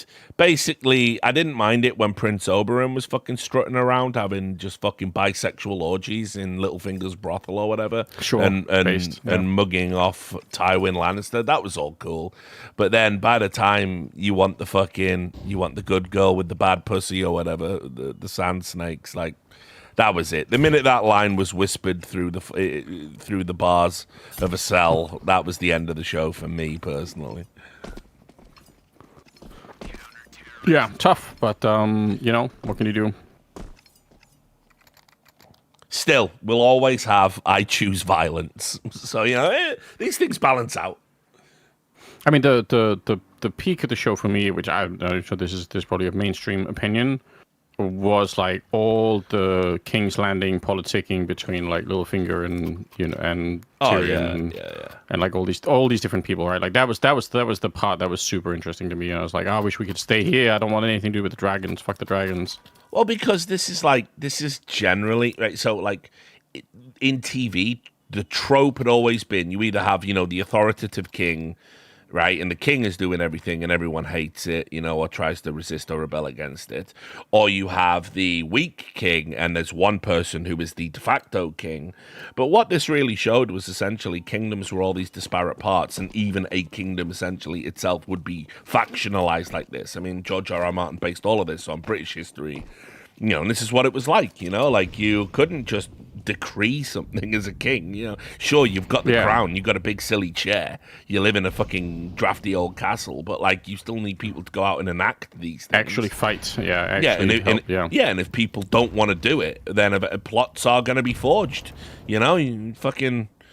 The important, this is all again like it was the first ever medieval TV show I think I'd seen on TV where it was like a cupbearer as a matter of course in a kingdom, because yes, of course, not for servitude, but obviously because you don't want anyone else handling your drinks. Yeah, sure. You need a good little someone you can trust all of this stuff. Well, It went into a lot of like really cool details, and that's what everybody loved in the first 3 seasons. The politicking.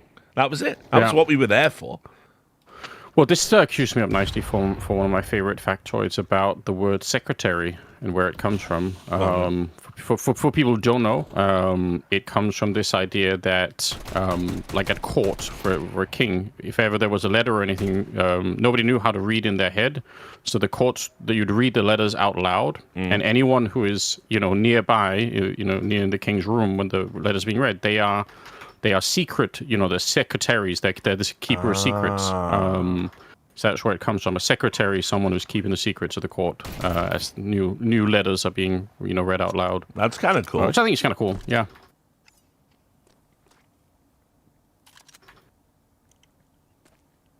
Yeah, the invention of reading in your own head is like as far as I know, it's like a female writer thing.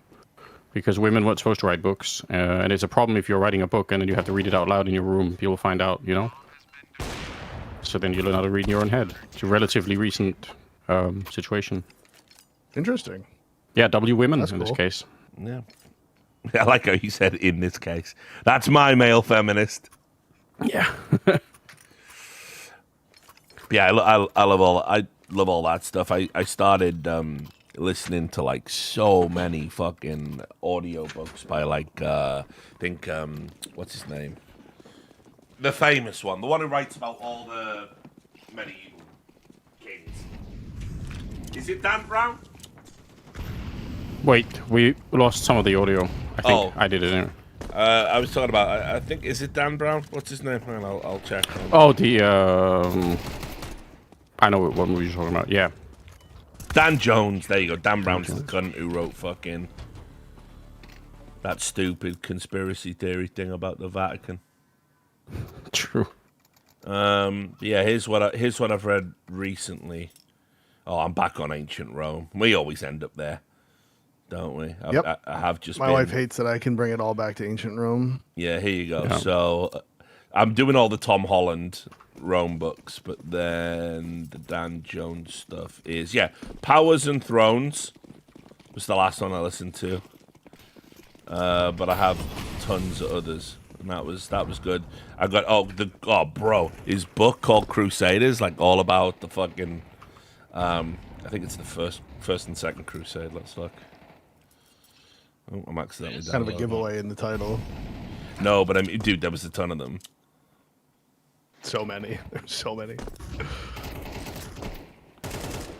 Yeah, here it is. Oh, maybe he just... Yeah, here we are. Right. From the preaching of the First Crusade by Pope Urban II in 1095 to the loss of the last Crusader outpost... Yeah, he has gone deep on it, of course he has. To the loss of the last Crusader outpost in the Levant in 1302 to 03. And from the taking of Jerusalem from the Fatimids in 1099 to the fall of the Acre of Acre to the Mamluks in 1291, Crusaders tells a tale soaked in Islamic, Christian, and Jewish blood, peopled by extraordinary characters and characterized by both low ambition and high principle. Hey, fucking bang, dude! There was loads of cool shit in there. And, I don't always listen to stuff about the Crusades or the medieval time period, but that was absolutely... That one slaps. All right. I don't think I know much of anything about that. But maybe now I can get into it. Yeah, dude, for real. Like, he's really good at telling, those kind of stories. It's fucking... So I listen to that, but unfortunately for now, it's Rubicon. It's all about Caesar. I listen to like Lives of the Caesars and Rubicon back to back. So we're back in ancient Rome. We're always there. We're always in ancient Rome. It's always Caesar as well. I have the crossing of the Rubicon tattooed on my arm. For real? Yeah. No shit, you fucking... Well, I have the I have been cast tattooed on my arm. Yeah. Not like It's such a fucking baller fucking story, like the whole thing. It is. It's like I don't give a fuck. Like, don't give a fuck if it's cliche and a bunch of weirdo statue guys on Twitter are all about that. I mean, because it's fucking ancient Rome. Everything they write about themselves is going to be cliche. They fucking invented the cliche. Like, you know what I mean? Like obviously it's going to be.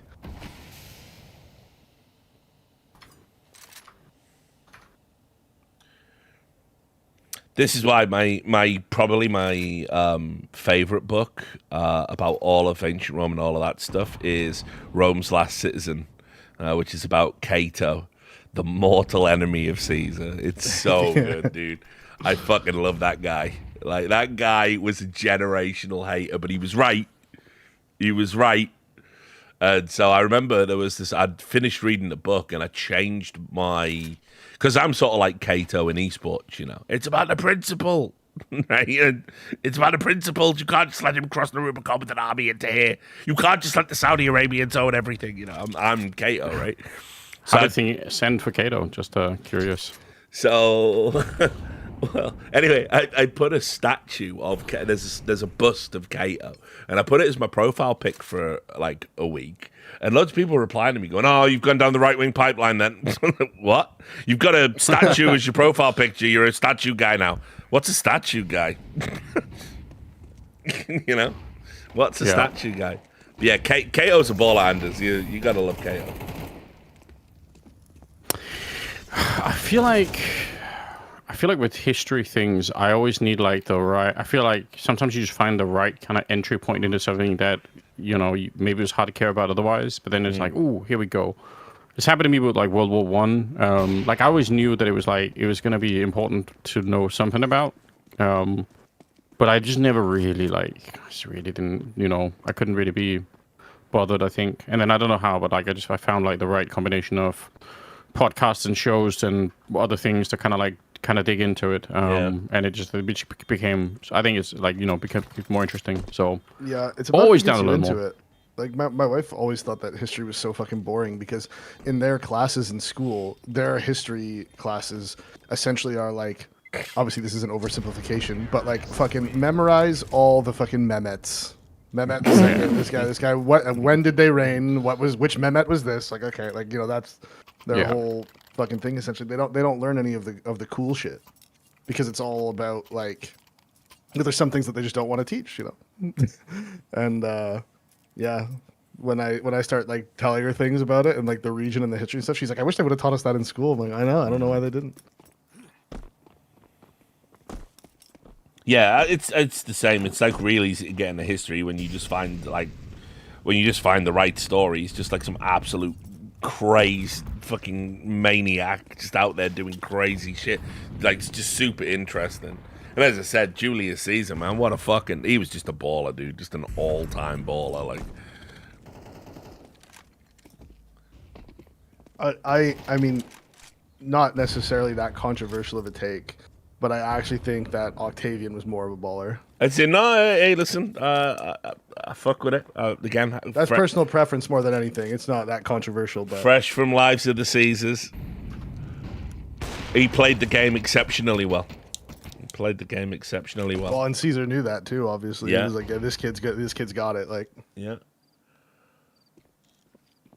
I mean, also though, you see the subtle diplomatic brilliance of Caesar in essentially naming him as an heir to just state, knowing that the kid might have had the groundswell of support and might have, you know, been able to like raise up on him. So, you know, no, I recognize you. You're on here. You know, blah blah blah. It's all gonna be cool. And then, of course, the brilliance of Octavian to say that obviously they were all direct descendants of the fucking founders of Rome, and essentially deify the Caesar bloodline. All cool, all good stuff.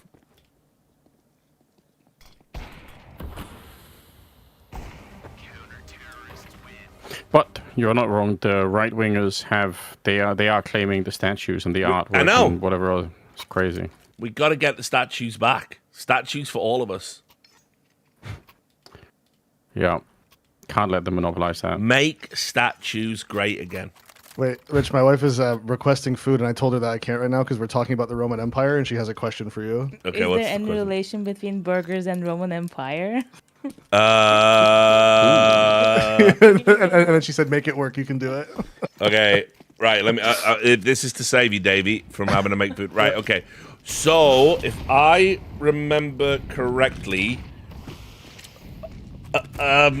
is right. Hold on, this is a tough workshop. This is the hardest thing I've had to do. We're really making your brain work right now. Okay. Right, let me. I'm just gonna look up something in Latin. Okay. Right, let me. I'm nearly there. Okay. So. No, that doesn't work. Oh shit! I thought I was onto something. This is a tragedy. No, it really is. It's a great tragedy. I'm gonna... So hamburgers were created in Hamburg, which is the Holy Roman Empire. Okay, that was my initial thought, to work backwards from like burger and then try and find a word that maybe overlapped with the Roman form. But I tried to be really clever and find something in Latin, because I seem to remember that the word for, because the sandwich wasn't invented until the 18th century, that when Romans used to eat what would later be known as a sandwich after the Earl of Sandwich, right? I thought there was a word that sounded like burger, but it isn't. It was paniculus fartum. So I confused burgers with farts in my brain. Gotcha. So. Well, sorry, Davey. I've let everybody. You failed miserably. I'm going to pick up burgers. All right. What type? Well, beef. No. But I mean, I was going to say hamburger, but which brand? Oh, I don't know. I'll go and find some frozen ones or something. And oh, you make. Well, actually, you know what? No, I'm not even. I'm gonna. No. I'm too lazy to homemade frozen right burgers. I know, that's an outrage. That's a crime. That is a You're crime. a crime. You're a fucking crime. You're a crime. No. Talking about the principles of ancient Rome and the Caesars, and you're fucking getting frozen burgers. I know. What? They're not going to be like that. You're crossing the Rue Burger Con. Fucking. It's been a long day. Rock bottom. Anyway, well, I love you, Davey. Have fun with the burgers. Yes, indeed. He's out. He's left. He's gone. Rue Burger Con was enough for anyone. You killed him. Yeah, Rue Burger Con just killed him. Defeated him in that one moment. It's gonna keep me up at night now. What should I have answered? What was the correct way? To tie the two things together. What about if there was a word for? No. Aumentate.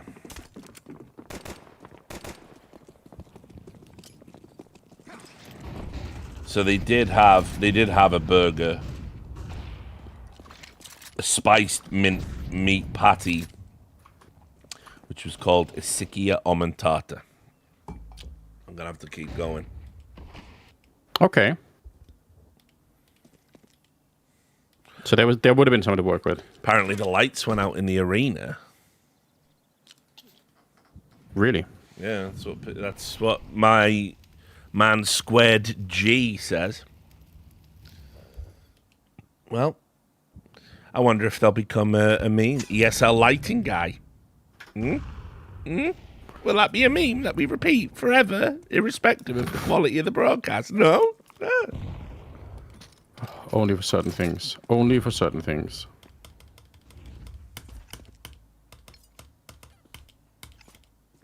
I mean, that's the power of the memes, isn't it, though? They can outlast, like, any reality, really. Yeah. That's what they do.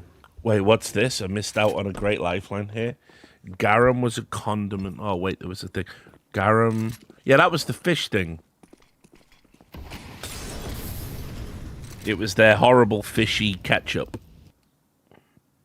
Fishy ketchup. I've seen a YouTube short about it.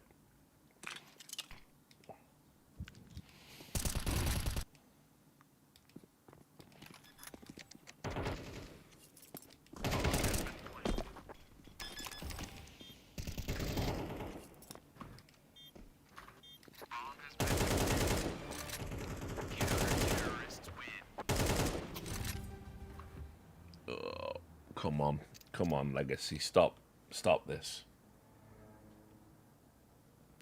Stop the madness. Yeah, Stop the count. Into a tech pause as well, of course. Like, Had to be.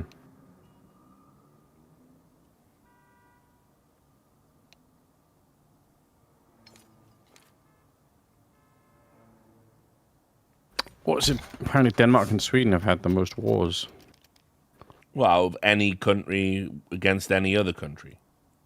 I think that's what somebody said, Broderheim said. Yeah, let's see. War recorded in history against each other. That's all in the past, apparently. We're not doing that anymore. Yeah, well. And apparently Cloudflare is down. That can't be good. No. Right, here you go. List of war. I mean, yeah, you've definitely had a ton of wars, mate. So, on a Wikipedia page that says list of wars between Denmark and Sweden, it's divided into antiquity mythological wars, migration period, Viking Age, Middle Ages, the Kalmar Union, and early modern period. You can't just do a straight list. You have to divide it up. We just love those wars, man. Right. Well, let's add it up as well. Right. Keep these numbers in mind, Anders. Okay. So you were 2-1. Oh no, wait. Let's look at the antiquity ones first. It doesn't say who won in the antiquity wars. Okay. I'm saying that Denmark then. Would you know? Did you know if Dag the Wise, he was Swedish? Do you know if he beat Denmark? Shit. Oh, no, doesn't ring a bell. What about Jorund? I feel like this isn't even the stuff that we teach. They probably only teach us the times we won, to be fair, so maybe All that's right, the problem. Let's right? leave the mythological wars off the table. But here you go. In the migration period, you were out of 3 wars, it was 2-1 to the Danes. Okay. You totally suppressed a slave revolt after you enslaved the Swedes. And you also did a successful raid into Sweden under someone called Othere. Okay. But at the Battle of Bramelere, King Sigurd Ring, in a pact with Estonians, Finns, Russians, Bjarnians, Curonians, the Western Geats, Valkyries, and Berserkers, beat King Harold Wartooth. What? So they brought everybody. It was like everyone against Denmark. That's Literally can't just had really. a fucking square go against you back then, mate. They've just brought everyone to the fucking party. Valkyries aren't even real, but they're literally listed here. That we're not going to count that as a victory. Then that's ridiculous. To be fair, it says you did have some Polish chieftains. Oh, okay. But anyway, okay. Right, but Swedes won that one. Right, now let's go into the Viking Age. Right, Anund Uppsala, you did a raid of Sweden. You won.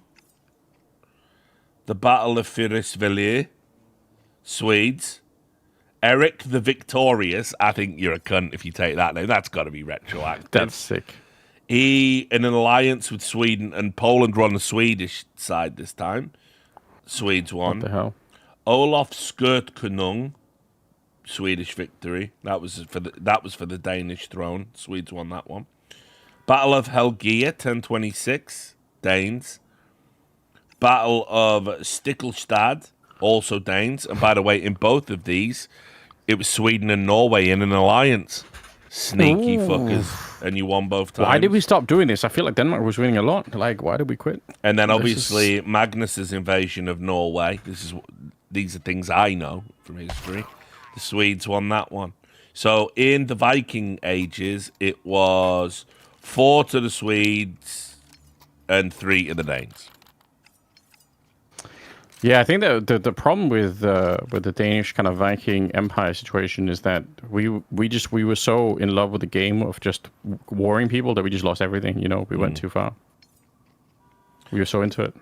If it makes you feel any better, total domination from Denmark in the Middle Ages, pretty much. Like there are 1, 2, 3, 4, 5, 6, 7, 8, 9, 10, 11, 12 wars. in this time between 1152 and 1389. And Danes won 1, 2, 3, 4, 5, 6, 7 of them. All right, then. Pretty good. We had a good run. We had something going on there.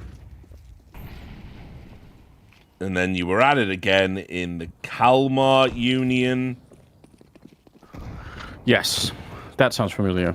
There's literally one here that says it was declared a stalemate. The war took too long. We give up. It was 11 years.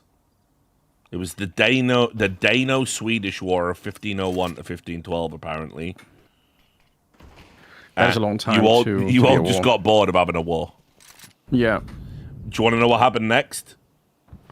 Go on. You declared war the following year. Oh, we missed it. We did miss the war after all. We were like, you know what? You did it for another 8 years. But let's have another one. The Danes won. Of course, yes. The following year, Swedish War of Liberation. 2 more years, the Swedes won that one. Yeah, it is the El Clasico of global conflict. Clasico. It's El Clasico, bro.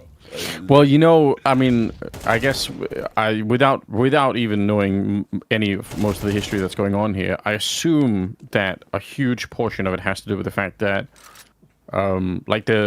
it's such a narrow seaway between Sweden and Denmark, and if you control both sides of that seaway, then you control like all of the shipping going all it's the way. Like the Strait of Hormuz, right? Yes. And I know that for the Danes, when we control both sides of it, we literally have castles with cannons on either side of them, like later on, and that would it'd be almost impossible to pass, right? And then you can tax people, which is great. We love that. That's always been part of Danish culture, apparently, taxing everybody. Well, yeah, and a trend that you continue to this day. Yeah, well, unironically, we stopped fighting the Swedes and then we started taxing ourselves. So, You're a failed people. Yeah, we need to put taxes as 0 and return to war with Sweden. Maybe if I run like a right-wing party in Denmark, that should be the I'd fucking love it if somebody ran on a platform of we're gonna make Denmark great again. The first thing we do on day one is we're invading Sweden. I would love that so much. It's just such a crazy thing to think about now, right? It's just so crazy. Like obviously back then, you just dudes running around with axes. Who gives a fuck? But that would just be so funny. And presumably, like a ton of like inter-clan and family grievances of like, this guy killed my cousin or stuff like that. It's like just crazy. Oh yeah, pure bloodline hatred. Like 10 generations deep. Just for the love of the game, the love of the raid. And that's the thing as well. You don't even take over Sweden. You just like go to their treasury, take all their crowns, and then just fucking come back to a massive parade. Everyone's drinking fisk in the fucking street. Pints of fisk all around. The Tuborg brewery just fucking gives free kegs out to the military. Then like 1 year apiece, and then Sweden's at war again. It's like, exactly. We're back. Yeah, we can't really have that anymore, though. That's the problem, I know, dude. It's like I said, man. All the best guys from the Nordics died on the fucking longboats. That's a sad reality. Just a bunch of pussified countries now. Yeah, we it's like a fever. We just burn it all out early on. I'll still take Denmark over Sweden any fucking day.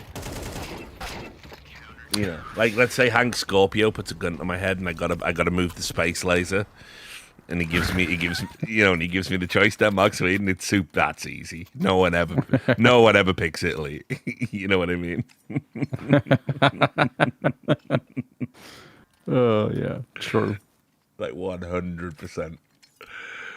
Because the Danes and the Brits, we have similar humor. Like Swedes I find them strange. They're strange people. Yeah, that's a weird. I've never figured out how the Danish-English humor connection is. It's got to be going back to the Vikings, man. When you settled over here, you must have took some of our shit back with you. You know, It's possible, yeah. I mean, I think it's something like 30% of English is essentially Danish. Like, and you can recognize the words as well. Like, it's just like that we spent so much time traveling across, raiding the villages on the shoreline or whatever. Yeah, that's maybe it is it. But it is, and the problem is as well, like, you know, because the other thing you could have thought is that nearby would have been like German humor, but German humor is incomprehensible. yeah. Like, I mean, yeah, undetectable a lot of the time, let alone undetectable. let alone I remember I used comprehensible. to. This used to be on like, because back in the day, like maybe it still is, but like nobody's watching TV anymore. But there'd be like channels where like sometimes they'd show like German TV like suddenly in the middle of the day or whatever. I don't know why that was happening, but it did happen in Denmark. And some of it was like you'd see like there's a guy sitting at a bus stop, and then there would be like you know, like a bill, like a Deutschmark or like a Euro bill or something next to him. And then he'd try to pick it up, but then there was a string attached to it and they'd pull it away.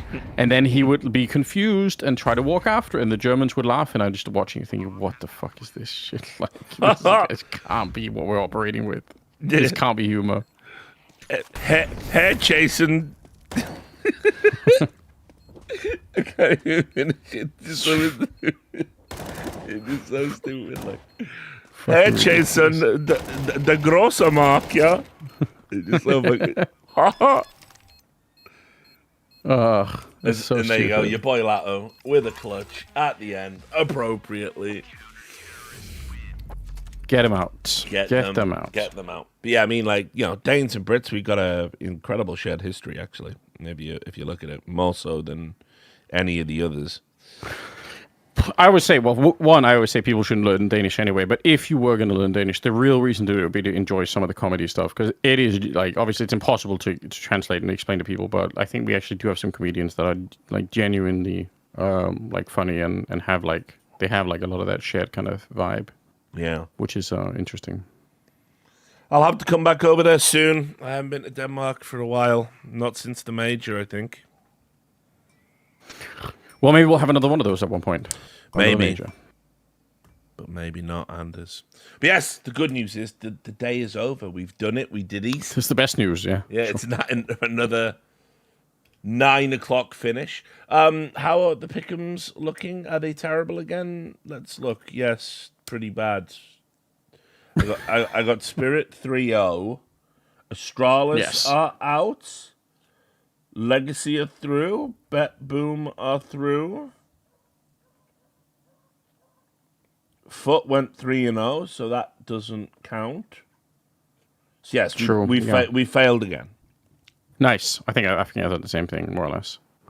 I fucked it up. We failed again. Another sustained week of pick'em failure.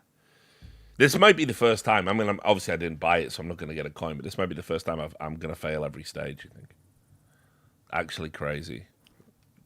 So, but whatever. All right, hold on. I'm going to bring up the beer and then say goodbye to everyone. There you go. Right, so, yeah, that's it, guys. Appreciate it. We even had a little bit of a substorm in the middle there. Nice. Do appreciate those.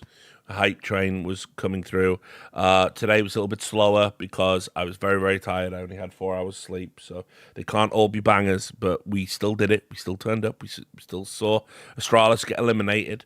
We talked about politics for 5 hours, depressed ourselves, but then we talked about Tolkien having autism, George R.R. Martin being Davies' hated, figure, Danes, Viking Wars, Danes versus Swedes. It's all good. Yeah. So, I'll be there tomorrow at the same time for the remaining 3 games, where of course it's another Judgment Day, and then we get 2 days off. So all we got to do is just hang in the pocket, not go crazy. Tomorrow might be Neck Guesser as well, because that's when everybody's free. Ooh. So it could be, but just putting that out there, you don't want to miss Neck Guesser. But yeah, anyway, thanks to everybody for dropping by, and I will see you tomorrow.